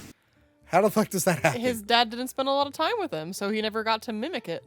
I can't wait to explain why. Why am I... Sean Connery has a great... Sean Connery's great with accents. Like in Highlander, when he played an Egyptian pretending to be a Spaniard, and then he sounded more Scottish than the Scottish characters in the film. So yeah, he's pretending to be like an art admirer who wants to look at tapestries. He's doing a terrible job. He beats the shit out of the guy. And then, of course, fucking can't keep politics out of anything. He's like, Nazis, I hate these guys. Like, why do we got to bring politics into this? Like, can't we just enjoy a good adventure without bringing... I'm trying to imagine, like, modern day people in 1989, like, having to watch movies. This is probably shit that they would say. Oh, is that where that went? I was wondering where the fucking eye pen holder went. But yeah, so he hates the Nazis. Who doesn't? I could pull up some accounts. Oh, God. Just go to Twitter. Anybody with a blue check mark. Wait a minute. You see Josh Gad saying that? Like, oh, the neo-Nazis are buying up. I'm like, what the fuck? Like, the celebrities, like, having meltdowns over the fact they can't have the blue check marks anymore is so funny. If you have, like, a million followers, you can get the. That was the funniest thing because he gave it to them automatically, and then they had to be like, "Oh no, it wasn't me. I didn't want it. Oh no!" And I'm like, "That's fucking hilarious." And I was like, "Wait, do I like Elon Musk now?" And then I checked my crypto wallet. And I went, "Nope, I fucking hate him still. I still hate him." But that was funny. That was like being a dumbass and buying crypto. That was an ultimate troll. That was so hilarious. Just to see everyone on their high horse be like, "We'll never pay for it," and then they have it. They're like, "Ah!" You had a blue check mark before me. Just saying. Yeah, and it was a fucking waste of money and time. The only good thing about it was the edit button. That was it. Which doesn't even work on fucking mobile. Does it not work anymore? It works when it wants to. Oh, I mean, I know like everything's breaking on that website anyway. So, because I fucked up a tweet, I'm like, let me edit it. The option just didn't even show up, and I was like, son of a bitch, what the fuck? Well, it worked when I had it. For 3 weeks, you know, when you the trending, the hashtag, you click. For 3 weeks, that didn't work for me. It was like, oh, so and so's trending. I'm like, oh, let me click, and then it'd be like, this is not working. It's not your fault. And I'm like, oh, I guess I'll just never know what's happening. Website's such shit. Anyway, Henry is shocked to see his son. He hits him with a vase, which is pretty funny. Sean Connery, how do you feel about Sean Connery as Henry Jones? I love Sean Connery. You said you weren't. Oh, you weren't attracted to him. But yeah, I'm not into him. Like I'm not like, hey. Do you think him slapping people in this movie was very realistic? Looks like he knew how to do that. Bro. I know. Let's just say, Sean Connery. I know. Sean Connery, his wife will put on the gloves. So yeah, he hits him with a vase, and I do like that Sean Connery feels like so sad, and Indiana Jones thinks he's sorry for hitting him, but he feels sorry about the vase. He's like, Ming Dynasty, you hate to see it. He's like, oh, don't worry, it's a fake. That's really funny. I like the bit about him being like, oh, like, is the journal safe or diary or whatever? And he's yeah, like, that's the thing. That like, one, you want to bring that here with you as I already sent it out to you? yeah, it's like I sent it to you. To Thank me? God you didn't bring it. It's like you brought it here. I should have sent it to the Marx Brothers. This gag was redone in the newest Tomb Raider movie. They did something really similar, where the guy's like, "Thank God you didn't bring it." And she's like, "Well, Dad, about that." So yeah, I do like that he murders all the Nazis, and Henry's just like not used to seeing, and he's like, "Oh, look what you did! Oh my God!" Because I don't know if Henry, I guess Henry didn't fight in any wars. I think we're supposed to assume that Indiana Jones at least fought in World War I. It was 1912. He was a teenager. He probably would have fought in World War I at some point. Yeah. So Henry's not used to murdering. Meanwhile, Indy's like, no, I've killed a lot of Germans. I killed a lot of people. During and after the war. Could you believe it? It wasn't enough. I had to keep killing them. Oh my God. I like that Henry spoils the twist about Elsa. And it's like, Elsa, he's like, oh no, she's a Nazi. Let her go. He's like, what? No, she's a Nazi. He's not going to shoot her. She's a Nazi. What do you mean? No, he's not going to shoot her. And of course, Indy falls for it. Oh no, a blonde hair, blue-eyed woman's a Nazi? I couldn't believe... My eyes are blue, yes. You put some blonde in your hair? I'm a natural brunette, though. Anyway. I'm sorry, where's majority of your family right now? Huh? Where's majority of your family right now? Didn't they have to, like, flee somewhere because, you know... It's a big coincidence that a lot of people with my last name are in Argentina. Mm-hmm. Isn't that crazy? Mm. In Italy, Peluso means hairy. In Argentina, it means means floppy hat. I was shocked when I found out that's literally what it meant. Anyway, so yeah, the twist is that she is the bad guy. But she's not like bad. Yeah, it's kind of like how Belloc didn't really care so much about the Nazis. He more cared about the artifact itself. But then there's an even bigger twist that Donovan's the bad guy. Wah, wah, wah. I warn you not to trust anybody, Dr. Jones. And again, he's kind of like Belloc too. He just seems like a not as interesting Belloc. Yeah. He kind of looks like Belloc, and it's like just not as interesting. Like, okay, I guess. Like, surprise, this guy is actually Belloc. Like, cool, awesome. We find out that the book is missing a map, and they gave it to Marcus Brody. And I do love this this setup where he's like, Marcus Brody knows all these people. He's probably found it already. Cut to Marcus just being like, does anyone know English? What's going on? So then Sala tries to save him, and now Sala has the fez that we all remember. Which we realize when we watch Raiders, like, he doesn't have the fez in the first one. He does a bad job of kidnapping. He does a bad job of saving him. Apparently, there was a deleted scene where Sala punched a camel or something. Why? I was looking up some deleted scenes, and I guess he slapped a camel. I think he slapped a camel to, like, have it react to fuck up the Nazis. But yeah, so the Nazis just had a fake truck. No, they had a truck in front of a fake store. That was convenient. How did they know he would end up there? There's a lot of convenience in this. Yeah, how would they know he would end up there? But I'm glad Sala gets his own action scene. That was fun. Yeah. Where he's just like, run. Run. Mark is just oblivious to all of it. So yeah, they leave the Jones in the castle, but we also find out that, here's the even bigger twist. Elsa slept with both of them. Which I was like, that's gross. That's gross. Get it, girl. Oh my God. I do like they find out that once they have Marcus Brody, which by the way, after Indy hyping it up, like 10 minutes later, they have Marcus in custody. And he's like, oh, you have orders to kill the Joneses. The Germany's declared war on the Jones boys. They try to escape and they accidentally cause a fire. And they have that secret, there's like a secret lever in the fireplace that leads you to the Nazi station. Yeah. And there's a lady Nazi there. I swear to God. Anyway, there's a lady Nazi there.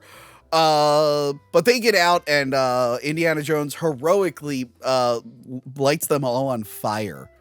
He murders a woman. How many women do you think he's going to murder in Dial of Destiny? They're Nazi. They're not safe. They're not safe. Or if they're a commie, because, well, I guess, no, he didn't kill Kate Blanchett in the next one. The aliens. Oh, yeah, the aliens got her. The aliens killed her. Oh, I got a funny joke for Kingdom of the Crystal. Let's go for that scene. I've been like counting down the days till magic. So yeah, they get out. They escape the castle through another secret passage, and it's like, how many secret passages are in this castle?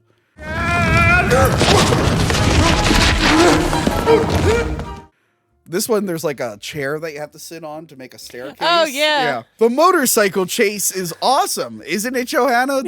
That motorcycle? But I was looking at the flip and it's like, why did he let go of the handlebars? Because, it's a very exciting scene. Like, he like fucking spears the one dude. He knocks one motorcycle out and the other two flip over it. And then he puts the one in the spokes and they flip. What I was looking at, I mean, obviously it's a dummy. Obviously the real reason is it's a dummy that they had to secure, but I was thinking about realistically, like, what do you let go of the handlebars? This guy was like, nope, I'm holding on, and he spins like 6 times. That scene's awesome. I don't agree with Henry not being impressed by it. Because he looks back and Henry's like, I'm like, no, fuck you. I'd be like, that's the most awesome thing I've ever seen. Holy shit. He doesn't condone murder. I don't know. He was very religious.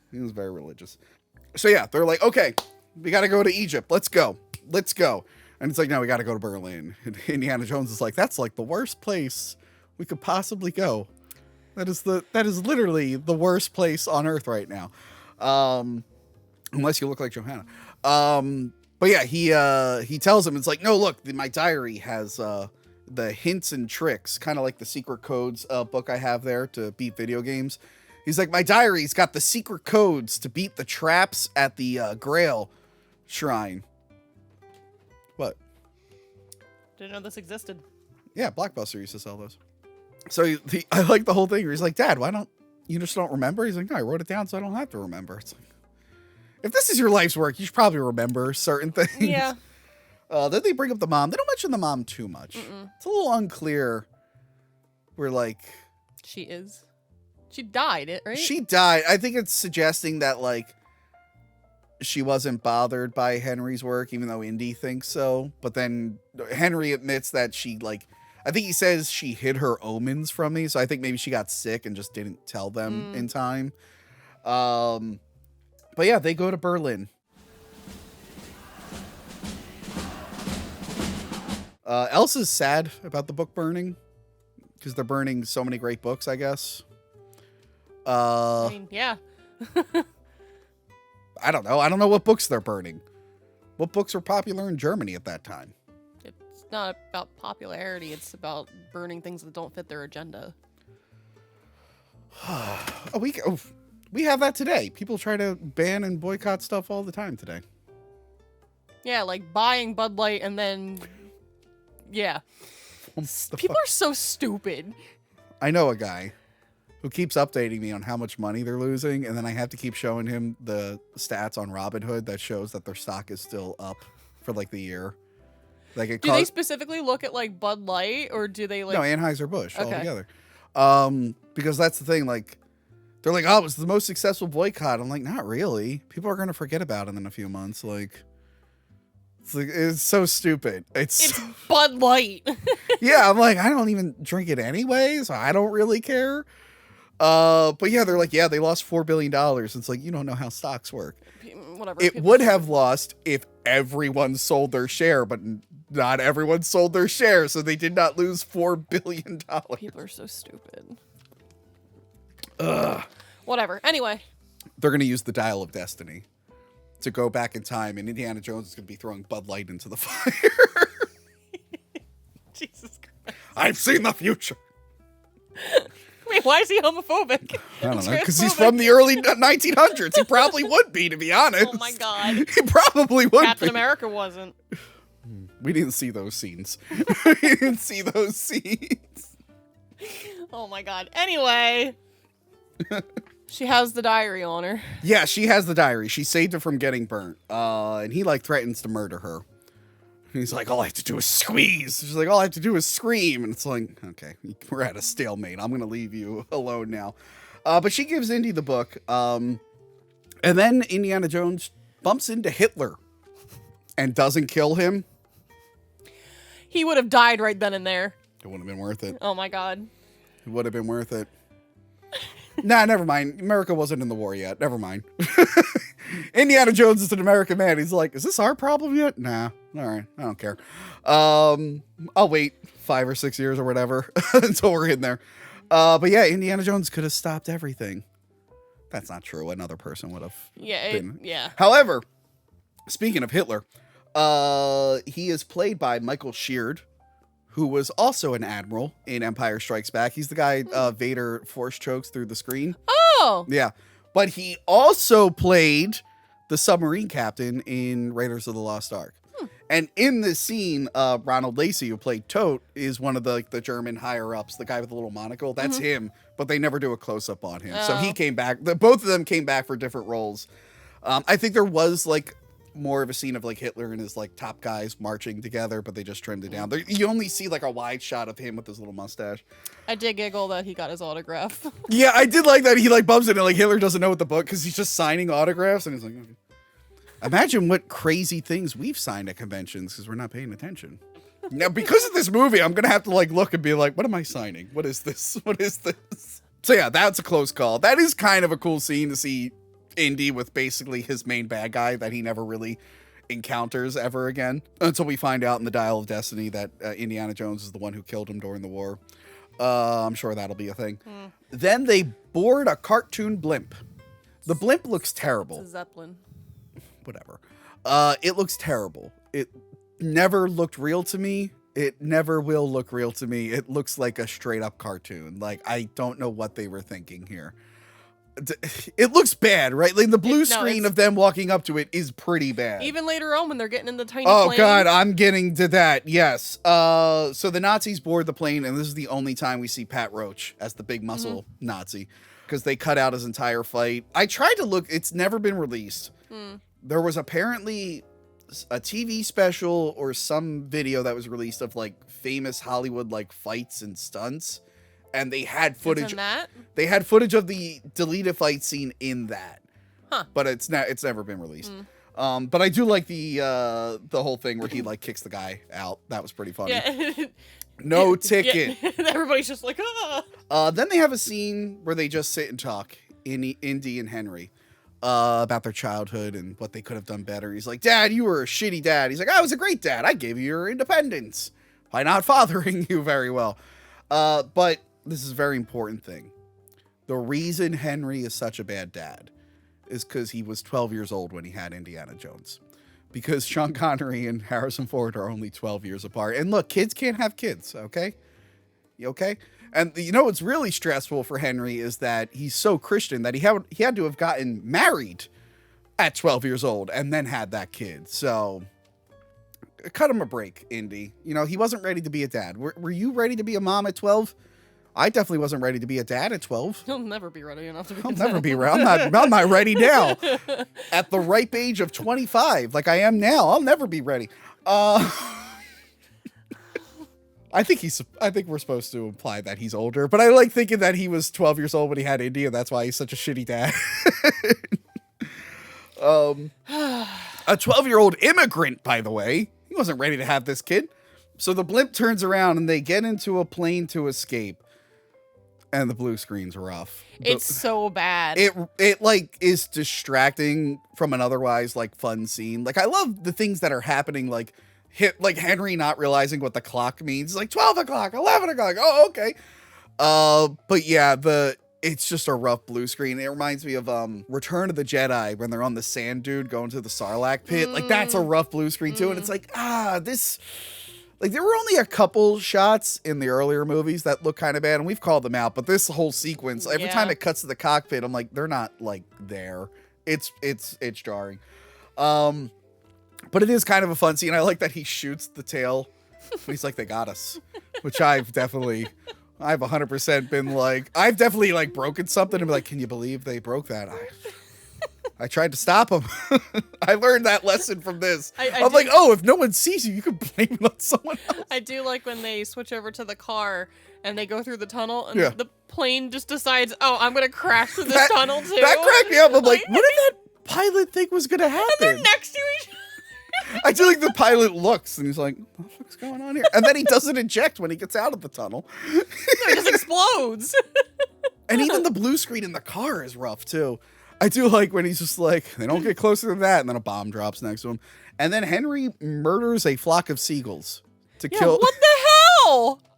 He remembered his poetry. Oh my god. And then he murdered a flock of seagulls. The band, Flock of Seagulls, with their hair. They're like, he chased the flock of seagulls with an umbrella. But no, that was a fun scene. Back in Nazi. Back in Egypt, Donovan is trying to bribe some Egyptian leader to give him like a small army and whatnot.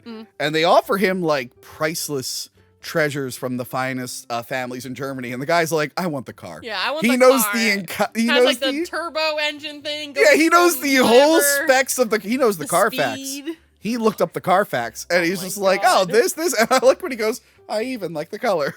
And he's like, all right, because of this car, I'm going to give you tanks. I'm going to give you this. I'm going to give you that. And they're like, thank you. And then we find out the Brotherhood of the whatever sword is there spying.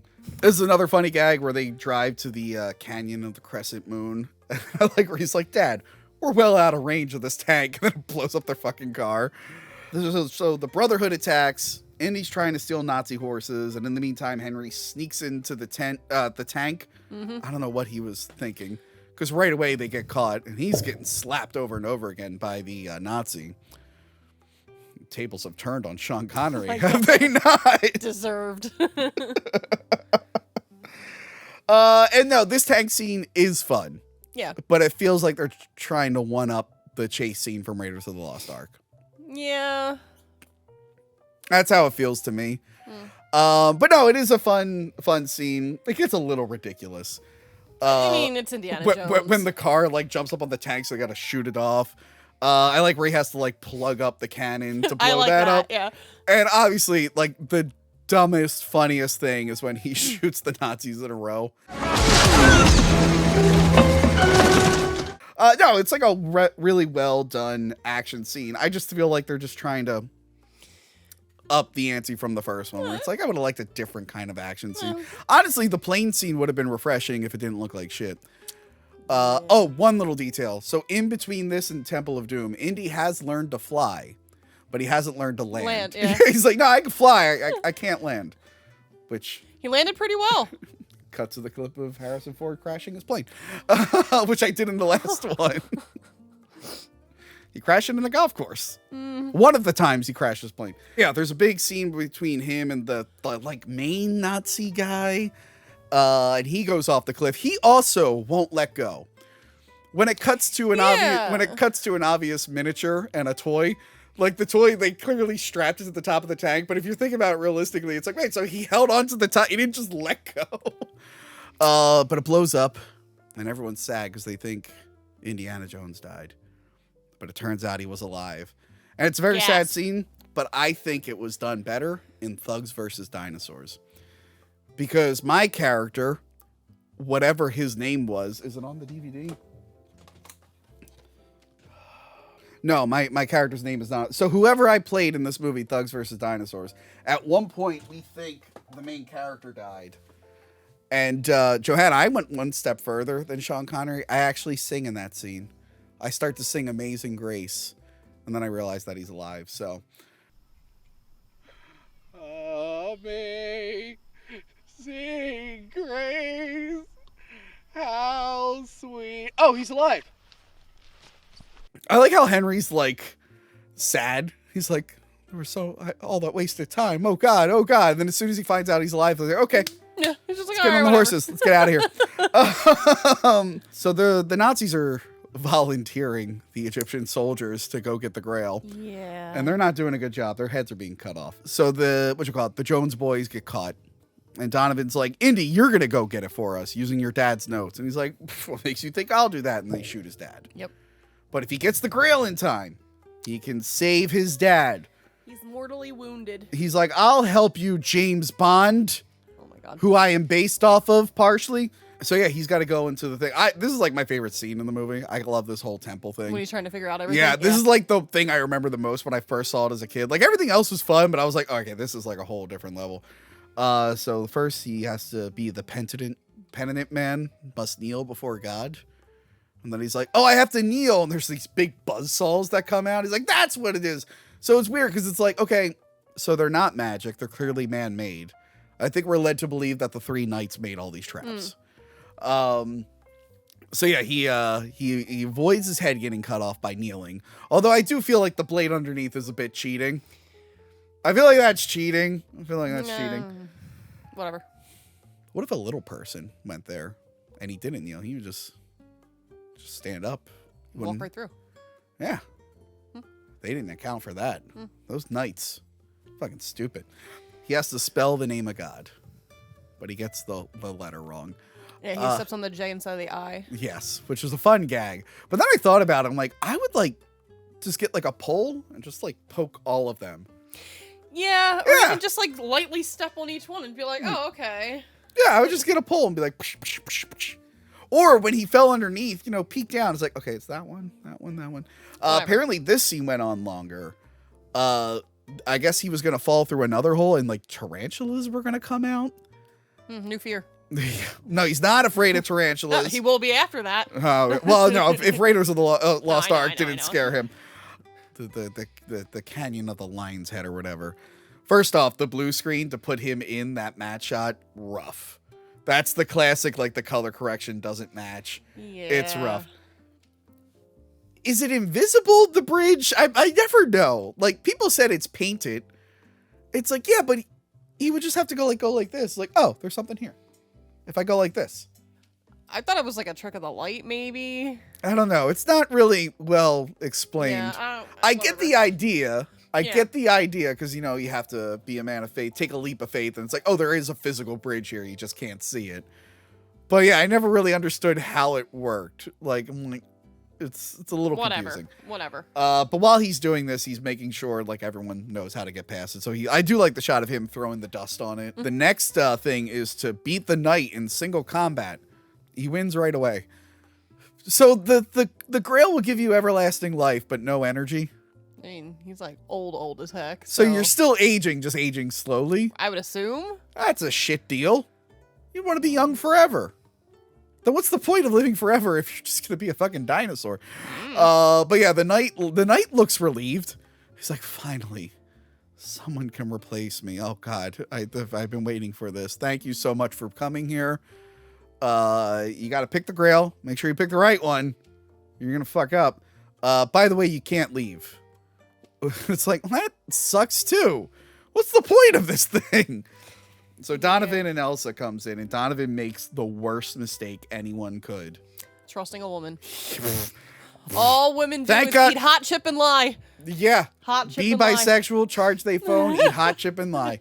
I remember when I watched this, I learned a valuable lesson that day. At a young age, I'm like, I'll never trust a blonde-haired, blue-eyed she-demon. Oh my god.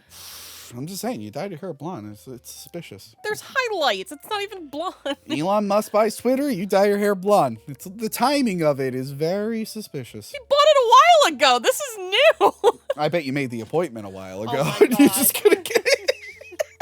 I swear to God. So yeah, Donovan drinks from the most gaudy grail they could find. He has chosen poorly. And yeah, the advanced aging, it looks cool, but compared to like what we saw in the last two movies, it's Especially not, Raiders. Yeah, it's not as scary as the other ones. I was just kind of like, oh, okay.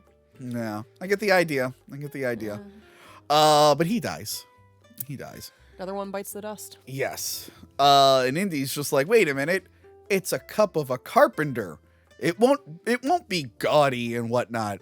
But then I started thinking about it. I'm like, I don't think Jesus made the cup. Weren't they at like just some place? They're at like somebody's house. Yeah. Huh. We could just use the cup. Did they? Whatever. Seems a little odd. Whatever. Seems a little odd. I mean, I agree. He wouldn't be hanging around like rich people anyway. That's what I agree. I'm just like, yeah, no, I would agree. It's like, oh wait, he wouldn't have a super gold pal. Like he was poor and all his friends were poor. Yeah. But like the whole thing, it's like it's a cup of a carpenter. I'm like, are we implying that Jesus made the cup?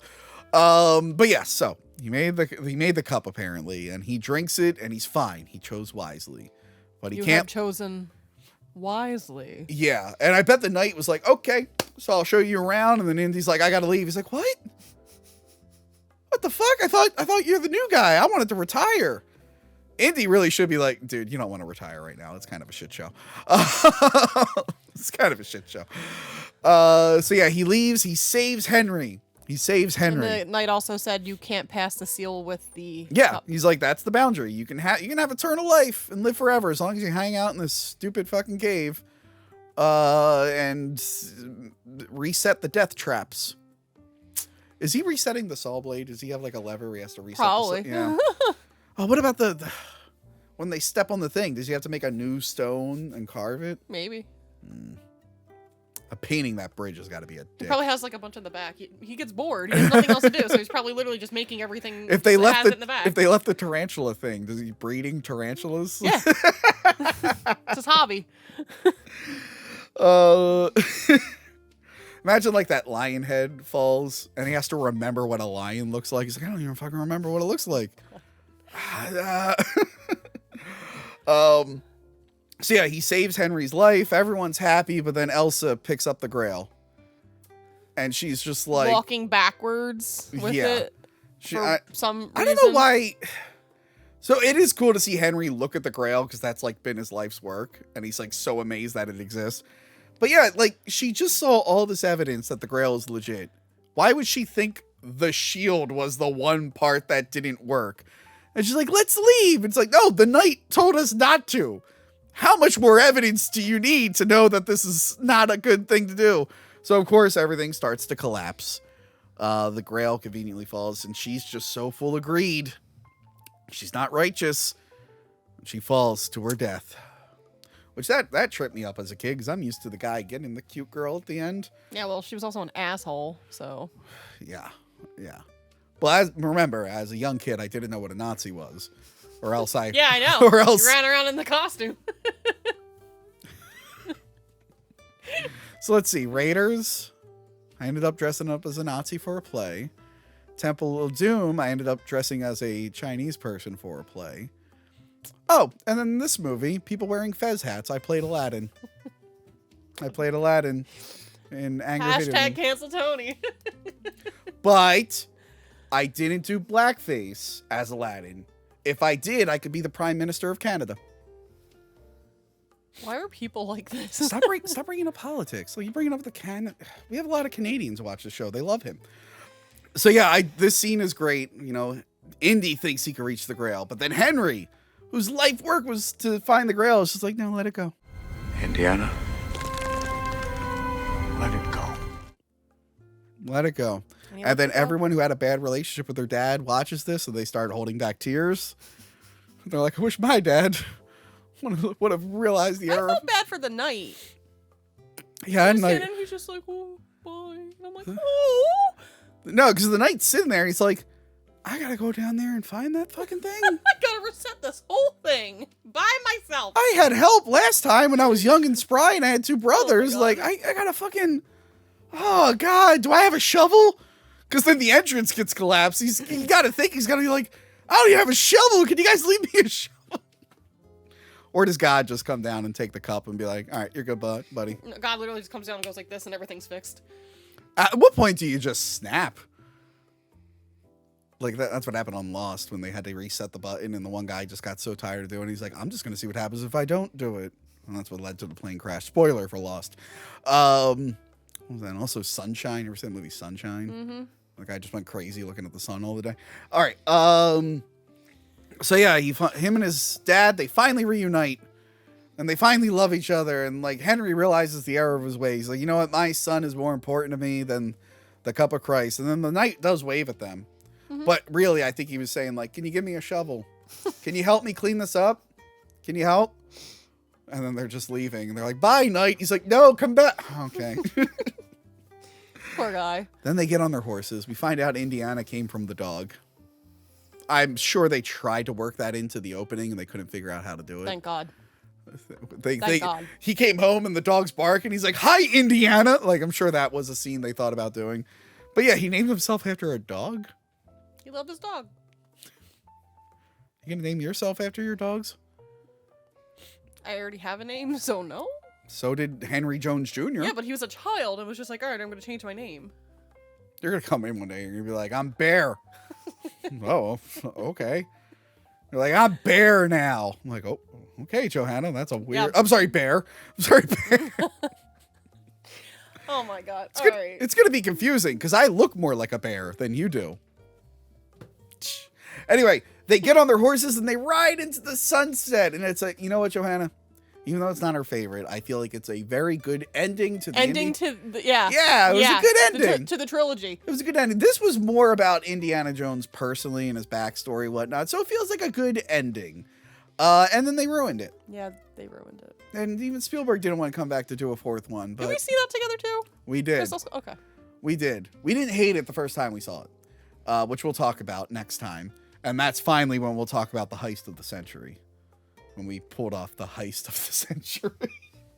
People are like really anticipating what the heist of the century is. And you guys are going to be just as disappointed as we were when we pulled off the heist of the century. We were like, oh, I thought that would have been a lot cooler. So yes, that is it. The Last Crusade. I think it's fine. It's fine and fun. Yeah, it's fine. It's fine and fun. Look, obviously they're wrong. But if people said that this is a better sequel than Temple of Doom, I could see where they're coming from. Obviously, they're wrong. But when people say, like, this is the best one... This is not the best one. I know we're the oddballs that consider Temple of Doom. But if you compare this to just Raiders... Raiders is so much better. Raiders is way better than this. And I know it's fun to see Sean Connery and whatnot, but, like, he was in other movies. It was... because it is kind of cool because he was kind of based off him. You know, they tried to do that with Pirates of the Caribbean, where like, what's his face? The guy from Rolling Stones was kind of Oh yeah, they based Jack Sparrow off him, then they worked him in, and it wasn't as fun as this. Was that 3, right? Yeah, and then he showed up in 4, and he's in the 5 flashback. Yeah, it's a solid time. It was one of the biggest movies of 1989, not the biggest. By the way, I looked at top grossing films in 1989. I forgot like Rain Man is in there. Oh, yeah. And I'm like, oh yeah, there was just a time where just like a normal drama for adults can be the top 10 highest grossing film, not some Disney bullshit or superhero stuff or cartoons and Pixar or some franchise thing. Oh, you could just have a movie about like some guy and his autistic brother. Could be top 10. We'll never see those days again. Every year, you look at the top 10, it's like franchise. Unless Avatar or something. Marvel. Avatar 1 was the exception, but that was because it's a guy who was responsible for so much franchise shit. But yeah, I'd say check it out if you're rewatching these definitely movies. check it out. They're fun. I'd say stop there. Just stop there. Stop there. Yeah. I mean, watch our review of Kingdom of the Crystal Skull when we get to it. But don't actually watch the movie. That'd be fucking stupid. Why would you do that? And definitely don't see Dial of Destiny. Wait for our review. We'll do a full review of it, a proper review. You're not excited? I saw the trailer for it when I went to see Guardians, and I was just like, oh, god damn it, he's going to make me sit through this. Yeah. We kind of have to. We kind of have to. These episodes do pretty well, so we kind of have to. I know, but part of me was like, oh, do we just wrap it into a monthly wrap up? I'm like, nah, I think it needs its dedicated review. I'm doing it with The Flash also. That's getting its own dedicated review. I got a funny idea for The Flash. I got to tell you about it afterwards because you have to let me know if it's too much. Oh, no. You have to let me know if it's too much. Anyway. Please like, share, and subscribe. Let us know what Indiana Jones movie is your favorite. Are you excited for the new one? Send stuff to our mailbox, our P.O. box. And yeah, whatever stuff do we got going on? Oh, we're going to be at VHS Fest. Oh, yeah. Well, I don't know if you are, but people will be at VHS Fest at, shit, I knew I was going to forget. I knew I was going to fucking forget. I think it's July 6th, July 7th and 8th. We will be there both days. I will be, and members of the Hack the Movies crew will be there. I'll get a confirmation on who's actually going. End of June, we will be at Too Many Games. We have a panel and signing, but as of this recording, I haven't figured out which day for either. But we'll be hanging around there. And You're so professional. The VHS Fest was on me for not having it up. I haven't, as of this, I know I will have a panel and signing. I just don't know when it is. So keep following our socials for that. And yeah, new merch soon. I've been looking into different manufacturers for the merch. Would have been nice to have some merch when I went to a certain big event. Yeah, it would have been nice. I'm working on it. There will be merch soon. So check that out, and I will talk to you all later. Goodbye. Hi, everyone. Tony from Hack the Movies here. And today we're going to talk about a film that in like a month or so will be known as the second worst Indiana Jones film ever made. That's right. We finally made it to Kingdom of the Crystal Skull. Yay. It's time to hack the movies. Hello, Johanna. Hi, Tony. Are you excited? We made it. No. How you feeling today? You're a little low energy in that last Crusade. It's almost as if you were throwing up the day before. Are you okay now? Yeah, I didn't throw up. Okay, good. Good. And of course, we're trying out Space Cat on the set. She usually just sits there. Meow. By the time this comes out, the Nightmare 4 episode would have aired. And I put up a clip of Space Cat attacking Crystal. Yeah, we're going to talk about Kingdom of the Crystal Skull. We're going to talk about a little bit of like how I never wanted to watch that ever again. Well, I remember our initial reaction in the theater. And don't worry, at the end of this, we will talk about the heist of the century. Again, it's not, you're going to be disappointed. Honestly, when we're done talking about the movie, just turn the episode off. You're going to be let down. But we have a new segment we're doing. It's called Tony Was Wrong. Per usual. Some episodes it's going to be we were wrong because you're not always right. I'm always right. I could go through the comments of the Holes episode and do a whole video. I'm sorry. I have video proof of you reading this wonderful, wonderful thing that you wrote saying that you're wrong and I always am right. I don't know what you're talking about. Anyway, things I got wrong in The Last Crusade. So, actually, I should bring up his name. Okay, so I mentioned that Ron Lacey was a Nazi in Last Crusade. He returned as a different Nazi in Last Crusade. Apparently, he was playing a real-life Nazi. He played Heinrich Himmler, who was the leading member of the Nazi Party and the commander of the Gestapo. People pointed out, because I was like, oh yeah, he's like a Nazi general with like a monocle or something. And people were very upset that I did not know the names of high-ranking Nazi officers off the top of my head. I'm sorry. I haven't really looked into World War II in many years since school. I know a little bit. Nazi bad. That's what I hear from some people. Sorry that I didn't memorize all of Hitler's buddies' names. I will try to do better in the future. The one guy there were several people who called me out, pissed off, but there was one guy who was like, yeah, I'm a bit of a World War II buff, so this might just be me being anal. I'm like, well, at least he admitted that. I was wrong at the end. They were not in Egypt. They were in Alexandria, which even Sean Connery points out, but I saw Salah and a desert, and I just assumed Egypt, even though I knew it was not Egypt. I just said Egypt because I saw Salah in the desert, and I went, remember Indiana Jones? There was something else, but I forgot to put it on my notes. Actually, one cool detail we did miss. There was actually a pretty dark detail in Last Crusade.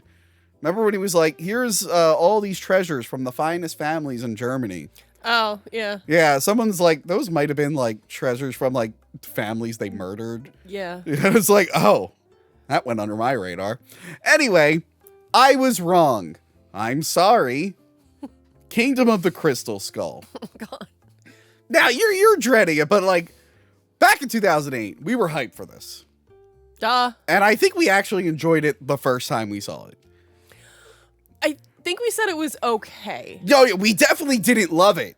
I think, We definitely did not love it. I think right out the gate, we were like, well, that's definitely the worst one, but it wasn't terrible. Oh, there was also the collective of the very end with Shia LaBeouf when we thought a thing was going to happen and then it didn't because we literally were like, no, no, no. And then we were like, oh, thank God. One member. This place is falling apart, Johanna.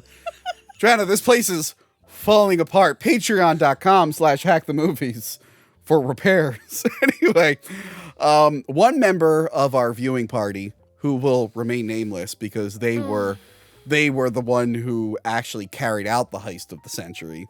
I remember him coming out of the theater going, that was terrible. And we were like, it wasn't that bad. And I'm like, you know what? That guy was right. That guy was right. We were blinded by the hype that we had. And going into this, so the prequels are really bad. This is around the time where I'm starting to wean off the prequels. I'm like, oh, those aren't that good. I remember really liking them, but The Star Wars prequels? Yeah. You shut your whore mouth. Except for two.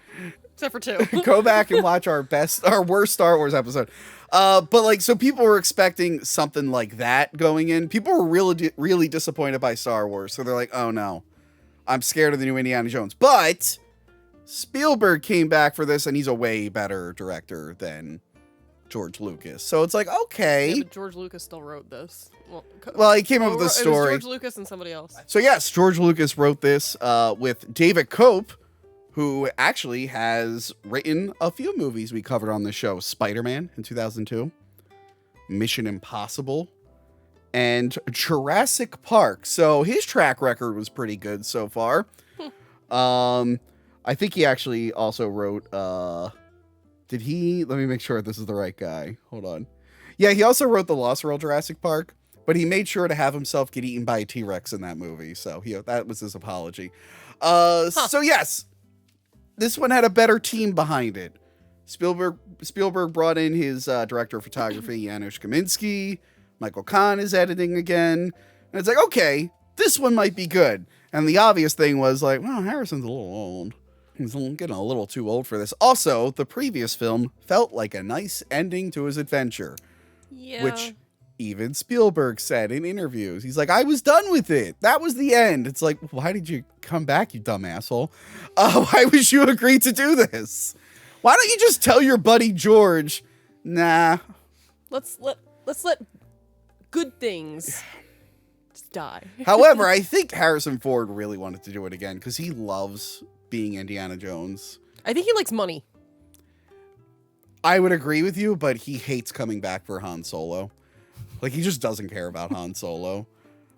And he always breaks a big stink about coming back as Han Solo. But Indiana Jones, he's like, yep, I'm ready. And it's like, no, you shouldn't be.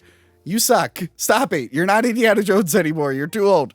So yeah, he wanted to come back. There were a bunch of ideas that passed around, and not everyone was thrilled with the artifact in this movie and what it's related to. But they're like, it's the 50s now, so we got to do it. Yeah, like I said, we didn't hate it when we first watched it, but yes, on repeat viewings, it gets worse and worse and worse. Although I argue, I don't know, the first like 40 minutes, it's Fine. mostly okay. Yeah. It's mostly okay. There's like a moment where everything shifts and it just turns to shit. Yeah. There's like a big disconnect between the first and second half. Now let's get into this here. Let's get into this So here. excited. I want to know your reaction to this because I remember your reaction in the theater. The movie starts literally making a mountain out of a molehill. Do you think other people have made that joke? Probably. Honestly, when we first saw that prairie dog, we probably should have been like, yeah, this is going to be terrible. Oh, yeah. Because I remember being in the theater going, what the fuck? And before I could even finish saying that in my head, you going, oh, and I'm like, oh no. And I thought I was going to die, but then it didn't. So everything was fine. It's not even that it was a gopher. It was like the worst. It's a prairie dog. Prairie dog. It's like the worst looking prairie dog ever. And I was like, uh-oh.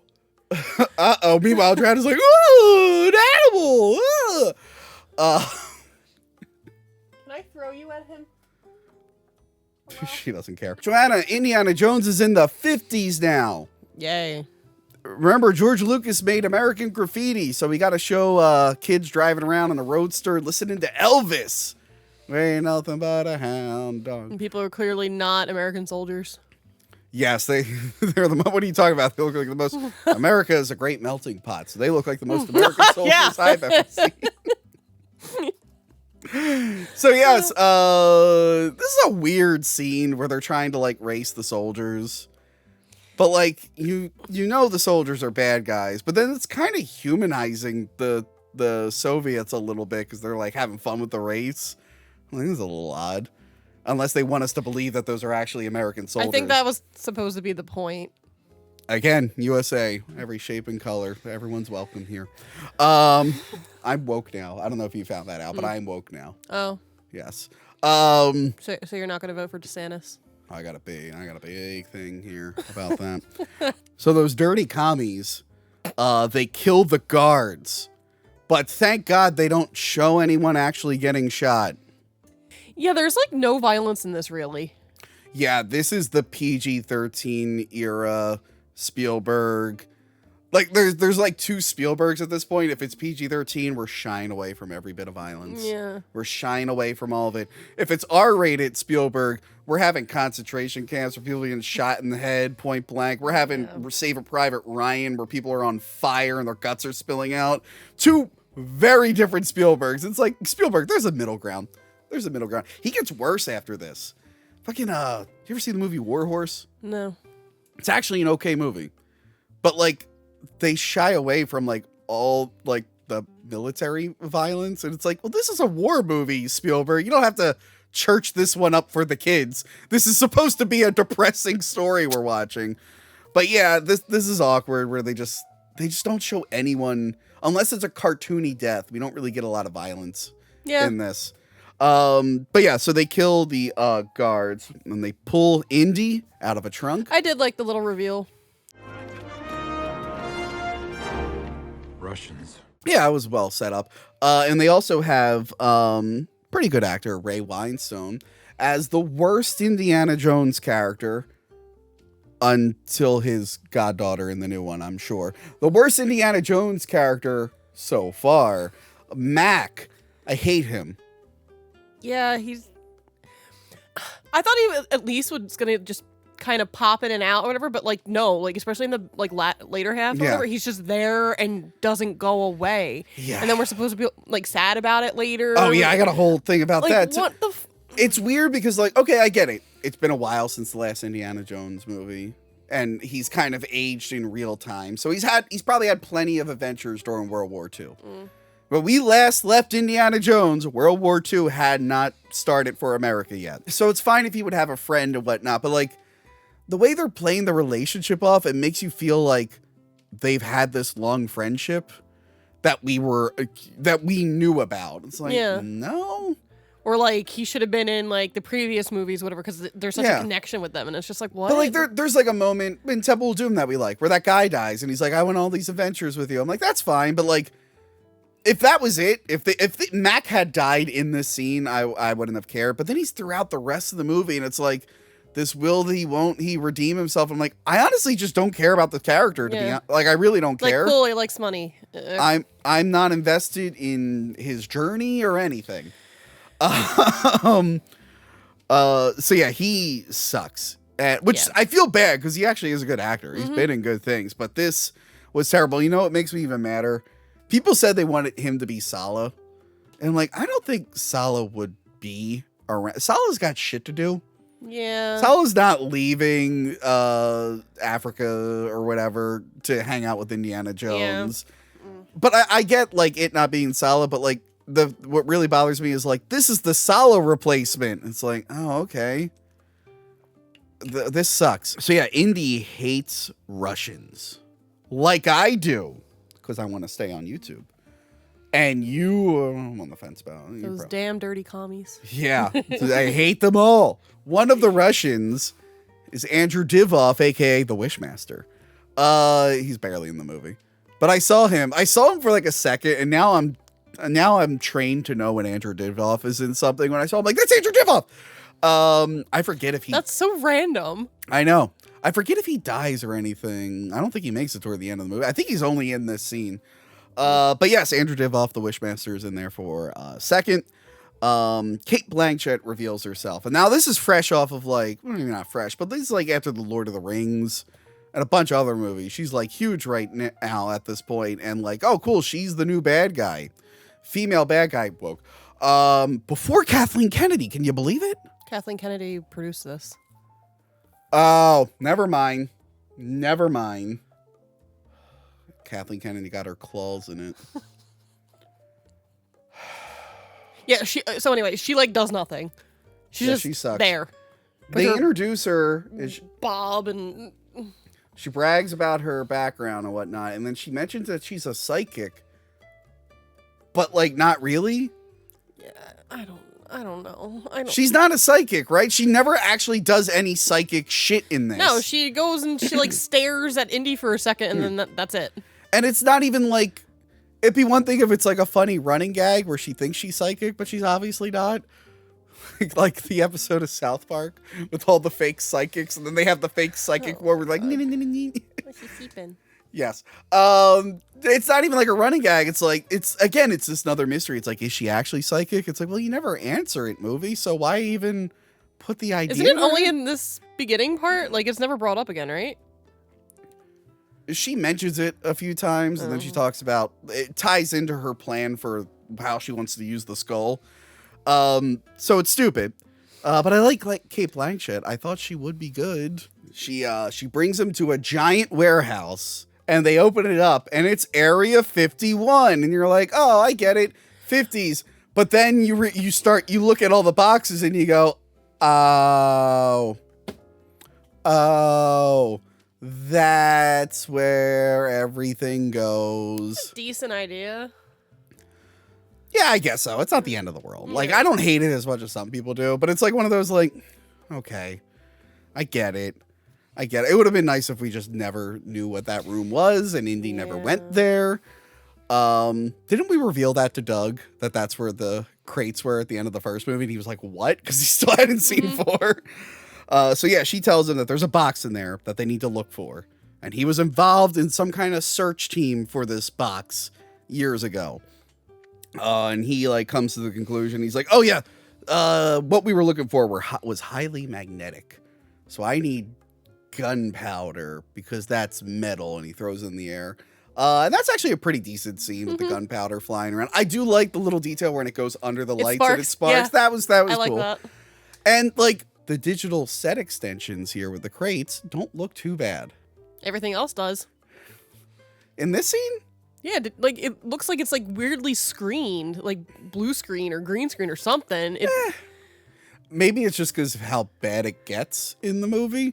Here, it didn't bother me too much. And we're going to talk about CGI. I don't hate CGI. And to prove it, I did an episode with a good friend Yoshi Vu, who is a digital effects artist, and we had a whole CGI discussion. It's actually a really good episode. Go check that out. So yeah, he uses the shotgun shells, which is pretty cool, to like find the box. And then eventually uses a grenade. Yeah. And then he opens it up.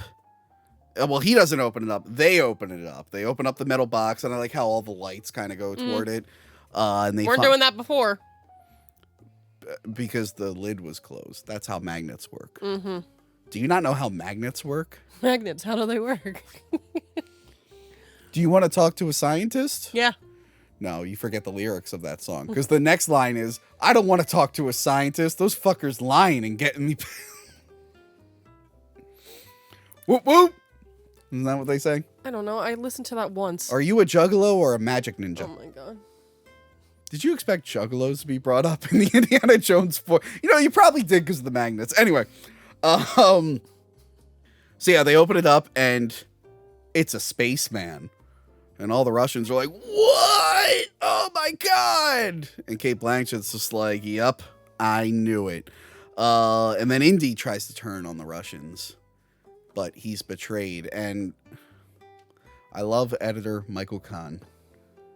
But they fucked up this whole reveal here. Because it's like he pulls out the gun. They all put their guns down. And they put it up. But then they cut to the wide shot of Mac pointing the gun to Indy's head. And then they go to the close-up to the click. And then the pan over at him. It's like, no, but you ruined it in the wide shot. Yeah, it was dumb. It's like, why...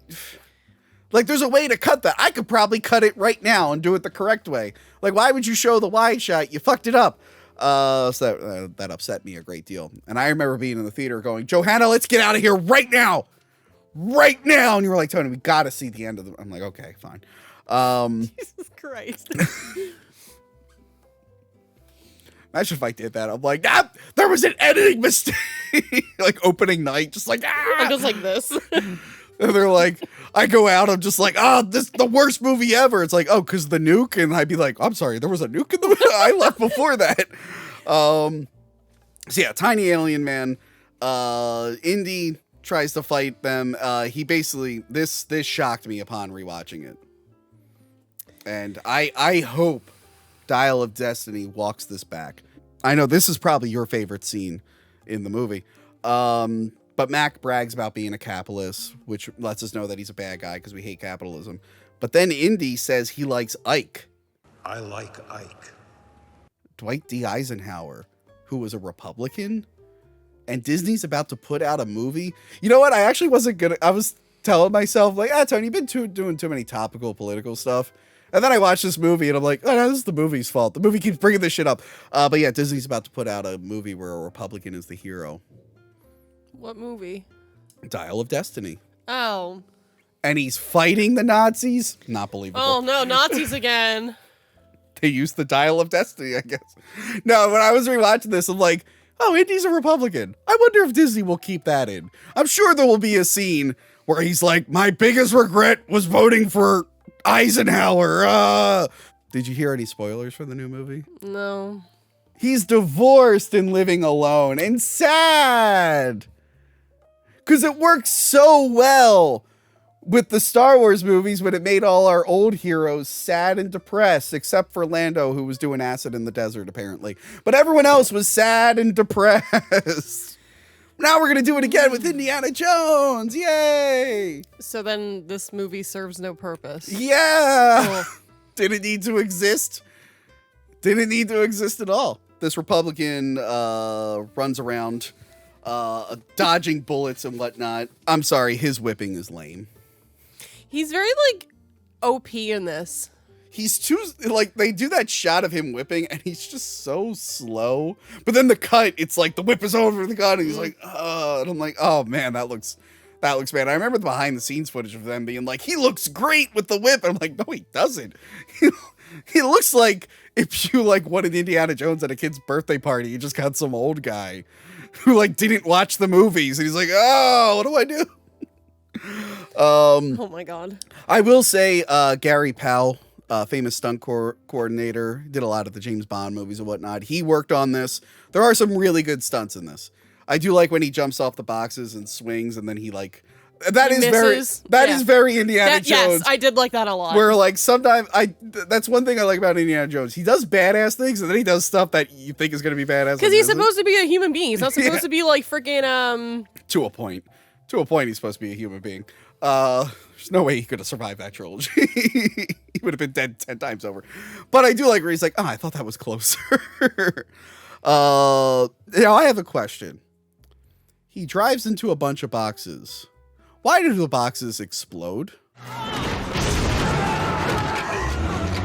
What were in the like? You literally, the truck hits the boxes and they just it's not like from the force of the truck or him going through it. They literally made this digital like explosion.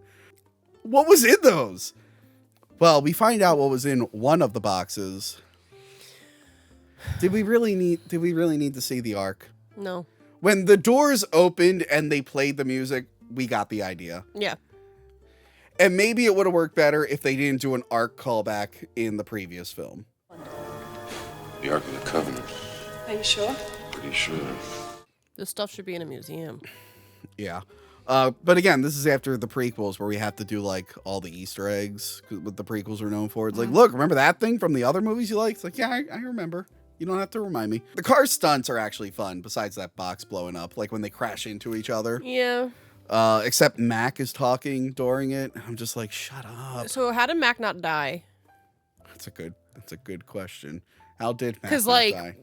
they pancaked. Why didn't he die? Like, there's no reason for this guy to be around. There's no reason for him to exist in the first place. Like, I mean, he could have literally served his purpose by betraying him, and then that's it. And then just dying, like Alfred Molina. He could have been like Alfred Molina, just dying right away. No one can be like Alfred Molina. You know what I mean, though? Like, he's just a guy who's there to assist, and then he dies. Like, he didn't need to be in the entire film. He just doesn't go away. No. He doesn't go away.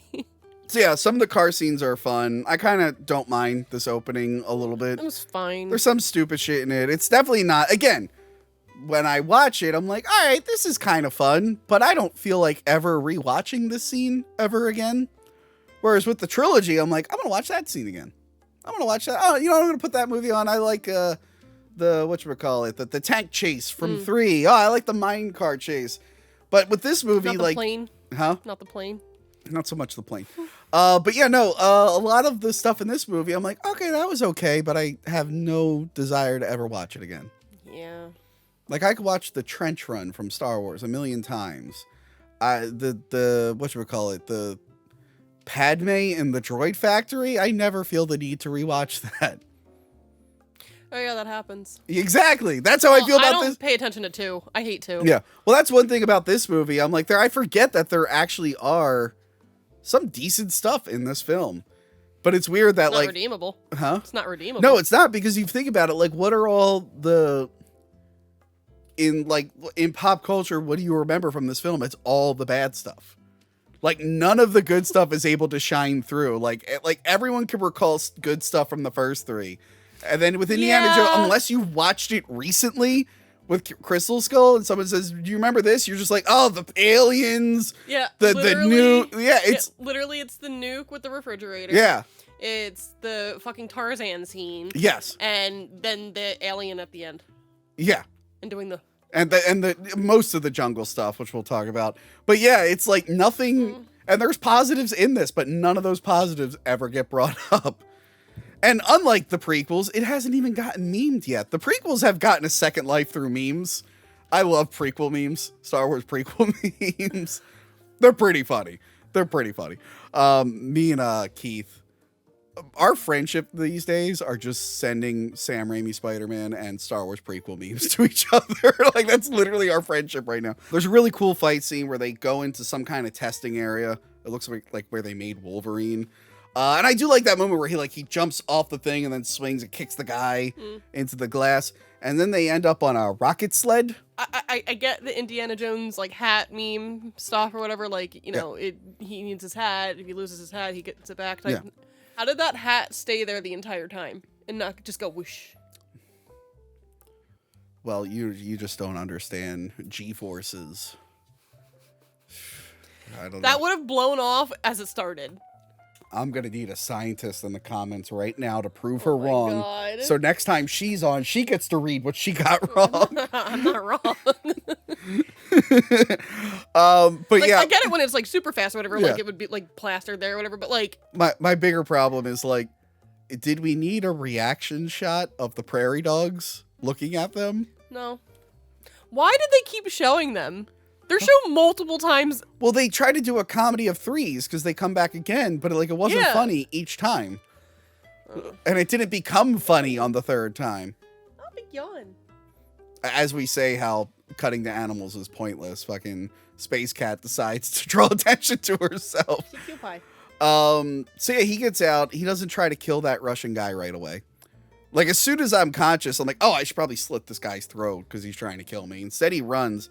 Area 51 seems like there's a lot of important, mysterious, mystical sci-fi stuff in there, right? Would you want that in walking distance to an atomic bomb testing site? So I have another question. Yeah.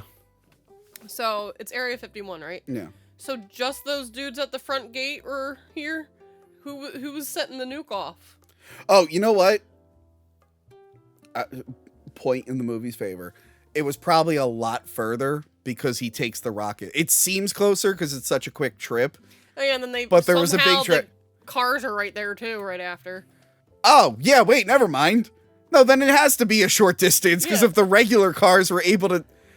Yeah, why are you testing a nuke so close to fucking Area 51? Right? Especially when you have like, oh, hey, we have this box that God gave the Jews, and if you take the lid off, it sends ghosts to melt your face. And they're like, yeah.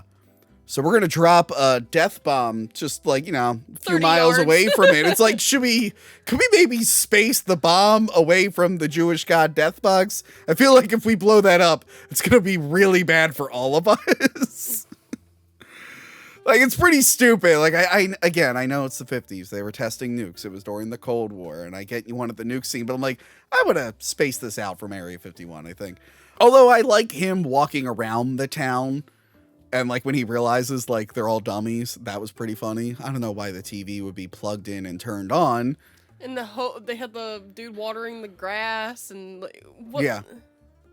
Yeah, but they turned the TV on and it's like so they could play Howdy Doody. But at this point, I think we're all well aware that it's in the 50s.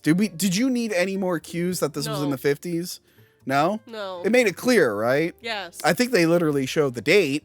Yeah. And everything else, but I don't remember. Maybe there was a moment in the theater where you looked at me and went, "Tony, is it the 50s?" And I did. You did? I did. I'm remembering now, and I went, "Yes, Johanna, the credits are playing. You just figured that out." I do like the Russians are looking for him, and then they just leave him, and he's like, "Oh, don't wait for me." It's like, why would they? They Yeah. were trying to kill you. Yeah. Why would they rescue you? But yeah, he decides to hide in a refrigerator. A lead-lined. Lead-lined refrigerator. That might actually stop you from radiation, maybe. But I think the heat would just cook you inside. Space Cat, could you not do that? Could you maybe, like, could you, like, touch her and make her stop doing that? No, she cleaned herself. She's bad at it. Let her try. She's been trying for 12 years. She hasn't gotten better at it. Okay, at least she's not licking her badge anymore. So yes, it's a lead-lined refrigerator, and that might stop you from being radiated, I guess, or irradiated. I forget which word it is. But I'm pretty sure you're going to be cooked alive because of the intense Not heat. even that. When he's thrown, why is he not scrambled eggs? How did the refrigerator get out of the house unscathed? Yeah, nothing else. Burst through it. What is this refrigerator made out of? And then he gets like propelled. Like, I get the idea behind the scene. But the way he was thrown, how many Yeah. times it hit and flipped, he would literally be Yeah. scrambled eggs. There's suspending your disbelief, and then there's being asked to suspend your disbelief too many times in a short amount of time. Again, I don't like hate it as much as some people do, but it was pretty. Yeah, it was pretty stupid. A lot of people, they hate this. Remember the term "jumping the shark."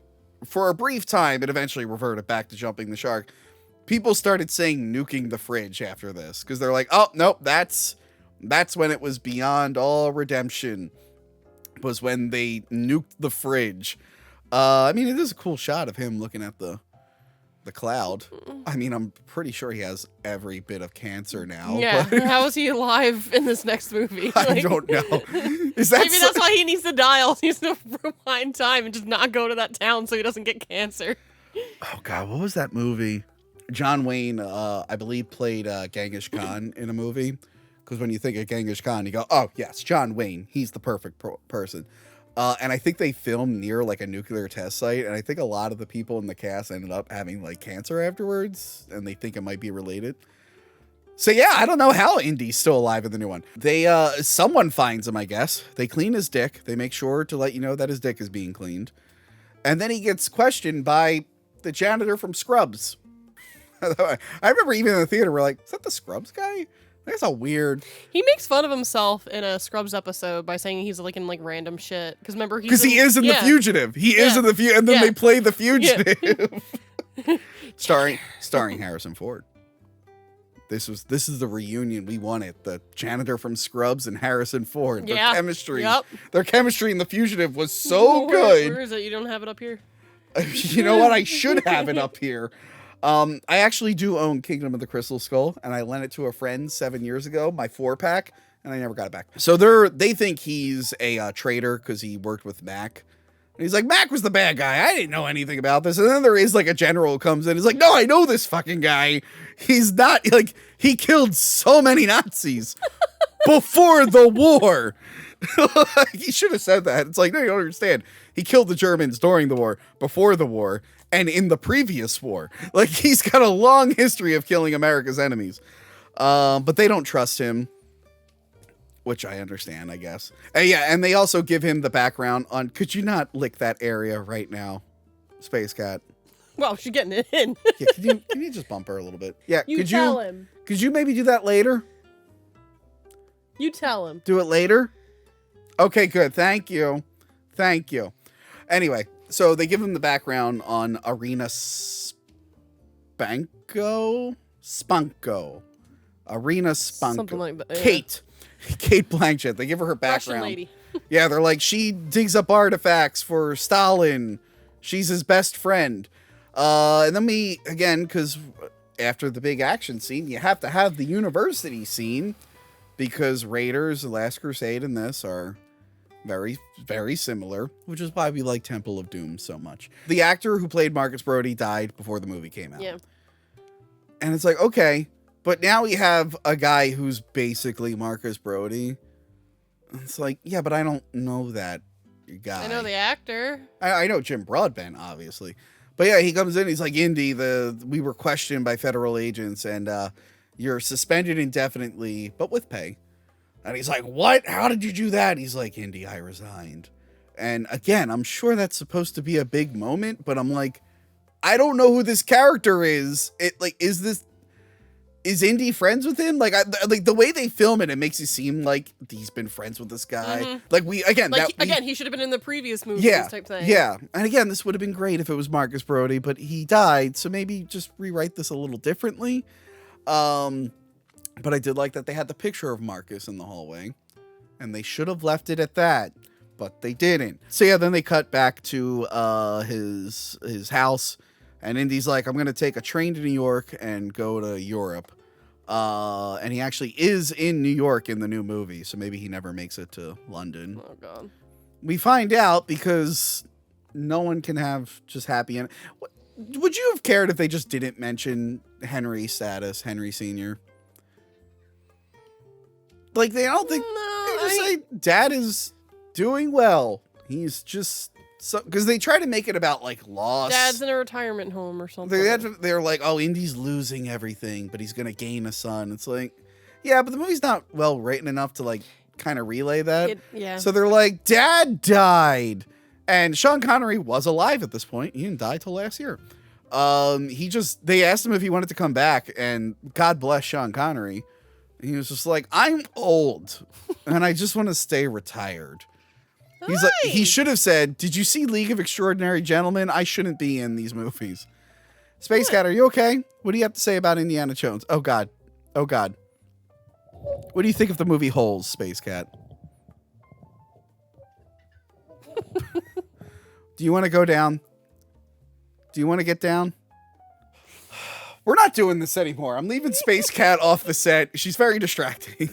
Oh, she's Actually, fine. for Nightmare, she just kind of slept. We did that at night, though. She's fine. All right, back to the movie. So yeah, Henry's dead, Brody's dead, Indy's sad. He's all alone. So he gets on his train to New York, and then we meet the character Mutt Williams, who's a 50s greaser, and this is like the beginning of celebrity Shia LaBeouf. Like Transformers was the previous year. Disturbia's out at this point. I actually like that movie. You know, he crushed it in Dumb and Dumber and Charlie's Angels Full Throttle. He's a celeb at this point. He was like the big thing. He's the guy, yeah. He's the guy. And he's actually, we expected him to be way worse than he was. Like, I expected him to suck. He was fine. He was fine. Yeah. Obviously, his character and the writing and everything is terrible. But, he wasn't as, like, annoying as we expected him to be. They kind of like toned down his frantic stuff from the Transformers movies. So yeah, he finds Indiana Jones and he's like, hey, remember that guy Oxley? And he's like, oh yes, my good friend I've never mentioned. He's like, yeah, they're gonna kill him. So next, it's John Hurt, right? It is John Hurt from Alien, which we've covered. And also from Frankenstein Unbound, which we've also covered. Superior to Alien, I say. Yeah, so he talks to Indy in a diner. He's like, hey, Oxley was like a father to me. My real dad died in war. He knew you. And then he says, like, yeah, my mom, Marion, do you know her? And Indy's like, there was a lot of Marions. It's like... Exactly. That's how I felt. Exactly, Space Cat. She might be too afraid to get in the chair. Can you just put her on the ground? I'm not getting bit. Okay. I will do it. She's getting irritable. Let me open up the door. Everybody, say bye, Space Cat. Put her down! Stop! That poor baby. Okay. He gives him his backstory, and right away, we all knew that he would be his son. It was a theory before the movie came out, but then when his name was Mutt, like a dog, people, it was like the most obvious thing in the world. People already guessed it. Yeah, so he picked his name. He even says he picked his name. It's just like Indiana. Yeah. So the whole movie, you're just waiting for the twist. You're like, yeah, okay, he's his son. Do you know he apparently talked a lot of shit about this movie, and it pissed off Spielberg and Harrison Ford or whatever, so it kind of got him a little blacklisted for a while. Yeah. It's fucking hilarious. Yeah. It's pretty funny. Really funny. Yeah, so... okay, so he tells him that Ox was looking for the Crystal Skull in a place called Akator in the Amazon. And Indiana Jones mentions the real crystal skulls, which are not made by aliens. They're just carved. He tells him, like, if you return the skull to Akator, you get some kind of power. And Mutt's worried because Marion was also kidnapped by the Russians. So he's like, you got to help me get Ox and my mom back. Please, Mr. Indiana Jones. And then the Russians show up and they're like, come with us. We are Russian.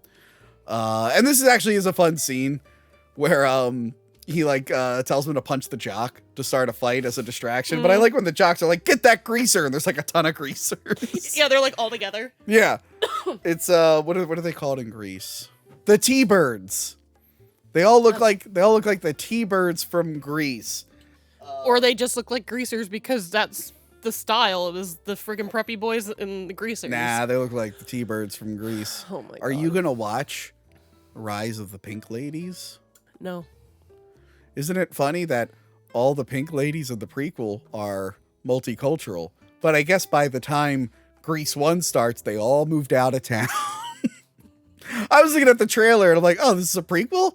I'm like, I don't remember a lot of Asians in Rydell High in Greece. I guess they just all moved out of town before it started. Anyway, the fight's fun. I got the 50s music playing. And this whole motorcycle chase is fun. And that's going in and out of the car. Yeah. Now, obviously, there's some big CGI scenes early on.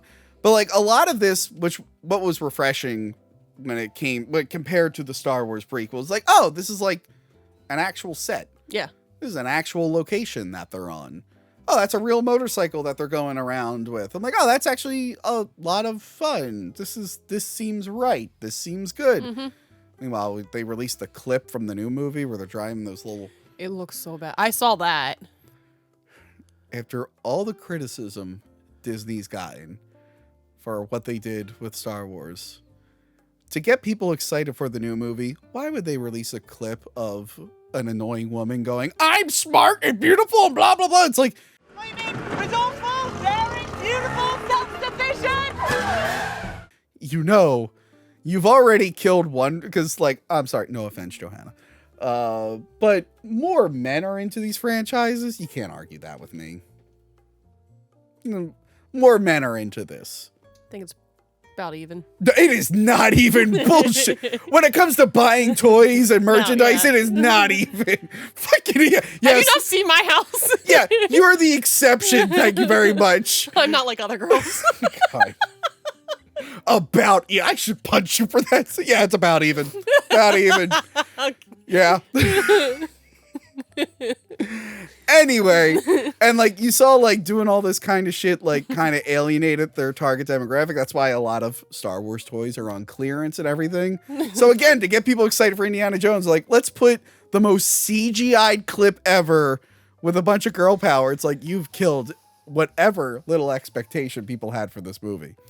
Not me, though. I love girl power, so I am all for it. The Force is female. The Force is female. I say that I wake up every day and I go, Force is female. You kiss your Kathleen Kennedy picture. I do.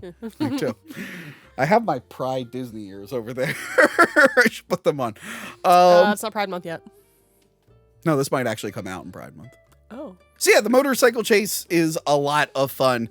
The one part I don't like is they end up in an anti-communist rally that was happening on the school. Oh, yeah. The better dead than red. Yeah. A lot of a lot of weird political stuff shoved in this. But like for politics, like I get it. They wanted to do the whole climate, but there wasn't like a lot of that until Last Crusade. There wasn't really a lot of that in the other ones. Like even Raiders, like the Nazis are just kind of like this thing that's there. Indy's not like, I'm sworn to fight the Nazis. It's like, oh yeah, there's some German guys over there. But yeah, this one, they're like, even Indy's like real leaning into the like, I hate communism and everything. It's like, Indy, you've never felt this strongly about other things. The scene is fun, except for when they had to put a Marcus Brody statue. Yeah, I wanted to talk about that. Yeah. So, okay, we got the sad picture. Yeah, we got the picture and the painting in the hallway. And then you make a statue just to behead him? The man is dead for real. Seems a little distasteful. I don't know. Like, what the hell? And it wasn't even funny. Look, when you die and I make that statue to you, oh my God, I will never behead it. It won't have a head. It's going to be like abstract art. It's going to be like a blob. People are like, what is that? I'm like, it's my art for Johanna. Her memory. Like, it just seems like a blob. I'm like, yeah, it's abstract. I swear to God. So, but I'm only doing that so it can't be beheaded. Because that's how much I care. Is your hair blonder than last time? I had it up in a ponytail. Oh. So you couldn't really tell. Exactly, Space Cat. I agree. Anyway, so yeah, I don't like that, but it is kind of funny that they end up in a library and Indy's still like trying to teach a student. The kid's like, Dr. Jones, I have a question, and he's like, oh yeah, you're gonna want to do this, and then he tells them to get out of the library. He's not a hypocrite anymore. So yeah, they're having a discussion. They look at a bunch of clues. They realize something about the Nazca lines in Peru, which are real lines. They decipher this random message. They're like, okay, it's talking about the Nazca lines in Peru. We got to go there. Indy reveals that he once rode with Pancho Villa because he's able to talk the local dialect. And this is actually referencing a Young Indiana Jones Chronicles episode. I rode with Pancho Villa. A couple of his guys spoke it. Bullshit. Which I have not seen. But apparently Disney Plus will be adding the Young Indiana Jones Chronicles to... Is that where they're taking like everything else off to add that? No, do you want to know the theory of why they're doing that? It's not the tax write-off thing. It's because the more current something is, the better the residuals for the people who worked on it. And now there's like, now the acting guild is wanting to strike and the writers are striking. They want more money and they're like, oh shit.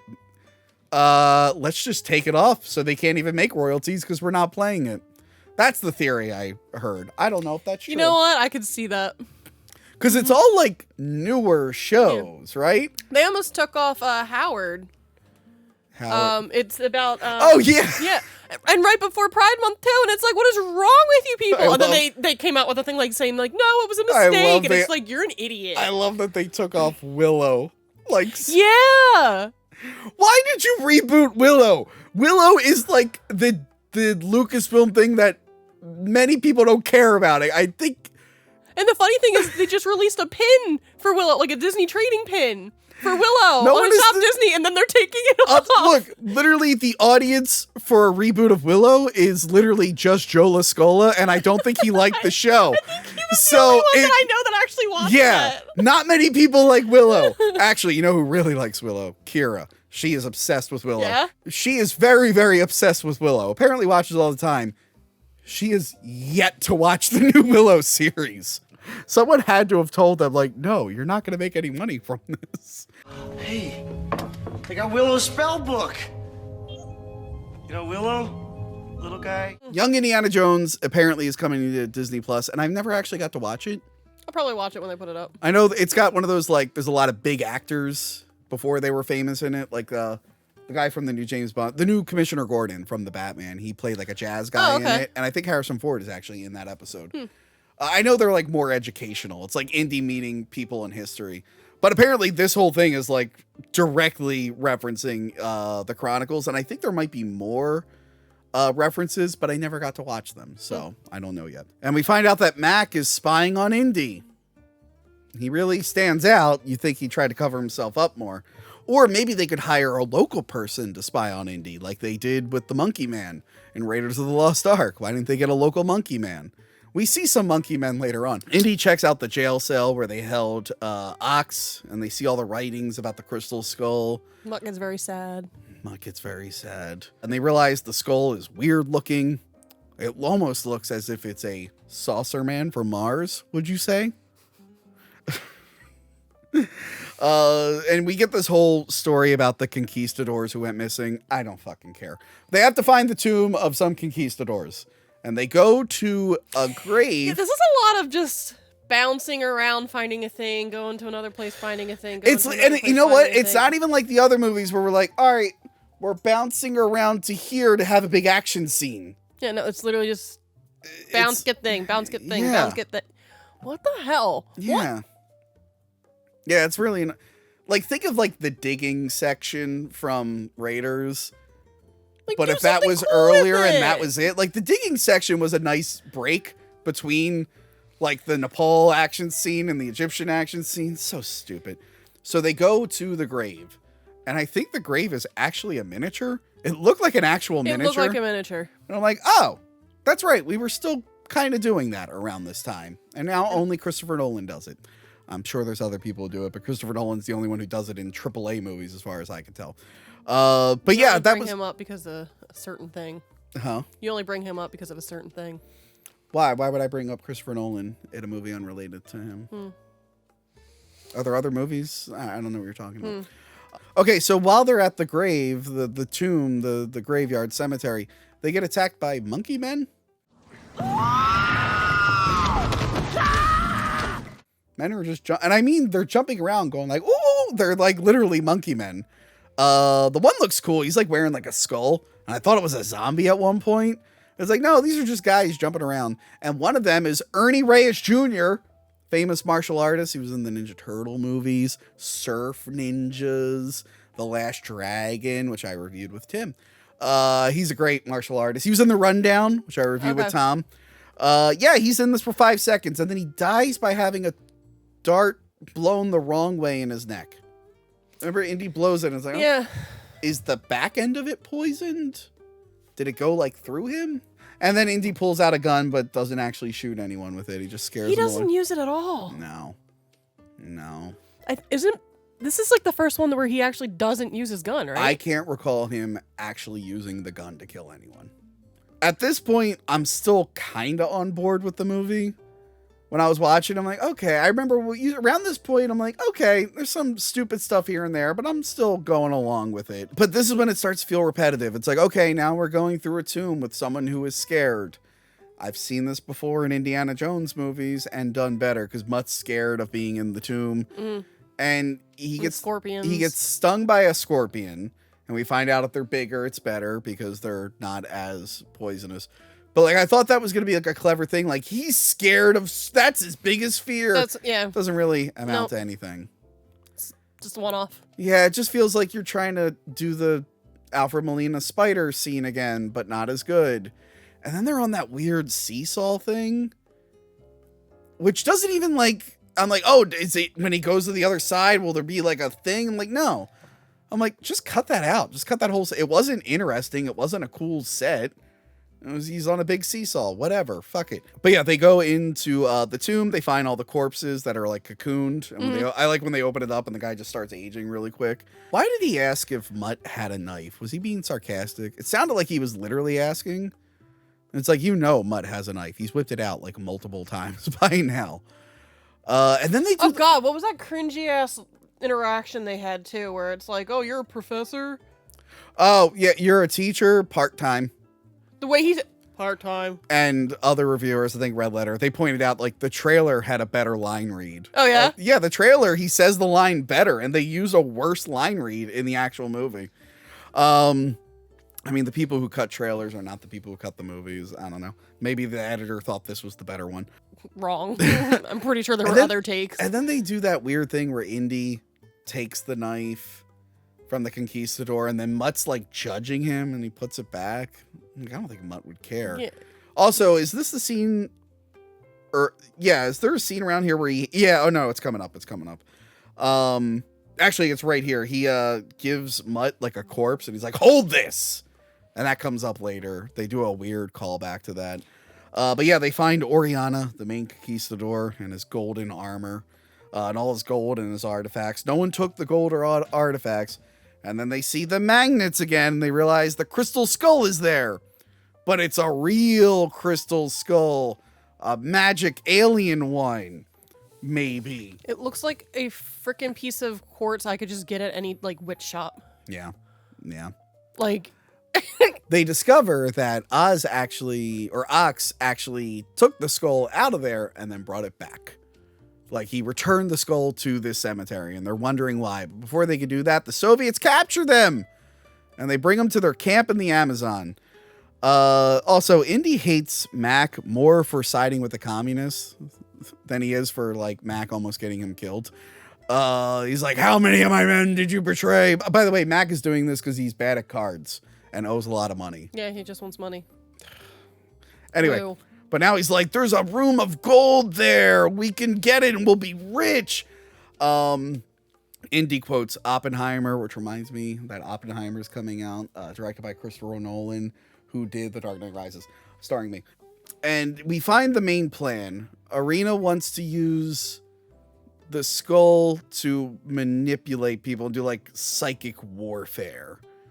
Get them to like think what she wants them to think. Yes. Yeah. And this is when he's like, okay, they're saucer men from Mars. So we find out that Indy was part of a team that was supposed to investigate a wreck, but he wasn't allowed to know what it was. But this is when the movie loses me. I personally am okay with aliens in Indiana Jones. You know, that's a big point of contention for people. Where do you land on that? I think it's fine. The problem is, you have to pick which aliens you want to do. And they try to do... You could do ancient Aztec aliens. You could do those. Or you could do Roswell spaceman aliens. And they tried to do both.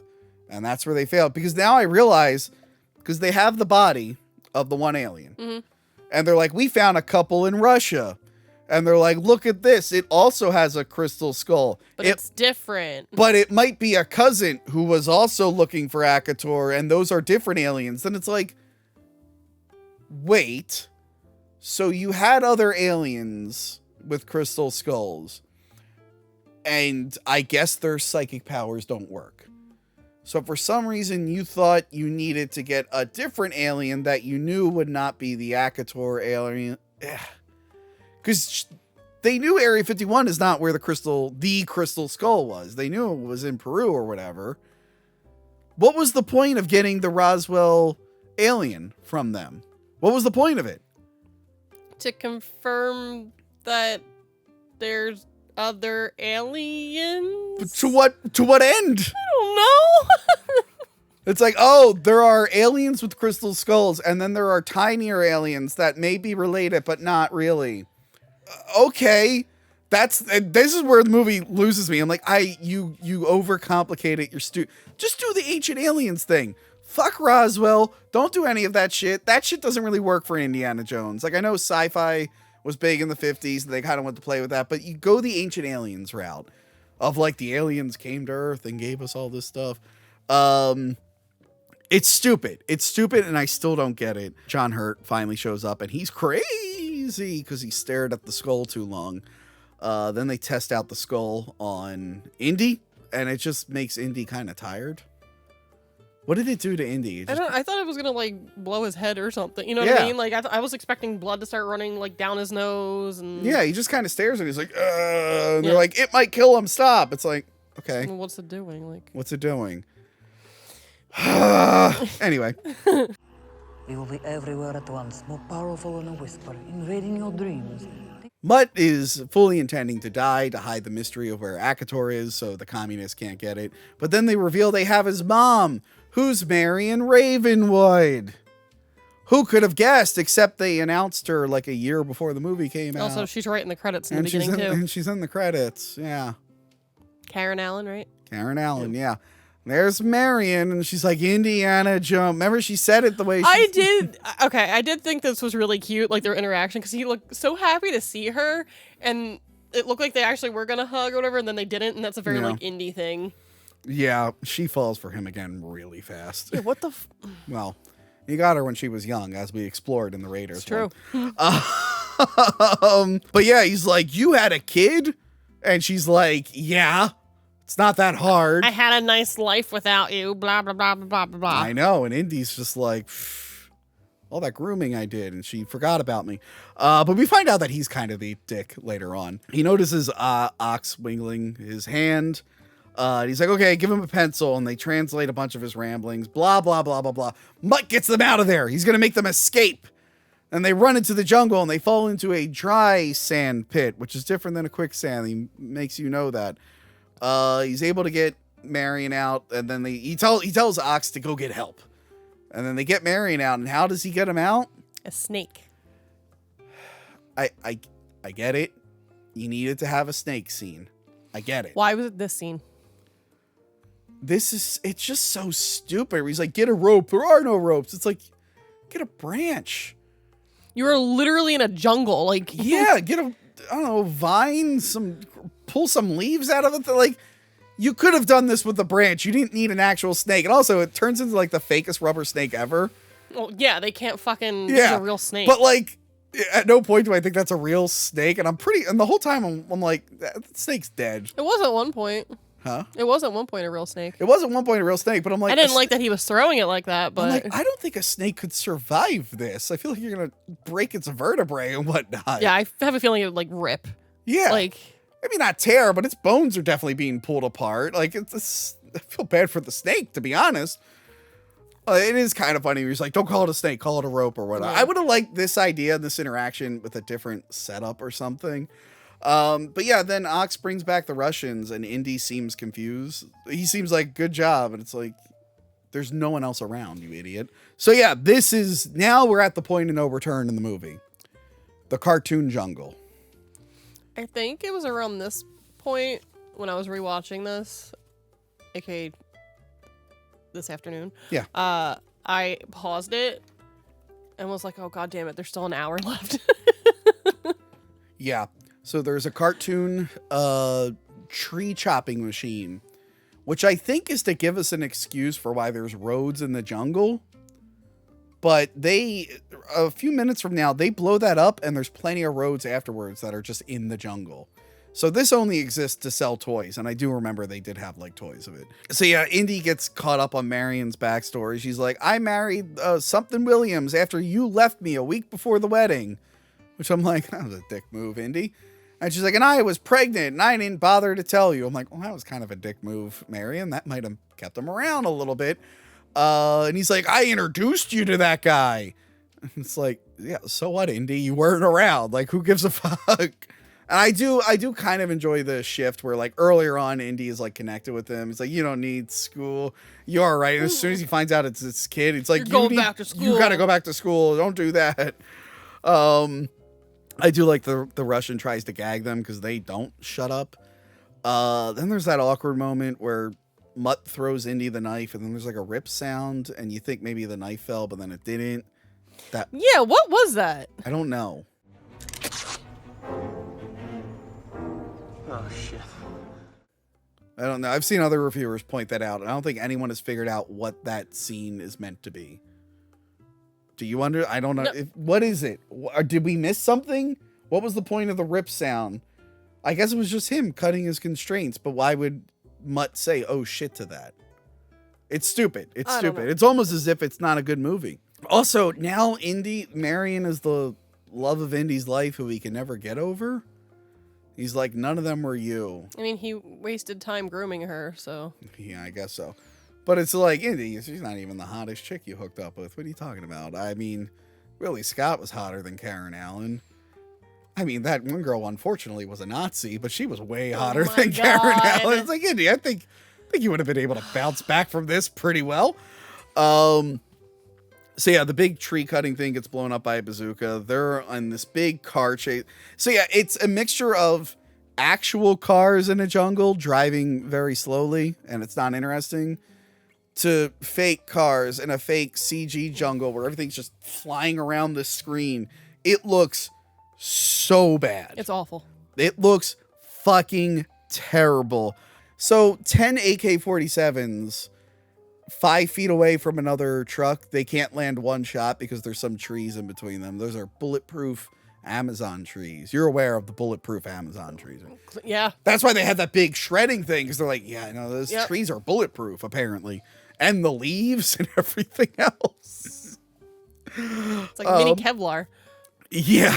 And then, again, Mac is still alive at this point. His purpose for the rest of the film is to leave trackers for the Russians, but who gives a fuck? You could just say the Russians like were picking up their trail anyway and just guessed. But now he's like, I'm CIA. I'm a double agent. It's like, you're the worst. You're the worst. And now Mutt knows how. Did they mention anything about Mutt knowing how to fence earlier in the film? No. So he just knows how to fence. Yeah. You sure we didn't miss anything? I'm almost positive. So he knows how to fence, because I guess he left his fancy prep school to be a greaser. And he's like sword fighting with Arena, and it looks awful. It looks so bad. And then Karen Allen's giving him lessons on how to fight. And he's like, it's not a mat. It's like, this is so fucking terrible. Okay, and then Marion gets slapped in the face with a branch. Yeah. And she's kind of like loopy for the rest of the movie. She might have had a horrible concussion. Maybe that's why she gets back together with Indy at the end. She went back to being 16 or whatever. Yeah. She's like, Indy's so good. Well, no, right before this, when he leaves, she's like, oh, and I'm like, she fell right back. Like, she's gone like 18 years without him, like moved on, had a whole life, and then he comes walking back. She's like, oh. Okay, yeah, so while she got hit in the face, Mutt is doing like a split over some small trees that are all slapping him in the dick. I'm sorry, he's not maintaining his balance if he got slapped in the dick by 10 trees. Oh my God. I couldn't do it. I'd be down after the one. I wouldn't be able to do the split. But if I somehow pulled up the split, the first tree is flooring me. I'm sorry. This is the death of the movie. Oh, this? I can't even complain about anything after this because this is the worst. Mutt gets thrown into a tree. A vine picks him up, and then he looks at a real monkey. If you're about to show us 10,000 obviously fake versions of an animal, don't show us a real one first, because we're going to notice the difference. He sees a real monkey, and then it swings on a vine. He's like, I'll swing on some vines, and I'll magically show up wherever they are, because I just know where they're going. I could just see where they're going through the trees. And then they're on the cliff at some point. I don't know where this fucking cliff came from. But that looks like shit. And then it all leads to the ant fight near the ant hill. And I feel like the ant hill would have been fine if we didn't just see a bunch of CGI garbage ahead of time. Because then it just blends in with everything we've just seen. But yeah, there's a big fight between him and the tough guy, and the tough guy gets eaten by ants. The ants look terrible. Again, I feel like if we didn't have the monkeys and everything before it, we might have been able to like accept it a little bit more.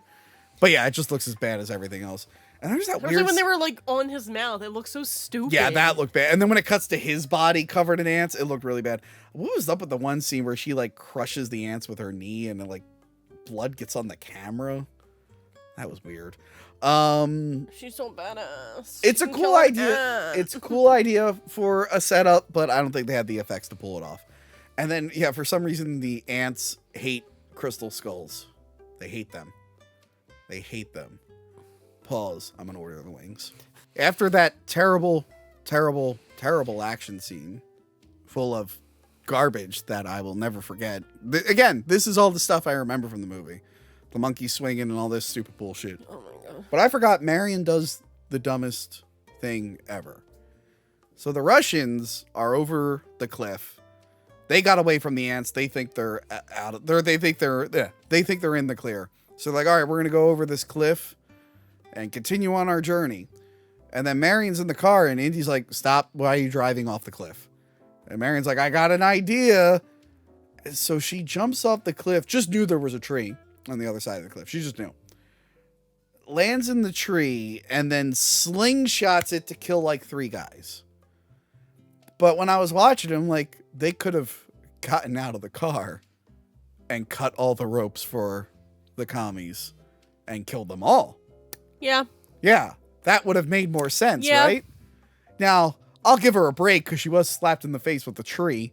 But so she's not really thinking with a full deck there. But I was just watching. I'm like, that was stupid. That was really dumb what they just did. And I'm not used to characters being this dumb in these movies. And then they go over 3 waterfalls. And it's supposed to be funny, but at this point, I'm checked out of the movie. Like, this isn't funny. I don't care about any of this. And then we find out, this is another case of this, what the bad guy's plan would never have worked. Because he's like, I have to return the skull to Akator. And they're like, why? And it's like, because it told me to. It's like, oh, so the Russians' plan, they would have tried to use the skull, and all the skull would have said to people was, take me back to Akator. It would have never done their will or anything. I honestly, I think Molaram was the only one whose plan would have worked had it went through. Yeah. Because the Ark wouldn't have worked for the Nazis. Yep. The Grail could only be used in that temple. You would have to ship everyone there, and that'd be a whole fiasco. And then this crystal skull would have been like, take me home. Take me home. They would have been like, worship Stalin. And the skull would have been like, ignore that guy. Take me home. I think Molaram's Sankara stones were the only things that were actually effective that could have worked. Yeah. Another point for Molaram. You did it, Molaram. Gone too soon. Gone too soon. Yeah. Hope to see you again one day. What? You know, I was talking to an Indian fan of ours, like a really big fan. He loves Temple of Doom. He's like, because we were joking. I'm like, yeah, what do you think about like all these white people calling it racist? It's like, that guy was like a huge Bollywood actor, and for him to be in a major Hollywood movie, Indians fucking love that. They're like, oh, it was awesome. Also, the movie made it very clear that they're the bad guys and not just regular it was very, very obvious. Shout out to you. I don't know if you want your name said, but you know who you are. Okay, so they get to Akator.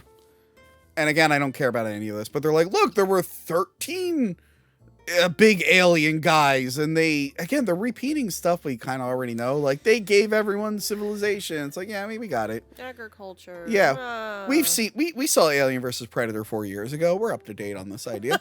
And then we find out that there's people in Akator, like the natives there, and they just hang out in walls. And the walls shatter when they come out of it. I'm like, are they like in stasis? Yeah. What are they doing? We never really learn a lot about these natives, but they chase them, but they stop when they find out they have the skull. I do like that they're all hanging around the obelisk, like swinging the thing, like we're gonna get them eventually. The obelisk set, that was actually a practical thing. Oh, cool. But the background, you know what's funny? The digital backgrounds for like the waterfall scene looked really, really good. And then they get on the top of this temple and the digital background looks like shit. I'm like, it's so, it's not even like it's all bad. It's just inconsistent from one scene to the next. Whereas with the prequels, it just looked bad beginning to end. And you were able to just accept it. This, when it's going back and forth, it's actually more annoying. So yeah, they go on this stupid thing. Again, now I just feel like they're padding the movie out with all this bullshit. At this point, you're like, all right, let's wrap it up. Again, when I paused it and I was like, there's still an hour left. They do a stupid callback to the hold this with the skeleton. I'm like, wasn't funny the first time. Also, I do think it's problematic that I think the Russians genocide that entire They literally civilization. did. They literally killed them all. And if they don't genocide them, the aliens definitely do in a couple minutes. They find an artifact room. And they find out that these saucer men were archaeologists. But I was like, okay, so they're based in Akator. And we know what their ship looks like, so they definitely weren't going around with that. It's like, how are they getting all these artifacts? Did they have smaller ships? I guess. Well, we know those other aliens probably have smaller ships, but those are distant cousins, apparently. The door opens to the tomb of the saucer men. I kind of like that door, like splitting and everything. It was a cool set. There's, I guess, these 13 aliens. And by the way, Mac triple crossed them or whatever. He's bad guy again. Irina comes in because, you know, they give the skull back to the one thing. And she's like, it was a hive mind. They were multiple organisms, but one being. And it's like, so did they just decide to sit in the room and die? Staring at each other? Yeah, what the hell? Or did they purposely separate them? It's not clear. It's not clear at all, is it? I hate this movie. It's honestly, at this point, I'm asking way more questions. This is the point where everything should be revealed to us and answering all the questions we had. Instead, I'm like, wait, this isn't adding up. What? Why? How? Why did you say hive mind? You didn't have to say hive mind. That you've just overly complicated this thing. I've got a bad feeling about this. Mac during this is stealing Benny's subplot from The Mummy. I noticed. Like very overtly. Yeah. It's like, no, that happened and you're literally just doing The Mummy right now. Everything turns digital in that room. Like the skeletons look like they were practical at first. They did. And then they go super digital. Ox is smart now. Somehow his brain got fixed when the alien got his head back. His brain got fixed, and he goes, they're actually interdimensional beings. Interdimensional beings, in point of fact. So what the fuck were the Roswell ones? Are they also interdimensional beings? Why did they crash? I don't know. I don't know. Why did they have to be interdimensional beings? Why couldn't they just be aliens? You did Roswell aliens, you did ancient aliens, and now you're adding in dimensions. Like, what the? Pick one and stick with it. You're doing too many. God damn it. It's overly complicated. I'm shocked an alien didn't come out of someone's chest with a laser cannon shooting everyone. I'm honestly shocked it didn't fucking do that. Like, we're doing all the aliens. Like, oh my God. I do like that Indy kind of knows what's going to happen. He's like, yeah, you know what? I've been in this scenario where the bad guy thinks they win and they die. I'm out. Again, except for Molaram. Molaram wasn't best. Like, Molaram, like, Indy had to do something to physically stop Molaram. Where, again, Raiders, the bad guy caused his own demise.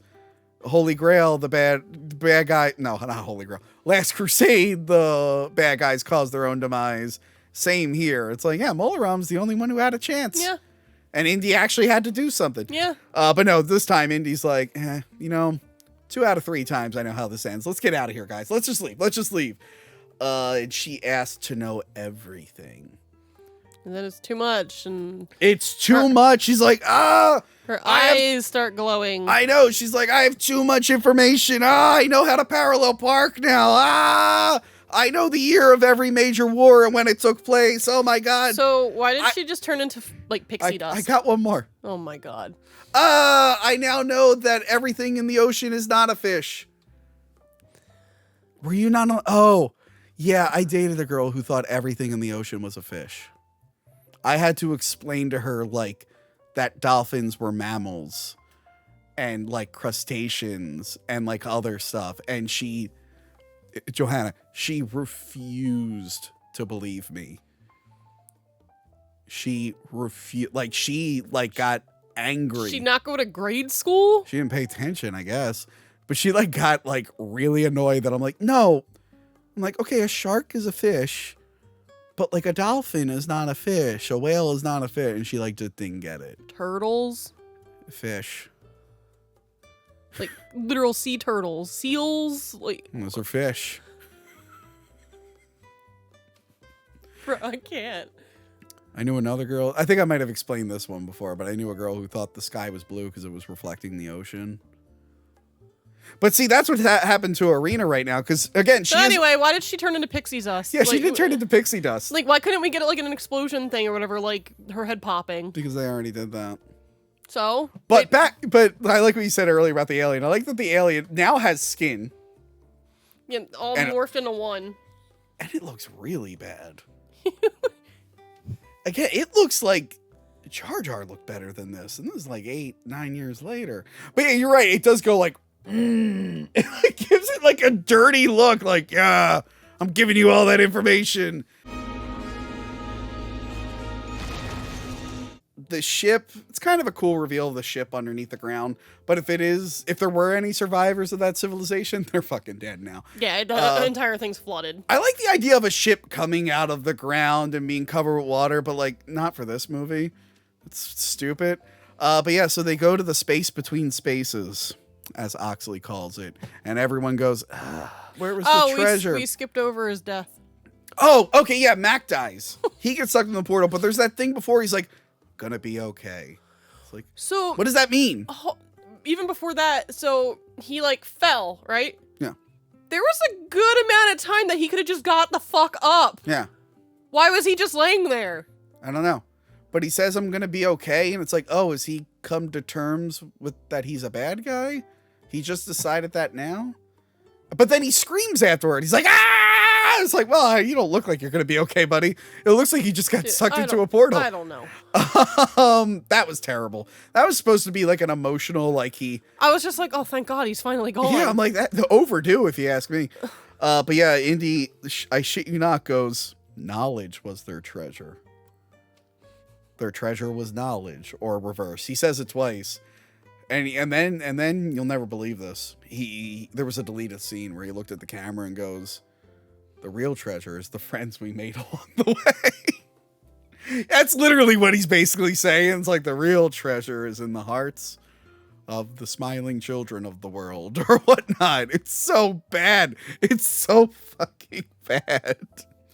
So yeah, Indy's associate dean. He's now married to Marion, and then they do the scene where the hat blows off the rack, and then Shia picks it up, and then he grabs it. Now, Justin Wang did a video on this years back. Do you remember Indiana Jones saying, like, not today, kid, or something similar in the theater?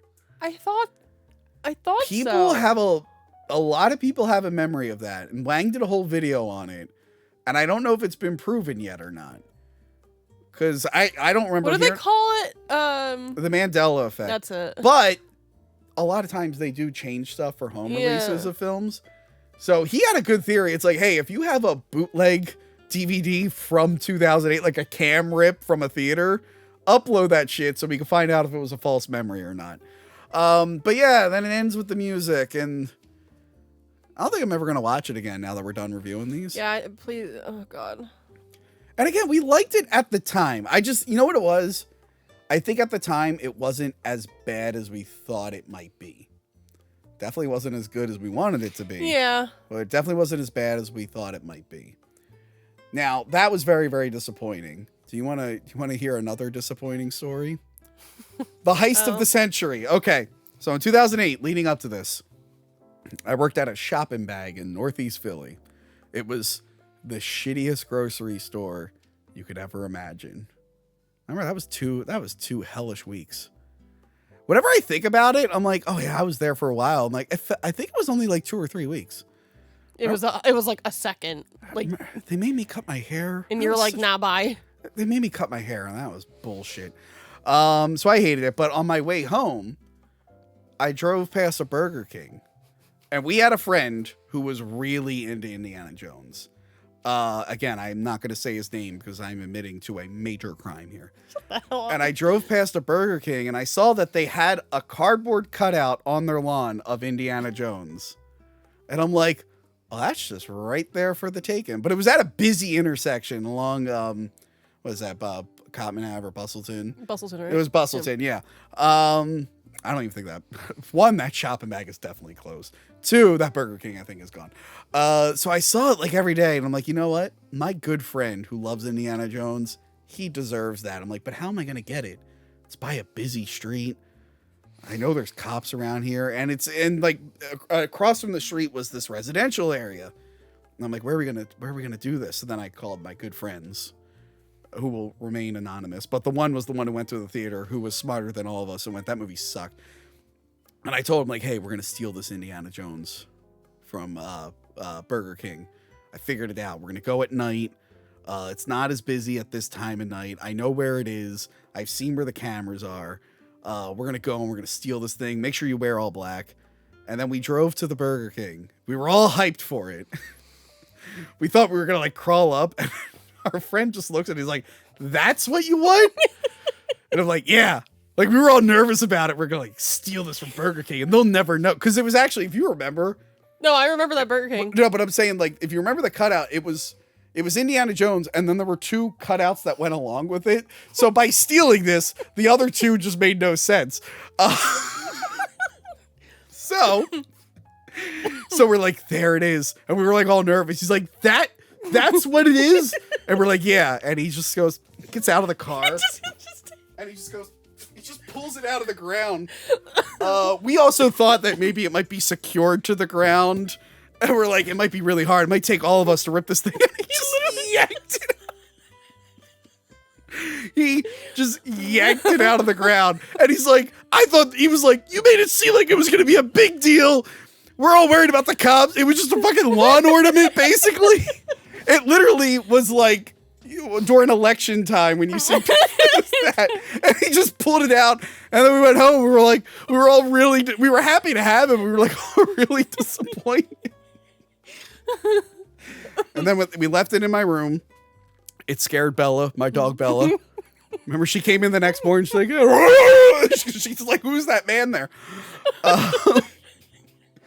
And then I remember we gave it to our friend. You all right? I'm choking on spit. We gave it to our friend, and he went, "What?" And I'm like, "Yeah, here you go. I got you a big Indiana Jones." And he was like, thank. Like, he seemed more, my memory, he seemed like more confused. Like he was a huge Indiana Jones fan. He's like, it's really cool. I don't know why you decided to steal that from Burger King for me. Oh, God. It was funny the weeks afterwards, driving past that Burger King and just the other two up front. I'm going to see if I can find, I can't. I'm good. Okay. I'm going to have to see. I can't find the actual pictures from it, but I will look up like the Crystal Skull advertising to show you what the cutout looked like. I'm sure someone, when it came out, I'm sure someone uploaded a picture of their advertising. But yeah, that was the heist of the century. Again, we're watching the Indiana Jones trilogy like on repeat for this movie. We're like, we'll steal something too, and it'll be cool. And then it was like the lamest, most disappointing thing in the world. And that was it. Just like Crystal Skull was the most disappointing thing. Yeah, but can you believe that soon this will no longer be the worst Indiana Jones movie? Are you excited for that? Sure. Okay. Everyone, thank you for joining us on this journey. We will be back for Dial of Destiny. We will give it its own solo review. Are you looking it up? It was a standee like this, right? Let me see. Oh, God. What is this? I don't want that. No. It was different. Anyway, I'll put a picture of it. Don't worry. Johanna, where can we find you? I'm on Twitter. Stuff like hearts. I'm on Twitch. Stuff Sometimes. like games. Sometimes. Stuff like games Shut sometimes. the hell up. Fan house, stuff like hearts. Yeah. Has YouTube caught on to what fan house is yet? So it's on app stores and stuff, whatever. So, and you make actual money and you get a 1099 and all that junk or whatever. So, and there's no like porn or nudity allowed. So. Oh. It's just lewds. Why did you go there? People aren't gonna like that. I've been making more money on there.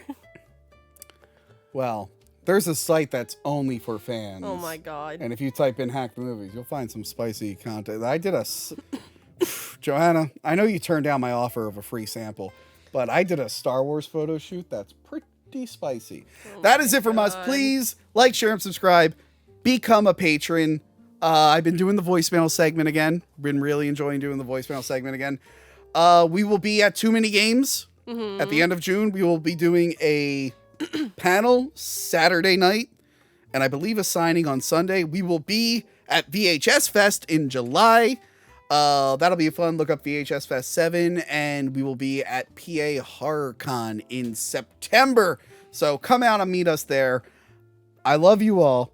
Let me know what you think. Do you love Crystal? I actually saw a few people say that this was their favorite, and if this is your favorite, I'm going to need you to explain. So let us know what you think of Crystal Skull. Are you excited that it'll be the second worst Indiana Jones movie after next month? Or do you think that this will be worse than the new one? I doubt it. That's it from us. Goodbye. Hi, everyone. Tony from Hack the Movies here, and the time has come. The new Indiana Jones film is out now, and we have previously reviewed the last 4 films, and I know we've had a sense of dread building up to this film, and we did not have high hopes, and we might have been smack talking it in the months leading up. But now that it's out, were we wrong? Is this actually pretty good? Let's find out in this episode of Hack the Movies.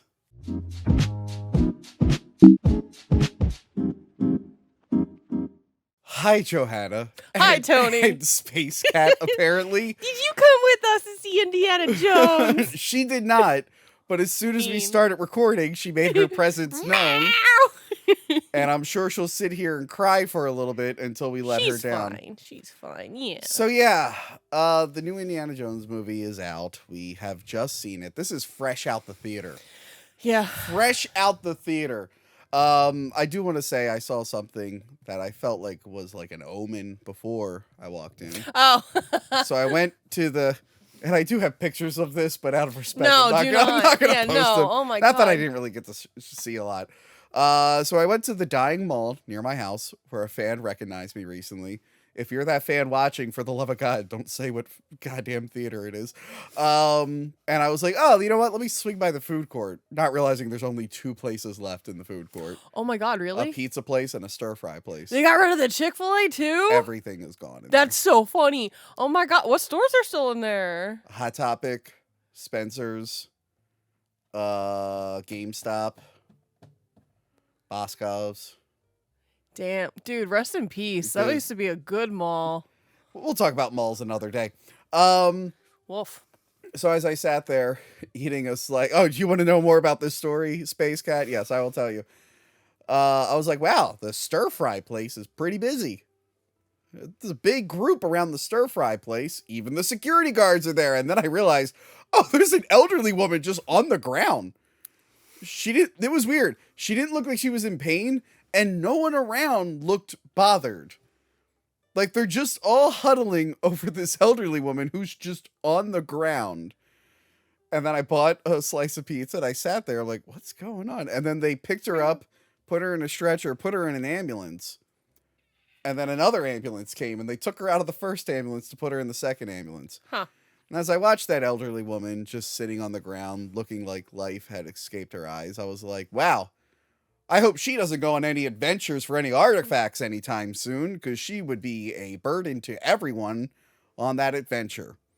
And then I walked into Dial of Destiny. Now, like I said, were we wrong? Were we just being cynics? Why can't we just enjoy things, Johanna? I actually went in with no expectations because I've learned if you go in negative, you're just going to see all the negative and just not enjoy it. I did laugh at a few things, but a lot of things I was either groaning or I would turn and look at you like this. And before we go any further, because people do think we're cynical. Remember like a year or two ago, we did a video on reboots that we actually liked. Good reboots and like late sequels. I did it with Nostalgia Critic and Cinema Snob, and then midway through the episode, I rebooted it with you and Crystal. And so there's people who are like, you just hate all these new things. Like, no, we talked about like franchises that came back that we enjoyed. That being said, I think me and you will agree, this is the worst Indiana Jones movie I've ever seen in my life. The moment I got in my car, I called Ian and said, "This is awful." I agree. Well, I agree. not It's that awful. one, Space Cat. No, That's the good one. This is the good one, but I think she's just so angry for us, she just threw it on the ground. Yeah. I also called someone. I did not realize my good friend Vito, who has been saying that the movie is good, was doing an episode of Biggest Problem in the Universe, and I interrupted that episode to yell at him over the phone. Why is Tony from Hack the Movies calling me? Tony, we're on our show right now. Yeah, we're doing a podcast, you idiot. Good. I want everyone to know you're a fucking liar. That's the worst Indiana Jones piece of shit I've ever seen. That was not that bad. Like, as the movie was going on, and I got a heads up from our good friend Adam, who was excited for this film, and basically told me, like, yeah, you were right. And that was before I saw it. But yeah, I sat in the theater, and at frame 1, they screwed up. They screwed up on frame 1. And I had I felt like Jeff Goldblum in Jurassic Park, where the T-Rex finally breaks out of the cage and he goes, God, I hate being right. You immediately turned to me and said, "We need to leave. We need to leave." Guys, they screwed up the first thing. Okay. This is directed by James Mangold. I agree, Space Cat. I like James Mangold. I have some of his movies here. Copland, the 2 Wolverine movies he did. You know, I know you'll never watch it because you just don't respect Scientology, but he did a movie called Night and Day with Tom Cruise and Cameron Diaz. That was a very fun, like spy romantic comedy. Yeah, I really like his stuff that I've seen. So I understand why people like Adam were like, you know what, maybe this one will be good. Like, obviously, Spielberg's older. He kind of, like, lost touch with the franchise. But they're like, you know what? This new director that's been putting out great movies. Like, most people love Logan. Logan was great. Yeah, Logan was great. But I don't think it's the directing, it's the writing. That's the main issue. This movie had a lot of writers. Yeah, I know. I was just looking at the freaking wiki. You know who they brought back to write? David Cope, who wrote Kingdom of the Crystal Skull. Look, he's written some really good movies. But after Kingdom of the Crystal Skull, I would have been like, yeah, you know, you can set this one out. He actually was attached and deattached and reattached to this project several times, but him and another guy still have writing credit, but James Mangold brought in some guy named Jez and John Henry Butterworth, who he did Ford versus Ferrari with, which I actually haven't seen that movie, but I hear that one's really good. So yeah, there's a bunch of writers, but there's only really 2 that did the final script. This movie's long. What's the runtime on this? It's like 2 hours and something. I think it was 113. 154 minutes. And it feels that length. It does. So I was going to compare this to when I went to see the new Spider-Verse. Spider-Verse, like, the only reason I saw the ending coming is because I saw them wrapping up everything or whatever. Yeah. But otherwise, I was still completely invested in that movie. I saw Spider-Verse. I couldn't even, I was like, that was like 2 hours? Like, what are you talking about? I saw Spider-Verse the other day. Actually, by the time this airs, I already talked about it in our live June wrap-up. And I wasn't invited. And I've clipped it. And put it on. Tell him. I clipped it and put it on the Clips channel by the time this is aired. If you want to know what I think about Spider-Verse. You don't need to worry about what he thinks. Me and Crystal are going to start our own wrap-up. No, but without you. I agree with you. I really, I didn't feel that movie's length. And what was another one recently? Oh, my favorite film of the year, Beau is Afraid. I still need to see it. That movie's like 3 hours long. And I didn't go to the bathroom once. I sat captivated by everything I was seeing. Yeah, I made my way to the bathroom during this Dial of Destiny, and I will I say- took my time walking, and So I was like, you know what? I want the best theater experience for this. And I guess they just stopped believing in air conditioners at that it was theater. so hot. It was hot. And the chairs don't recline. My back hurt after a while. The people next to us, their chairs reclined. Fuck those people, by the way. Yeah, I want to say my favorite part of this whole viewing experience was when Johanna came back from the bathroom, having just missed most of Salah's scenes. You missed most of his stuff. Give him hell, Indiana Jones. She came back from the bathroom and just tripped over this guy's black school bag. Giant black school bag in the middle of the walkway. The walkway. While his chair was reclined. Yeah. So you're just like almost face planted. And then he's like, oh, I'm sorry, it's my bag. It's my bag. I'm like, why would you put your bag here? I literally said to him, I was like, why would you put your bag here? And then I guess he realized that, oh, maybe I should stick it under my chair. He like hugged it. I think he hugged it. I think he was on a date. That girl next to him had a nice dress, so I think he embarrassed himself on a date. Good. Fuck you. I hope you're lonely forever. Because other people started walking by too, and I think he's like, oh, fuck, I can't keep this here because people need to get out. So... We also got drinks. Yeah, we got what was the name of the drink? Dial something. I got it because it's like meme. Which was Crystal Head vodka. Mm-hmm. Yeah, On Dial of Destiny drink. It was the Golden Relic. Okay. That's what it was called. Okay, so yeah. I needed a drink. This movie had everything I was afraid of. And we'll go through it. Nazis. Yeah, Nazis. Okay, as I said, they screwed up right away. You do the Paramount logo, and that fades into the movie to something that looks like the Paramount logo.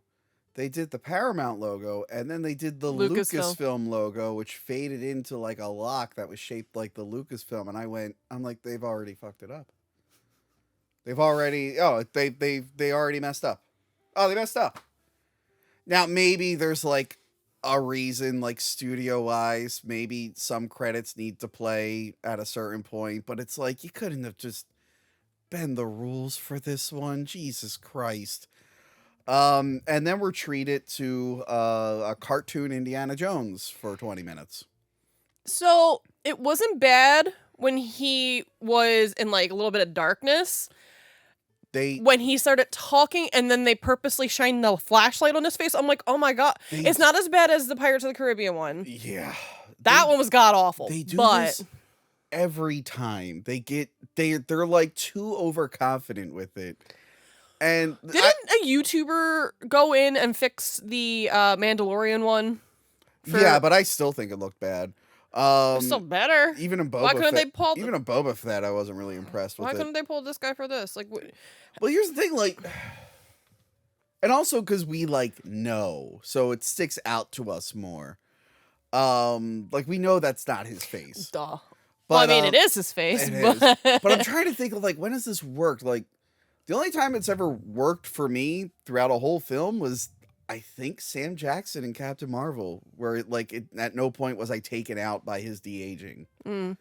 I think. But no, this felt like Rogue One, where like Tarkin looked okay for a second, and then they got a little carried away, and I'm like, oh god. So yeah, he's raiding a castle. Oh, and again, it's the same font as Raiders and Crusade and Crystal Skull.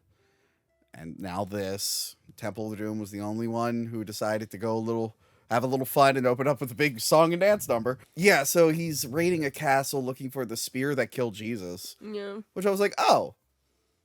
I didn't expect them to bring back another religious artifact, because the last one just kind of abandoned that idea. Yeah. Turns out it's not real. Apparently it's a fake. It's a replica. Yeah. So it's real somewhere, just not there. Yeah. So the Nazis are trying to, and it's played by that guy who's been in the, I'll put a picture of him. He's been in things. You've seen him. We've reviewed several movies with him. Yeah. He's got to bring all these stolen relics back to Germany. But this is like toward the end of the war where it's like, it's done. Like Hitler lost. He's done. He's done. And there's like, Mads Mikkelsen is there. As like this dorky guy. He's like, oh, it's not the right thing. Oh, let's show him our dial. I'm sorry, but he is fine as hell. I got an issue with this character. Oh no, his character's friggin' annoying, yeah. but he's fine as hell. So like when he was on screen, I was like, "You're nice to look at, but this is really annoying." But yeah, he's all like, "I've got this magical dial. That'll be way better." And they're like, "Well, it doesn't work. It needs another piece." He's like, "Yeah, but still."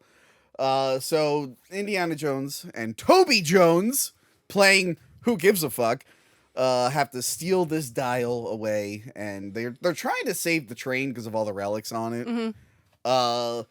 Yeah, and there's a big action. There's several big action scenes because I forgot when he leaves the castle that he somehow survives that explosion while being hung up by a noose. This was not as stupid as the nuke, but it was still up there. It's still confusing. But here's my problem. Like, because he was a little further up, whatever, he just kind of blasted to the side. Like, I don't know. But look, remember Crystal Skull? Try to remember it. I know. We've blocked it out. Remember we said, like, the worst part of that movie was the vehicle chase and the obviously fake CGI environment? This movie is nothing but vehicle chases through obviously fake CGI environments. It's like they took the worst part of Crystal Skull and they went, let's do it more. And like right away, this big chase at night with the motorcycles, it looks like shit. Like they put a lot of these in the dark. Like some of the movie has these set pieces that are like a little too dark. Where it's like either dark or it's dark and raining. Yeah. I don't know if that's a way. Which I did a whole video with our friend Yoshi Vu, the digital artist. And he talks about it like people say that we use rain and darkness to make things look better. He's like, it turns out it's like in reality, it's a lot more work for the visual effects guys. But yeah, the whole motorcycle chase, I didn't give a shit about because it looks so fake. The train stuff, I didn't care about. And this is James Mangold, who did that awesome train scene in the Wolverine on the bullet train. Remember that shit? That was cool. This is a step down from that. Yeah, like, and then Mads Mikkelsen gets slammed in the face with a pole, and I thought he was dead there. I thought they were gonna like have him have like a mark or something on his face, He has a few or scratches. It's like nothing. No, It's like, I thought that like it was gonna be some type of like actual injury. It was no, nothing. It's like Dr. Loomis in Halloween 4, where he's literally at the epicenter of the explosion in Halloween 2, and then in 4 he's like, yeah, I got some burns. It's like, fuck you, you're dead. Yeah, so he kills the Nazis, the train crashes, and they're like, all right, well, that was the opening action scene. Yeah, not exciting at all. Not exciting at all. It just honestly kept reminding me, a lot of this movie was just reminding me of better movies that I'd rather be seeing. Again, the train, I'm thinking of the Wolverine. When they're in the tunnel, I'm thinking of the first Mission Impossible. But also when they're fighting on top of the train and pulling each other up, of course I'm thinking of Speed. Oh my god. Yeah, well, I'm taller. My issue is like I found nothing enjoyable about it, and it just felt like it just kept going and going. And I'm sorry, and going and going. The CGI face, it's too floaty on their heads. Like I couldn't. I'm like, especially when the mouth moves. Yeah. I'm trying to. You know what? Shout out to Michael Bay. In Transformers 3, Dark of the Moon, they did a digitally de-aged John F. Kennedy, but they made sure to have it like filmed on like black and white film, and they constantly had people walking in front so you could never linger on it too much. I'm like, wow, Michael Bay knows how to do a fucking de-aging scene right, like 12 years ago, more than this. So yeah, then we flash forward, and of course, we need another once famous hero now being sad and lonely, because we got that with Han Solo, Luke Skywalker, Michael Keaton. Well, no, we already previously had that in Crystal Skull. Yeah. And they just literally rehashed it. Well, now he's even sadder.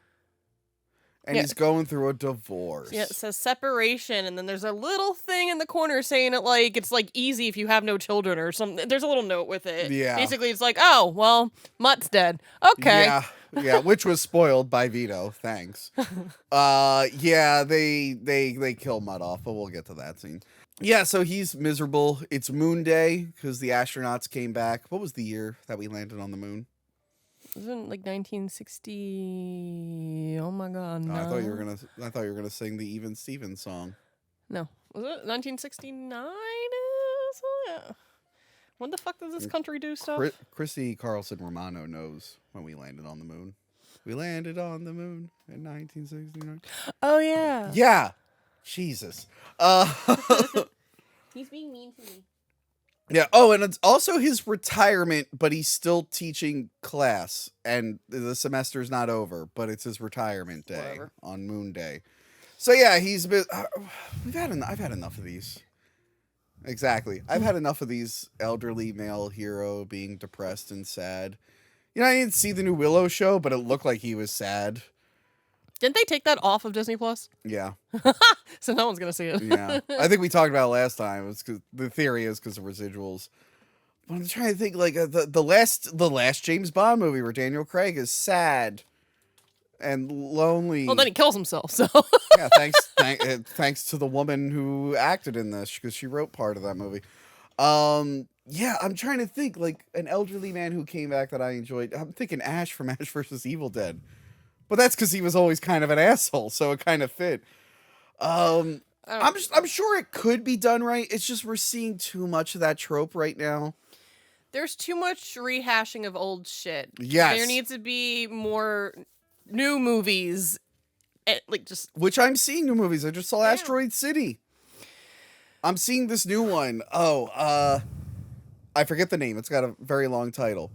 But there's a movie coming out about, like, how aliens are hovering over Earth and they're watching us like a reality show.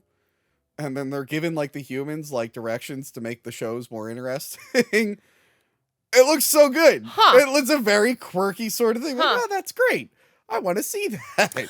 That looks good. I also want to know where that trope of, like, things that just happened suddenly get a movie super fast. Like, when we were watching the credits, there's that freaking the GameStop GameStop thing, and I'm just like, this literally just happened. Well, like, now there's what there's also the corporate byproduct genre, because we had the Air movie about Air Jordans. We had the Tetris movie about how they made Tetris. I did actually like the Tetris movie, though. Yeah, and then Blackberry, I hear, is really good. But then you have the Flaming Hot movie about how they made the Flaming Hot chips, and apparently that's all fake. Like, the whole movie's fake.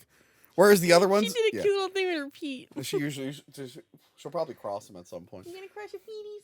He's sad. He's miserable. He's in New York City. He's walking here. He hates kids throwing parties. He hates kids throwing parties.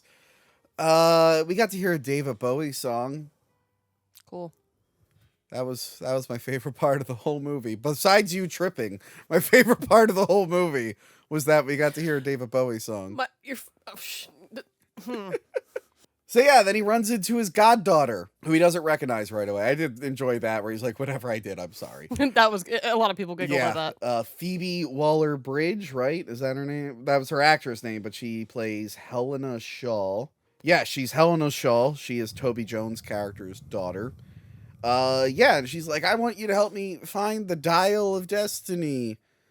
Blah, blah, blah. And I do like, it's like, why would you waste your time with the thing that drove your dad crazy? And she was like, wouldn't you? And I'm like, that's a clever callback, because he did kind of do that. Yeah. And he should be like, yeah, we found it.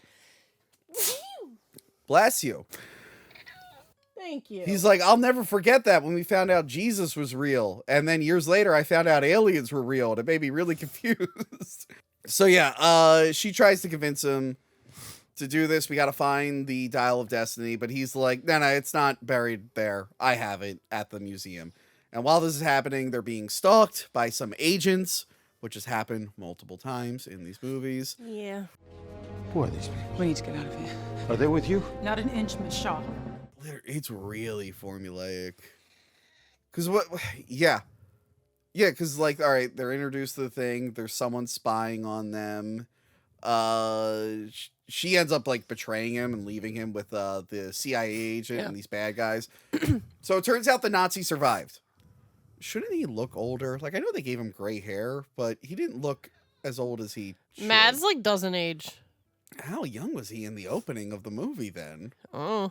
Because literally... But even, just, like, look at Mads from, like, Hannibal. It's And then look at true. him now. He, like, does not age. But, like, yeah, I thought when I saw the trailer, I'm like, oh, he's a time-traveling Nazi. I'm like, at some point, he's going to be thrown through time and come back. I'm like, oh, no, he's just a guy, like, they just put some gray in his hair. That doesn't look much older than he did in the beginning of the film. Yeah. So, yeah, he's part of Project Paperclip, which is the famous thing where America was like, hey, Nazis, I know you did all that Nazi stuff, but can you help us build rockets? And I like how he's kind of like recruited people who feel bitter toward America. Like, there is that scene where he's got like the black what you call it, room service guys in there, and he's like, you can tell he's trying to like manipulate him. He's trying to like recruit him. It's like, oh yeah, you served in the armed forces, now you're here. That kind of. You didn't really win. I think he gave him like his number too. I think that's how he's getting those guys. Like, whoa, what is it? Boyd Holbrook is a guy named Clobber. He's like the right hand man. And you can tell you can tell he was like in the military and he's kind of bitter about how things ended for him. So now he's like, okay, my goddaughter's gotten herself into something. I need to help. But also he's being framed for murder because the bad guys killed. Yeah, they just straight up murdered all those people. Like, you could have gotten away with this like scot-free and like were able to track her down more with like no issues, but you decided to just murder people and shoot the gun in the middle of the parade. And then black lady CIA agent. She's so hot, by the way. Who played her? I have it here. Shawnette Renee Wilson. She is really fucking attractive. Who I was just counting down the minutes. She was in Black Panther? I guess. I was counting down the minutes to where they would reveal that she was Helena's girlfriend, and I was shocked that did not happen. I was so shocked that did not happen. She was one of the warrior ladies. Yeah. I was you were expecting them to be like a thing, right? No. I thought they were going to be a thing. And then Helena's like into guys later. I'm like, in a like, Disney hardcore into in guys. A Kathleen Kennedy movie. Oh my god. The internet told me that she's anti all that. Oh god, what are those right-wing grifters saying about this, I wonder? I don't know. Are they saying like feminism and stuff? Probably. Like, feminism is not the reason this movie's bad, guys. This is poor pacing is why this movie's freaking bad. No, a lot of the lines are super fucking cringy too. Like, who talks like that? Yeah. And then we get our second, obviously fake CGI chase through the parade, the fakest looking parade I've ever seen. And again, I probably shouldn't have watched like so many good movies recently. I recently watched like The Dark Knight. Remember there's that big parade? Yeah. And I'm like, oh, that was like an actual parade shot on location. Did it in Pittsburgh, right? No, that was in Chicago. Okay. The next one was Pittsburgh. Okay. But good point. There was like a big scene there, and I'm just like, yeah, now I have everything's just screens now. It's just all digital, and then you got a CGI Harrison Ford on a horse, and his head's all floaty. Which I called out and made fun of when the first trailer dropped, and everyone said it'll look better by the time the movie comes out. Like, no, it still looks bad. That horse scene was so stupid. That horse scene was awful. And again, reminding me of better movies. True Lies. When Arnold's on the horse, that is such a better thing than this. It's also reminding me of Adaptation when Nicolas Cage's dumb brother, also played by Nicolas Cage, is like, and then there's a chase between a motorcycle and a horse, so it's like man versus horse. Oh, my issue was the train and horse when he was in the subway. Oh yeah, he was so much faster than the train. And managed to have control of this horse. This horse suddenly trusts him or whatever, to be able to know, like, oh, we have to super quick go over here so we're not hit by this other one. Oh no, the one's behind us running super fast. Make sure to jump up on the See, the horse from True Lies would not have done that, because when Arnold tried to get the horse to jump off the building, the horse was like, no. Yeah, so there's this cringy horse chase. He's figured out that he's framed for murder. He doesn't know what to do, but he gets rescued as you were going to the bathroom by Sala. And you missed all of Sala's scenes, basically, except for the one at the very end. It's fine.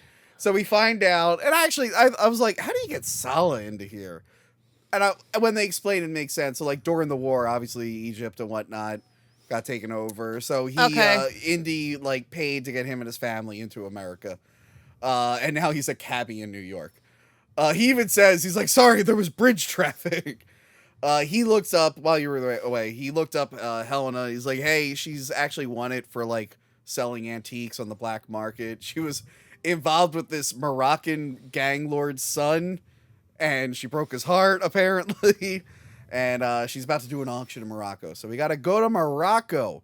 I hate the new map. They overcomplicated the map with the red line. They overcomplicated it. I almost walked out again. I said, not my Indiana Jones. Not my Indiana Jones.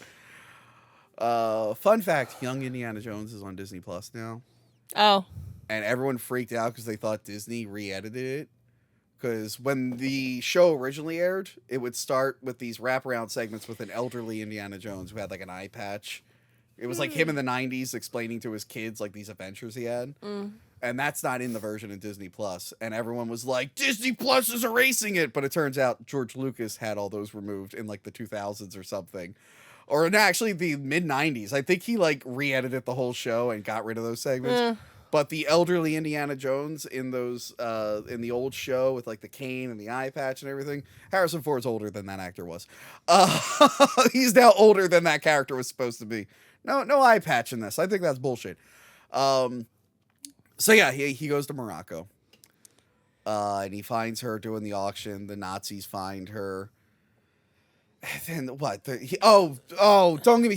I hate the kid. I hate the kid so much. Imagine Short Round, but boring. There's nothing. Was he supposed to be like a new Short Round? Like what? Like she explains like how he like ended up with her and everything, but which like is Short Round's origin. Yeah, remember? yeah. No, I know. Yeah. But like I don't like. This is the new Short Round. It's like, well, he just kind of looks miserable and he's boring. Oh, he wants to be a pilot and he's practicing with his thing and he's talking to a pilot. I'm like, okay, you need someone to fly a plane later. Cool. What, this character sucks. He wears a straw hat and someone makes fun of him and he gets sad. The kid's fine. Like the actual actor or whatever, he's fine or whatever. It's just, there's nothing for him. Yeah, there really isn't. Like he's just kind of there and he's pickpocketing and he's not even that good. People keep catching him. And he's part of like one of the biggest letdowns I've ever seen in one of these movies. So yeah, he killed a dude. Yeah, that's part of the letdown. I'm gonna explain. So yeah, there's this big chase, another CGI chase, and again, this is what was shown as a preview for the movie. Yeah, where she's all girl power. But you know what? You know what made me even madder about that? I actually don't mind this character that much. Her? Yeah. And it was really just that scene where she does that she has cringy lines. Yeah. But like it's only that scene where it's the all like the girl cringy. power. And I honestly think that they're just putting those scenes in now so angry YouTuber dudes just promote the movie for them. Honestly, maybe that's why they put that preview out too. Because remember how Yeah. it was like everything's woke, and then they throw that out. Because So don't get me wrong, I hate that actress when she was in Solo, a Star Wars story, as that awful robot. oh yeah, So I saw that scene, I'm like, oh, this is gonna be fucking awful. And then by the end of the movie, even though I didn't like it, like her character didn't really bother me that much. I'm like, wow, it was really just that scene that I feel like was manufactured to piss people off. I did like her because she wasn't a goody two shoes. Yeah. Like it wasn't like basically another Indiana Jones where it's just like I'm gonna do what I got a museum stuff. She felt different enough. Yeah, like Yeah. she was just like, oh, I'm out for myself. I have some debts I need to pay. Yeah. Like I don't care. It's not like Mutt where it's like, I'm a greaser, but other than that, I'm basically Indiana Jones. And Tarzan. And Tarzan. And Tarzan. How did he get killed in Vietnam? He was so good with jungles. Why would he sign up willingly? Well, he's like, I mean, that was kind of like a proxy war. He's like, you know what? I fought some commies. No, think about Mutt. Those commies think they can get the Viet Cong against us. I'll show them what's up. Oh my god. I'm just picturing him in like Vietnam swinging with monkeys. The Viet Cong just blowing him away. Probably stepped on a landmine. He swung. He swung and he fell. I like to imagine like Rambo was there also. Like, Someone's doing the platoon thing. Yeah. Hold on.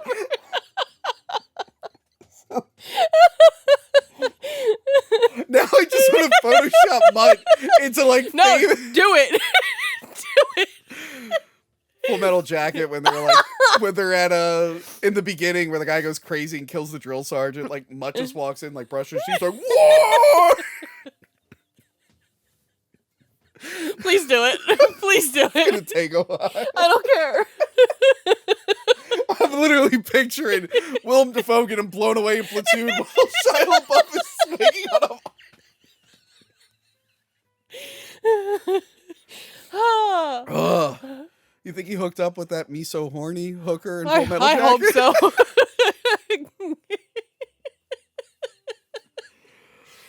Oh, God. Whew. Whew, we just imagined a better movie. You know, they wanted to make a Mutt Williams movie. I'm all on board. I'm all on board. If it's Mutt Williams.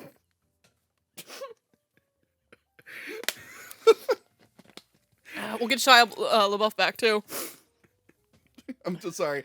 Now I'm picturing, like, Mutt Williams carrying Lieutenant Dan after his legs get blown off in Forrest Gump. Jesus Christ. There's so many movies we can put him into. They make so many Vietnam War movies. I know. Whew. Yeah. Anyway. So CGI chase. And again, I shouldn't have watched so many good movies before this. I recently, when I went to Universal Studios, I watched the Jason Bourne Stuntacular. Have you gone on that? I have not been to Universal since 2014. Was I not there at that time? I don't know. No, it wasn't, because I didn't see the last Jason Bourne movie, but I heard that Julia Stiles' character dies. But in the opening for the show, it's Julia Stiles. And it was clearly made after the last movie, and she's like, he thinks I'm dead, but actually I pretended because I was the only actor they could get for this intro. And I'm like, oh, okay. That's going to make it awkward when I watch that movie, and I'm like, I have to now imagine she's pretending If to be that dead. was there, I don't remember. So I enjoyed the show. And then afterwards, I was like, oh, yeah, I like the first 3 Bourne movies. So I watched them. And they have great... There's that first one where they're in the tiny car. And they're going all through the city. And they go down the stairs in the tiny car, which is actually in line when you go on the show. I'm like, wow, that was really cool. And then they do it in this movie. But it looks like a cartoon. It looks like a stupid cartoon. It's like, really, they threw a bunch of movies they liked in a blender. But made it bad. I expect more from Disney and James Mangold. Like, I don't know why they made it look so bad. So yeah, the chase is terrible. I don't care about anything that's happening in it. The bad guys get the dial. They're gone. They're gone. They get the dial. This is the part where you went to the bathroom, right? Yes. Yeah, because then was it the CIA people come and pick up what did he say his fake name was? Schmidt? What was it? Yes. Exactly. Keep going. Him and his buddies or whatever, and basically they were gonna take him back to the States or whatever, and he didn't want to go because he wanted to go chase the other half of the dial. Yeah. And basically the CIA lady is just like, nah, you fucked up. You stood up the president, like you did all this other shit. Like, no, like you're screwed, like the end. And then him and his buddies kill everybody on board. I thought she was going to be the love interest for the girl. I was really waiting for that plot She twist. was really cute. And then but they shot her like right here, and you see like the bullet hole and stuff. I'm just like, oh, they're bringing back blood, I guess. Oh, okay. Point in the movie's favor. People actually getting shot. Indiana Jones shooting people. It takes them till the end of the movie to do it. It's fine. But actually shooting people, I'm like, oh, wow, we're actually allowed to show gun violence again. I wish it was in a better movie. So yeah, they then realize they have to find another thing. She's not going to play with it. She's just going to look at it. No, you're scaring her. I scare you? Yeah, that scared her. That did not make her happy. That scared her. Okay. So yeah, now we're at the point where we have to find a thing that tells us where the other thing is. So if you remember, what was it, Raiders? We have to find the medallion, and now we have to find the map room, and then the map room will tell us where the Ark is, and then Crusade. Oh, hey, we found a thing, part of a shield. We have to find the tomb, which will let us know where the other thing is. Crystal Skull. We have to find this guy's grave, which will tell us where the city is. So they do this in all the movies, except for Temple of Doom, where literally the guy's like, the rocks are over there. Just go over there. That's where they're in there somewhere. I don't know where, but also our kids are there. The rocks are there. Go to the Temple of Doom. It's real easy to find. There's not many temples in here. It's the only one filled with Doom. You're gonna find it. You're gonna find it pretty easily. Okay. Dr. Jones, I want to let you know, not all of us eat monkey brains. So if you see anyone eating monkey brains, They're evil. That counts as doom. That's probably doom. They're consuming doom. So yeah, now we gotta find the thing that will tell us where the other part of the dial is, and then we meet Antonio Banderas, who's just doing his Puss in Boots voice. I think that's just his voice. No, that is not how he always talks. I love Antonio Banderas. I do too. Actually, I hear the new Puss in Boots is really good. It is. It's very good. My dad was watching it one day, and I'm like, "Oh, is it good?" He's like, "Yeah, it's really good." It's really good. It looked like it had a different art style. 100%. Yeah, why did they change the art style? I don't know, but I love it. I hear it's good. I love Antonio Banderas. Freaking the Mariachi trilogy, even though he's not in the first one. Zorro. The Zorro movies. The second one kind of sucks, but I still enjoy it. The first one is great. Yeah, no, I agree.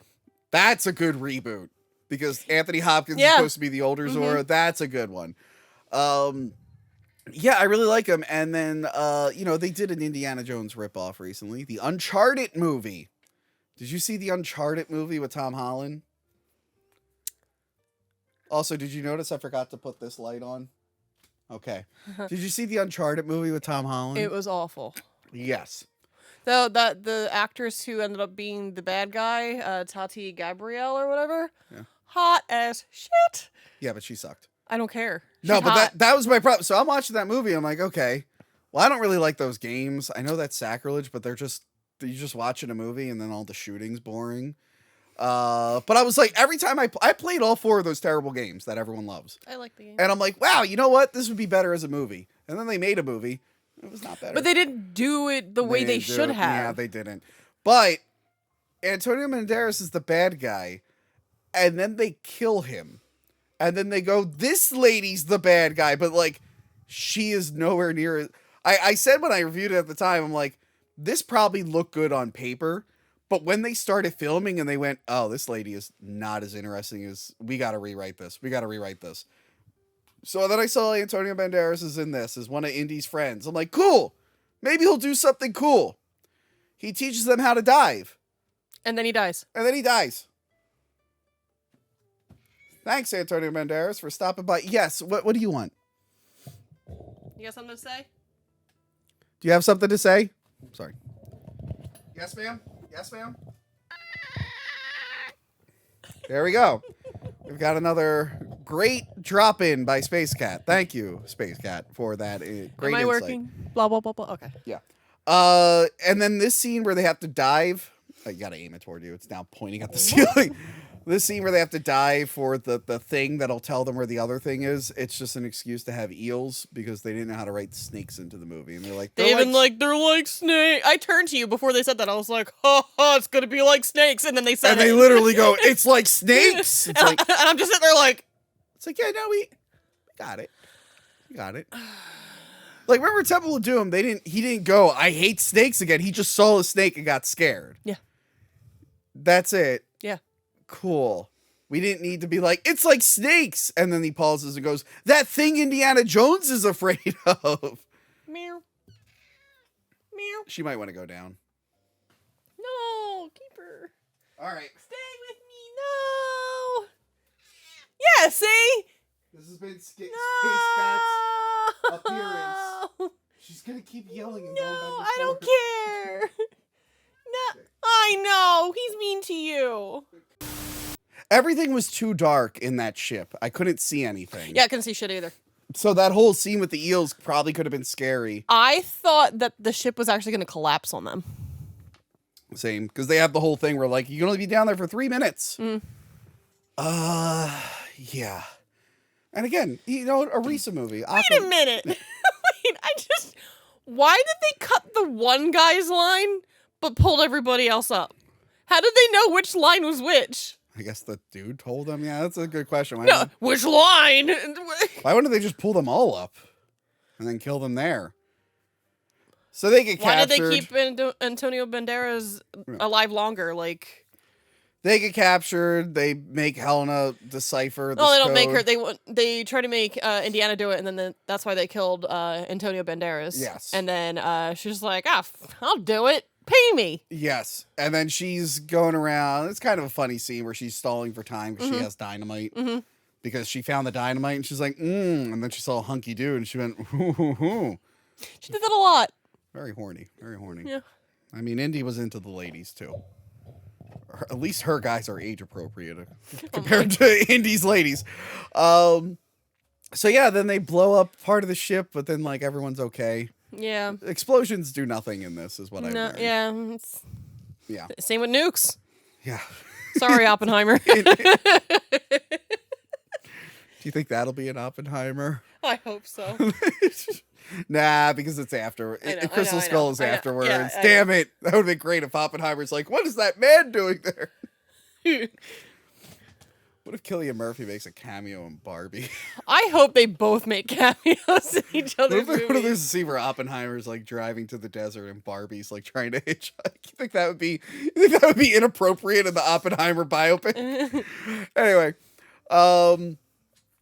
yeah. So and then they're like, oh, by the way, the thing that tells you where the thing is, that was wrong. We have to melt the wax. This is the other thing. They were talking about something earlier too that was like covered in wax, and then it came out. I forget what they were talking about, but it was something else. It's just constantly like they overcomplicate it. The goddamn relic. So they end up at Sicily, which is next to Italy. I found out from Trisha a while ago that like some Sicilians like refuse to believe that they're Italians. Yeah. Yeah. I don't know That's why. always been a thing. Yeah, but they are Italians. They actually make a joke in Sex and the City about it, or whatever, because the one dude asks the other, like, "Oh, are you Italian?" And he goes, "Sicilian." And he's like, "Is there a difference?" And he says, "Yeah." So There isn't. Sorry, you guys are Italy. Malta is not Italy anymore, but you guys are still Italy. Sorry. Shout out to Trisha, who's in Sicily right now getting married. She should be on the show at some point. I feel like she's had a nice break. She should go on the show. Her brother's pulling we need overtime. to do Titanic 666. What a great time to do Titanic! That's too soon. No, it's not. There were a couple things in this movie that I thought were a little too soon. I'm like, oh, I would have. So they're in Sicily. Mamma mia! Pizza! He make it a pizza. He make it a pizza. Vaffanculo. Yeah, and they go into the caves of Dionysus. Yeah. Dionysus? Dionysus? I thought it was Dionysus. Whatever. Yeah, so they're in the caves. They're singing to find like a thing. It's just the movie's too long. You could have trimmed down these adventures by a lot. And the singing they could have trimmed down a lot too. The bug scene. I'm sorry, it's not as cool as Temple of Doom. It drags the time out, and then the bad guys don't even deal with the bugs. So this reminds me of the Mummy when they open the Mummy 2. Yeah. Like Return, and they open scarabs. Yeah. No, not the scarabs. Oh. It's when there's like a bunch of like tarantulas and stuff and scorpions all over the ground. Right when they're going, like the very beginning of the movie, when they're going to get the actual bracelet of Anubis. Oh yeah. And like fucking Evie's like trying to like step over all daintily, right. and Rick walks in just. Yes. What good movies? Yeah, I'm gonna mention those toward the end. Yeah, so they find the tomb of Archimedes, right? Archimedes, yeah. Archimedes, and they see that like, oh, look at his coffin. It has a plane on it, and also he is wearing a watch. Mm-hmm. He used the dial of destiny. But then it's just like, oh, by the way, the dial of destiny. We didn't even say what it was. So it detects fissures in time that you can travel through. I guess how they get created, I don't know. Mathematics. Mathematics. It's not even time travel. It's mathematics. I guess these fissures are just always there. I guess. I don't know. They're just always there. So yeah, they find the tomb. They find out that he must have used it because he has all this modern technology in his coffin. There's a giant guy in this whole movie. Giant henchman. I wanted him to die so brutally. Well, I was waiting. I'm like, okay, he's going to be the giant guy that they fight. Like the dude who got eaten by ants in the previous one. The third one that got cut. Yep. But yeah, and the kid like drops him in the water and then handcuffs him to a grate and he drowns. I'm like, oh. It's like, it's a pretty terrifying death and everything, but like I wanted like well, you know what probably happened? a fight. Like, yeah, they probably looked at Indiana Jones and like, and they're like, there's no way he survived. They could have had her do something. Yeah, right. Yeah, good luck.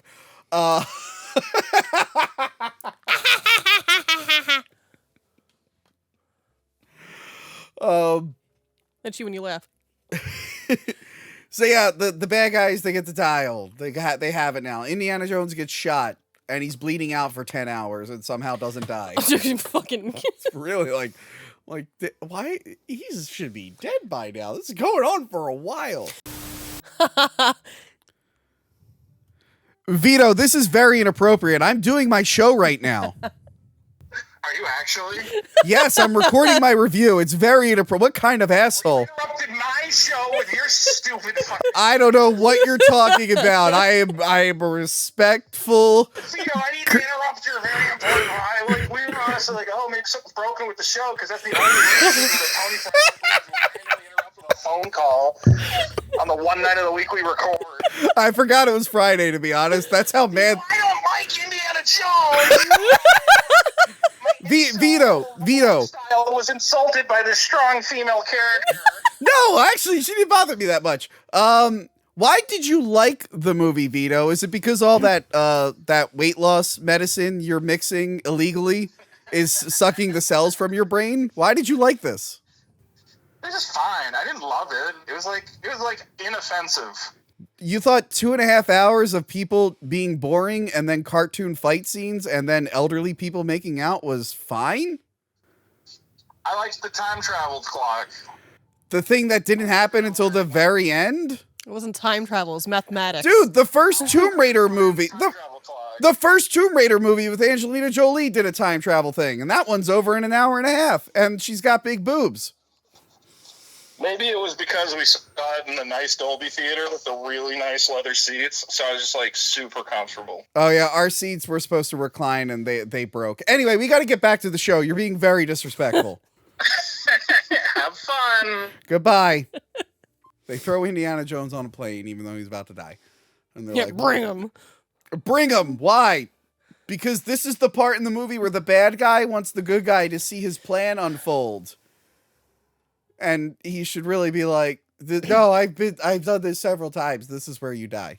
Anyway. Yeah. So he had all his past gear, I guess, saved away, nicely pressed and folded. Well, yeah, the American signed. They were like, yeah, come on over, Nazis. My God. You can keep your fancy uniforms. Don't wear it in public, please.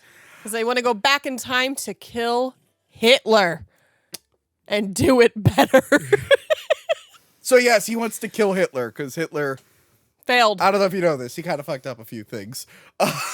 You got my poor, brave ancestor frozen in Russia. Rest in peace. Rest in peace. What are you blessing? What?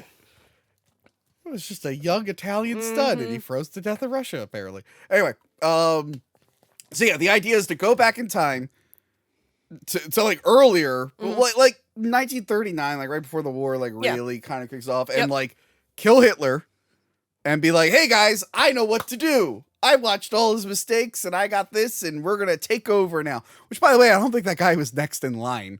So I don't know why he would suddenly, well, was he going to take out like all of them? I would assume and just take out the whole thing. Like in Valkyrie?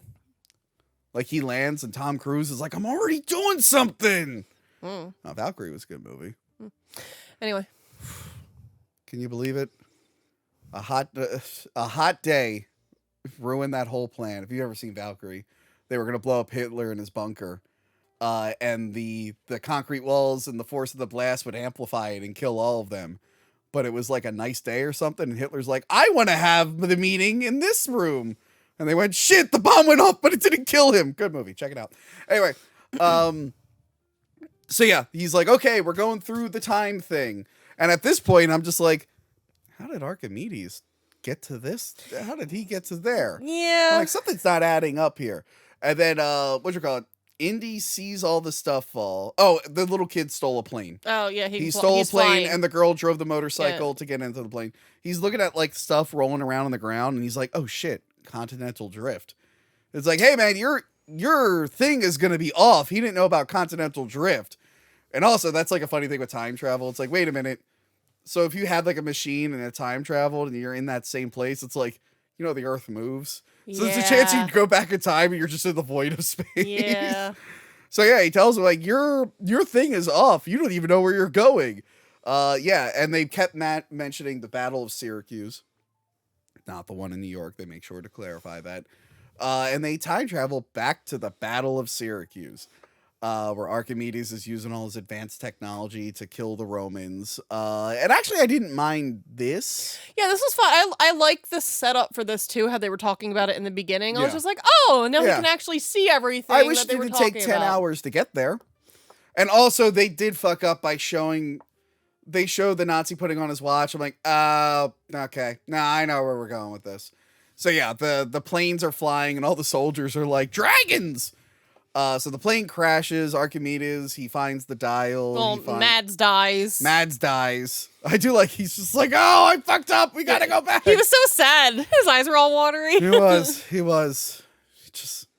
just wanted to be a good Nazi. That poor guy. Also, I saw a person on Twitter said it's never okay to dress up like a Nazi. Did you see the Roger Waters thing, the Pink Floyd guy? Yes. They kept calling him a Nazi. It's like, no, that's a satirical thing. And like Roger Waters had to be like, the Nazis killed my dad, and I have a lot of daddy issues. Why would you call me a Nazi? But that one person said it's never okay, so we got to cancel everyone in this movie, including Harrison Ford. If you ever wore a Nazi uniform, you're canceled. You're canceled. Shit! No! Ignore that person! Oh no! I was 6. It was. No, doesn't it was matter. the Sound of Music Doesn't play. matter. I didn't even know. It doesn't matter. I've told the story before in our Spider-Man episode, our Raiders of the Lost Ark episode, where I played a Nazi in first grade for the Sound of Music. Okay, I'm just like Harrison Ford. I have never worn anything offensive. I'll have to think. Anyway. In my plays, I just wore cute dresses. You once dressed up as a ginger guy with a beard. That was pretty offensive. Not any ginger guy with a beard, but Ian. You're not a ginger. That is appropriation. I was ginger at one point. No, that's when I was fake. born, I had strawberry blonde hair. Don't believe you. Anyway, so yeah, they crash land into the battle. Indiana Jones parachutes with what's her face. Some reason this Roman really is out to get these people because he thinks they're dragons. But then it's people. Oh, I feel bad for the pilot. So the kid was in the plane and there was like a pilot in the back seat and he's like, "What's going on? Ah, we're back in time.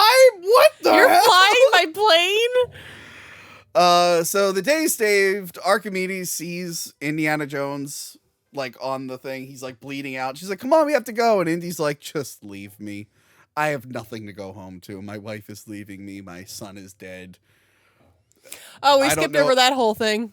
Yeah, he reveals that if Indiana Jones said if he could figure out how to go back in time, he would stop his son from enlisting. So my main problem with that scene is like, okay, cool. Like, obviously you got to give the little backstory of why he's not in this movie or whatever. But he's talking about the traumatic loss of his child, but the love theme of his and Marion's playing. I guess they decided that was a family theme. No.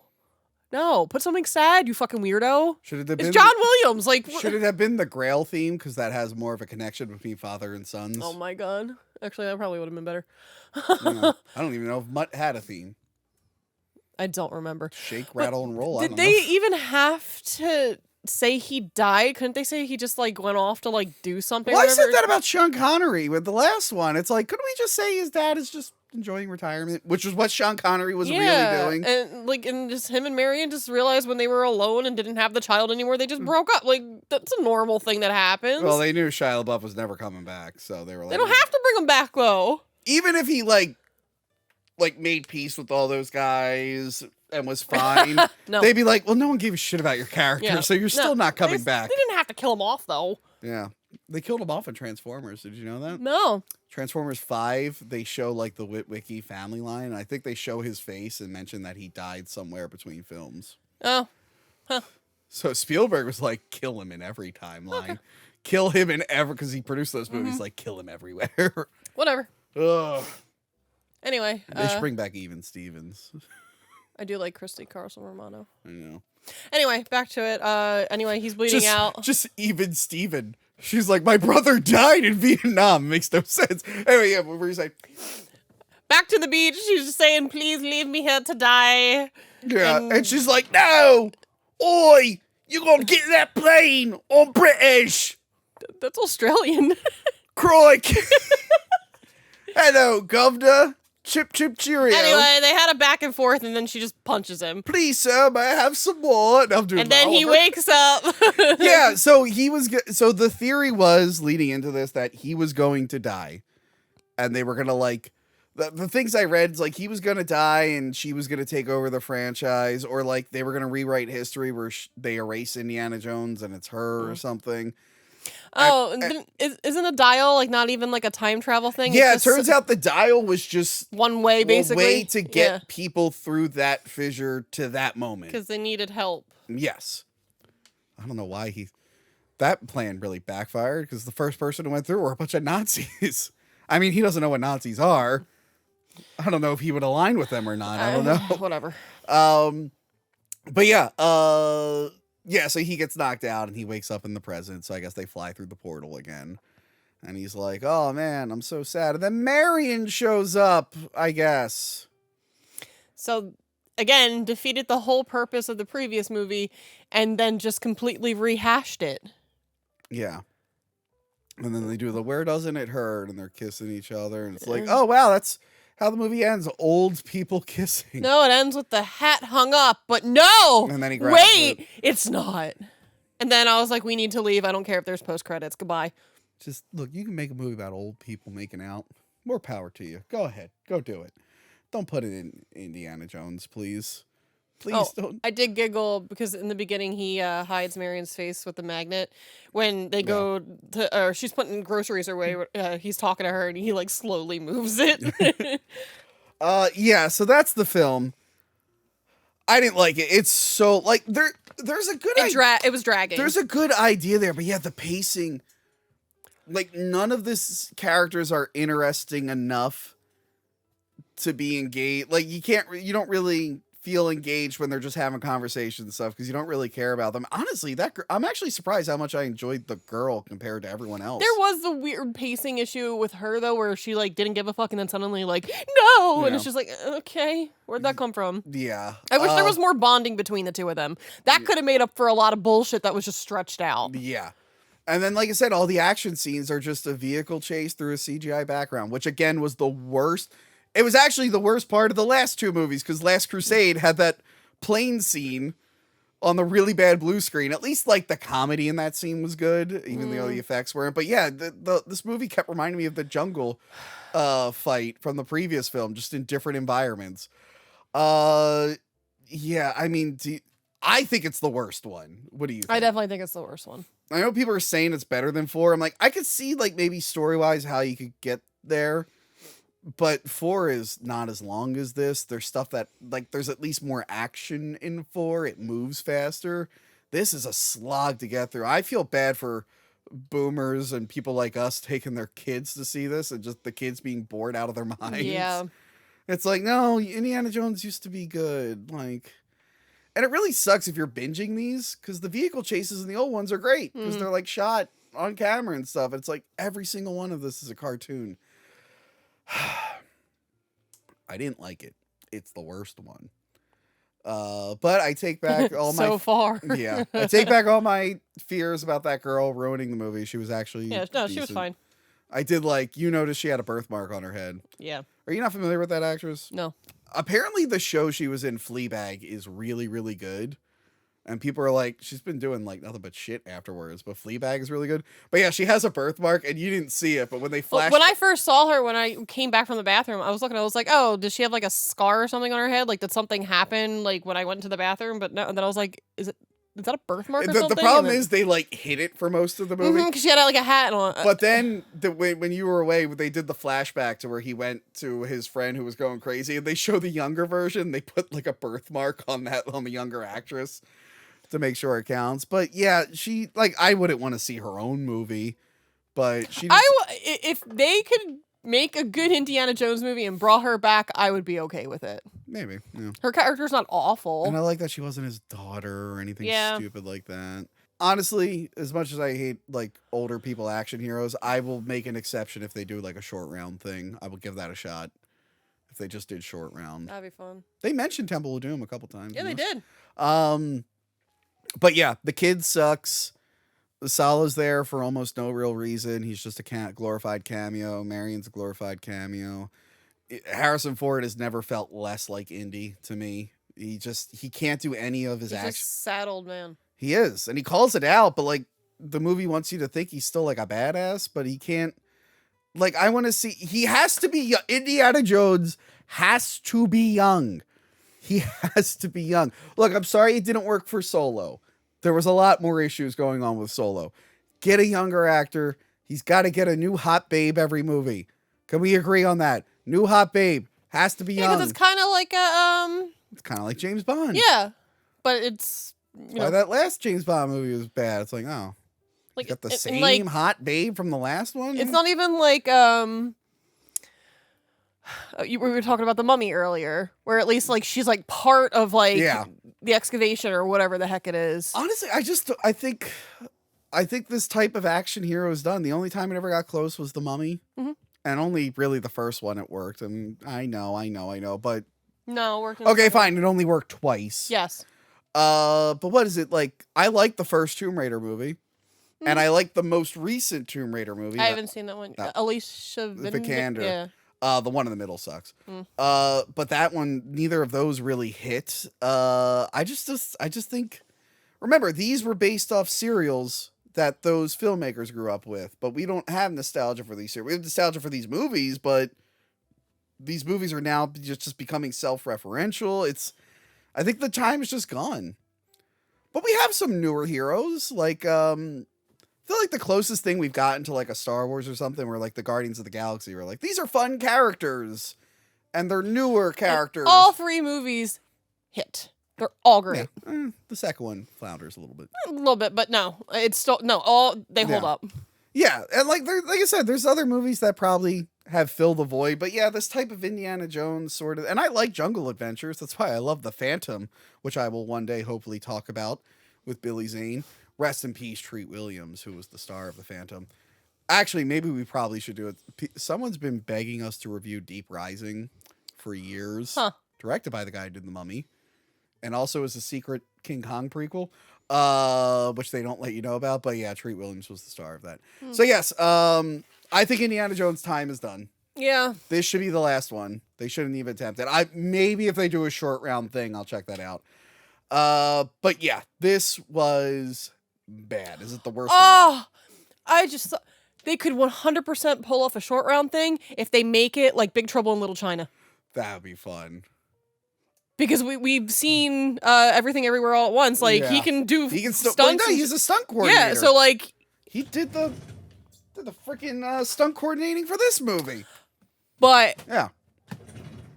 Yeah. I want it. I want it. That's but just that. Just that. Maybe you don't even have to pay me for the idea. maybe a Molaram redemption movie where he survives. All right, I'm leaving. So that is it from us. Please like, share, and subscribe. I think at this point VHS Fest has already happened. So look forward to PA Horror Con. There also might be some more events coming up, but the dates haven't been locked in. So keep an eye out for that.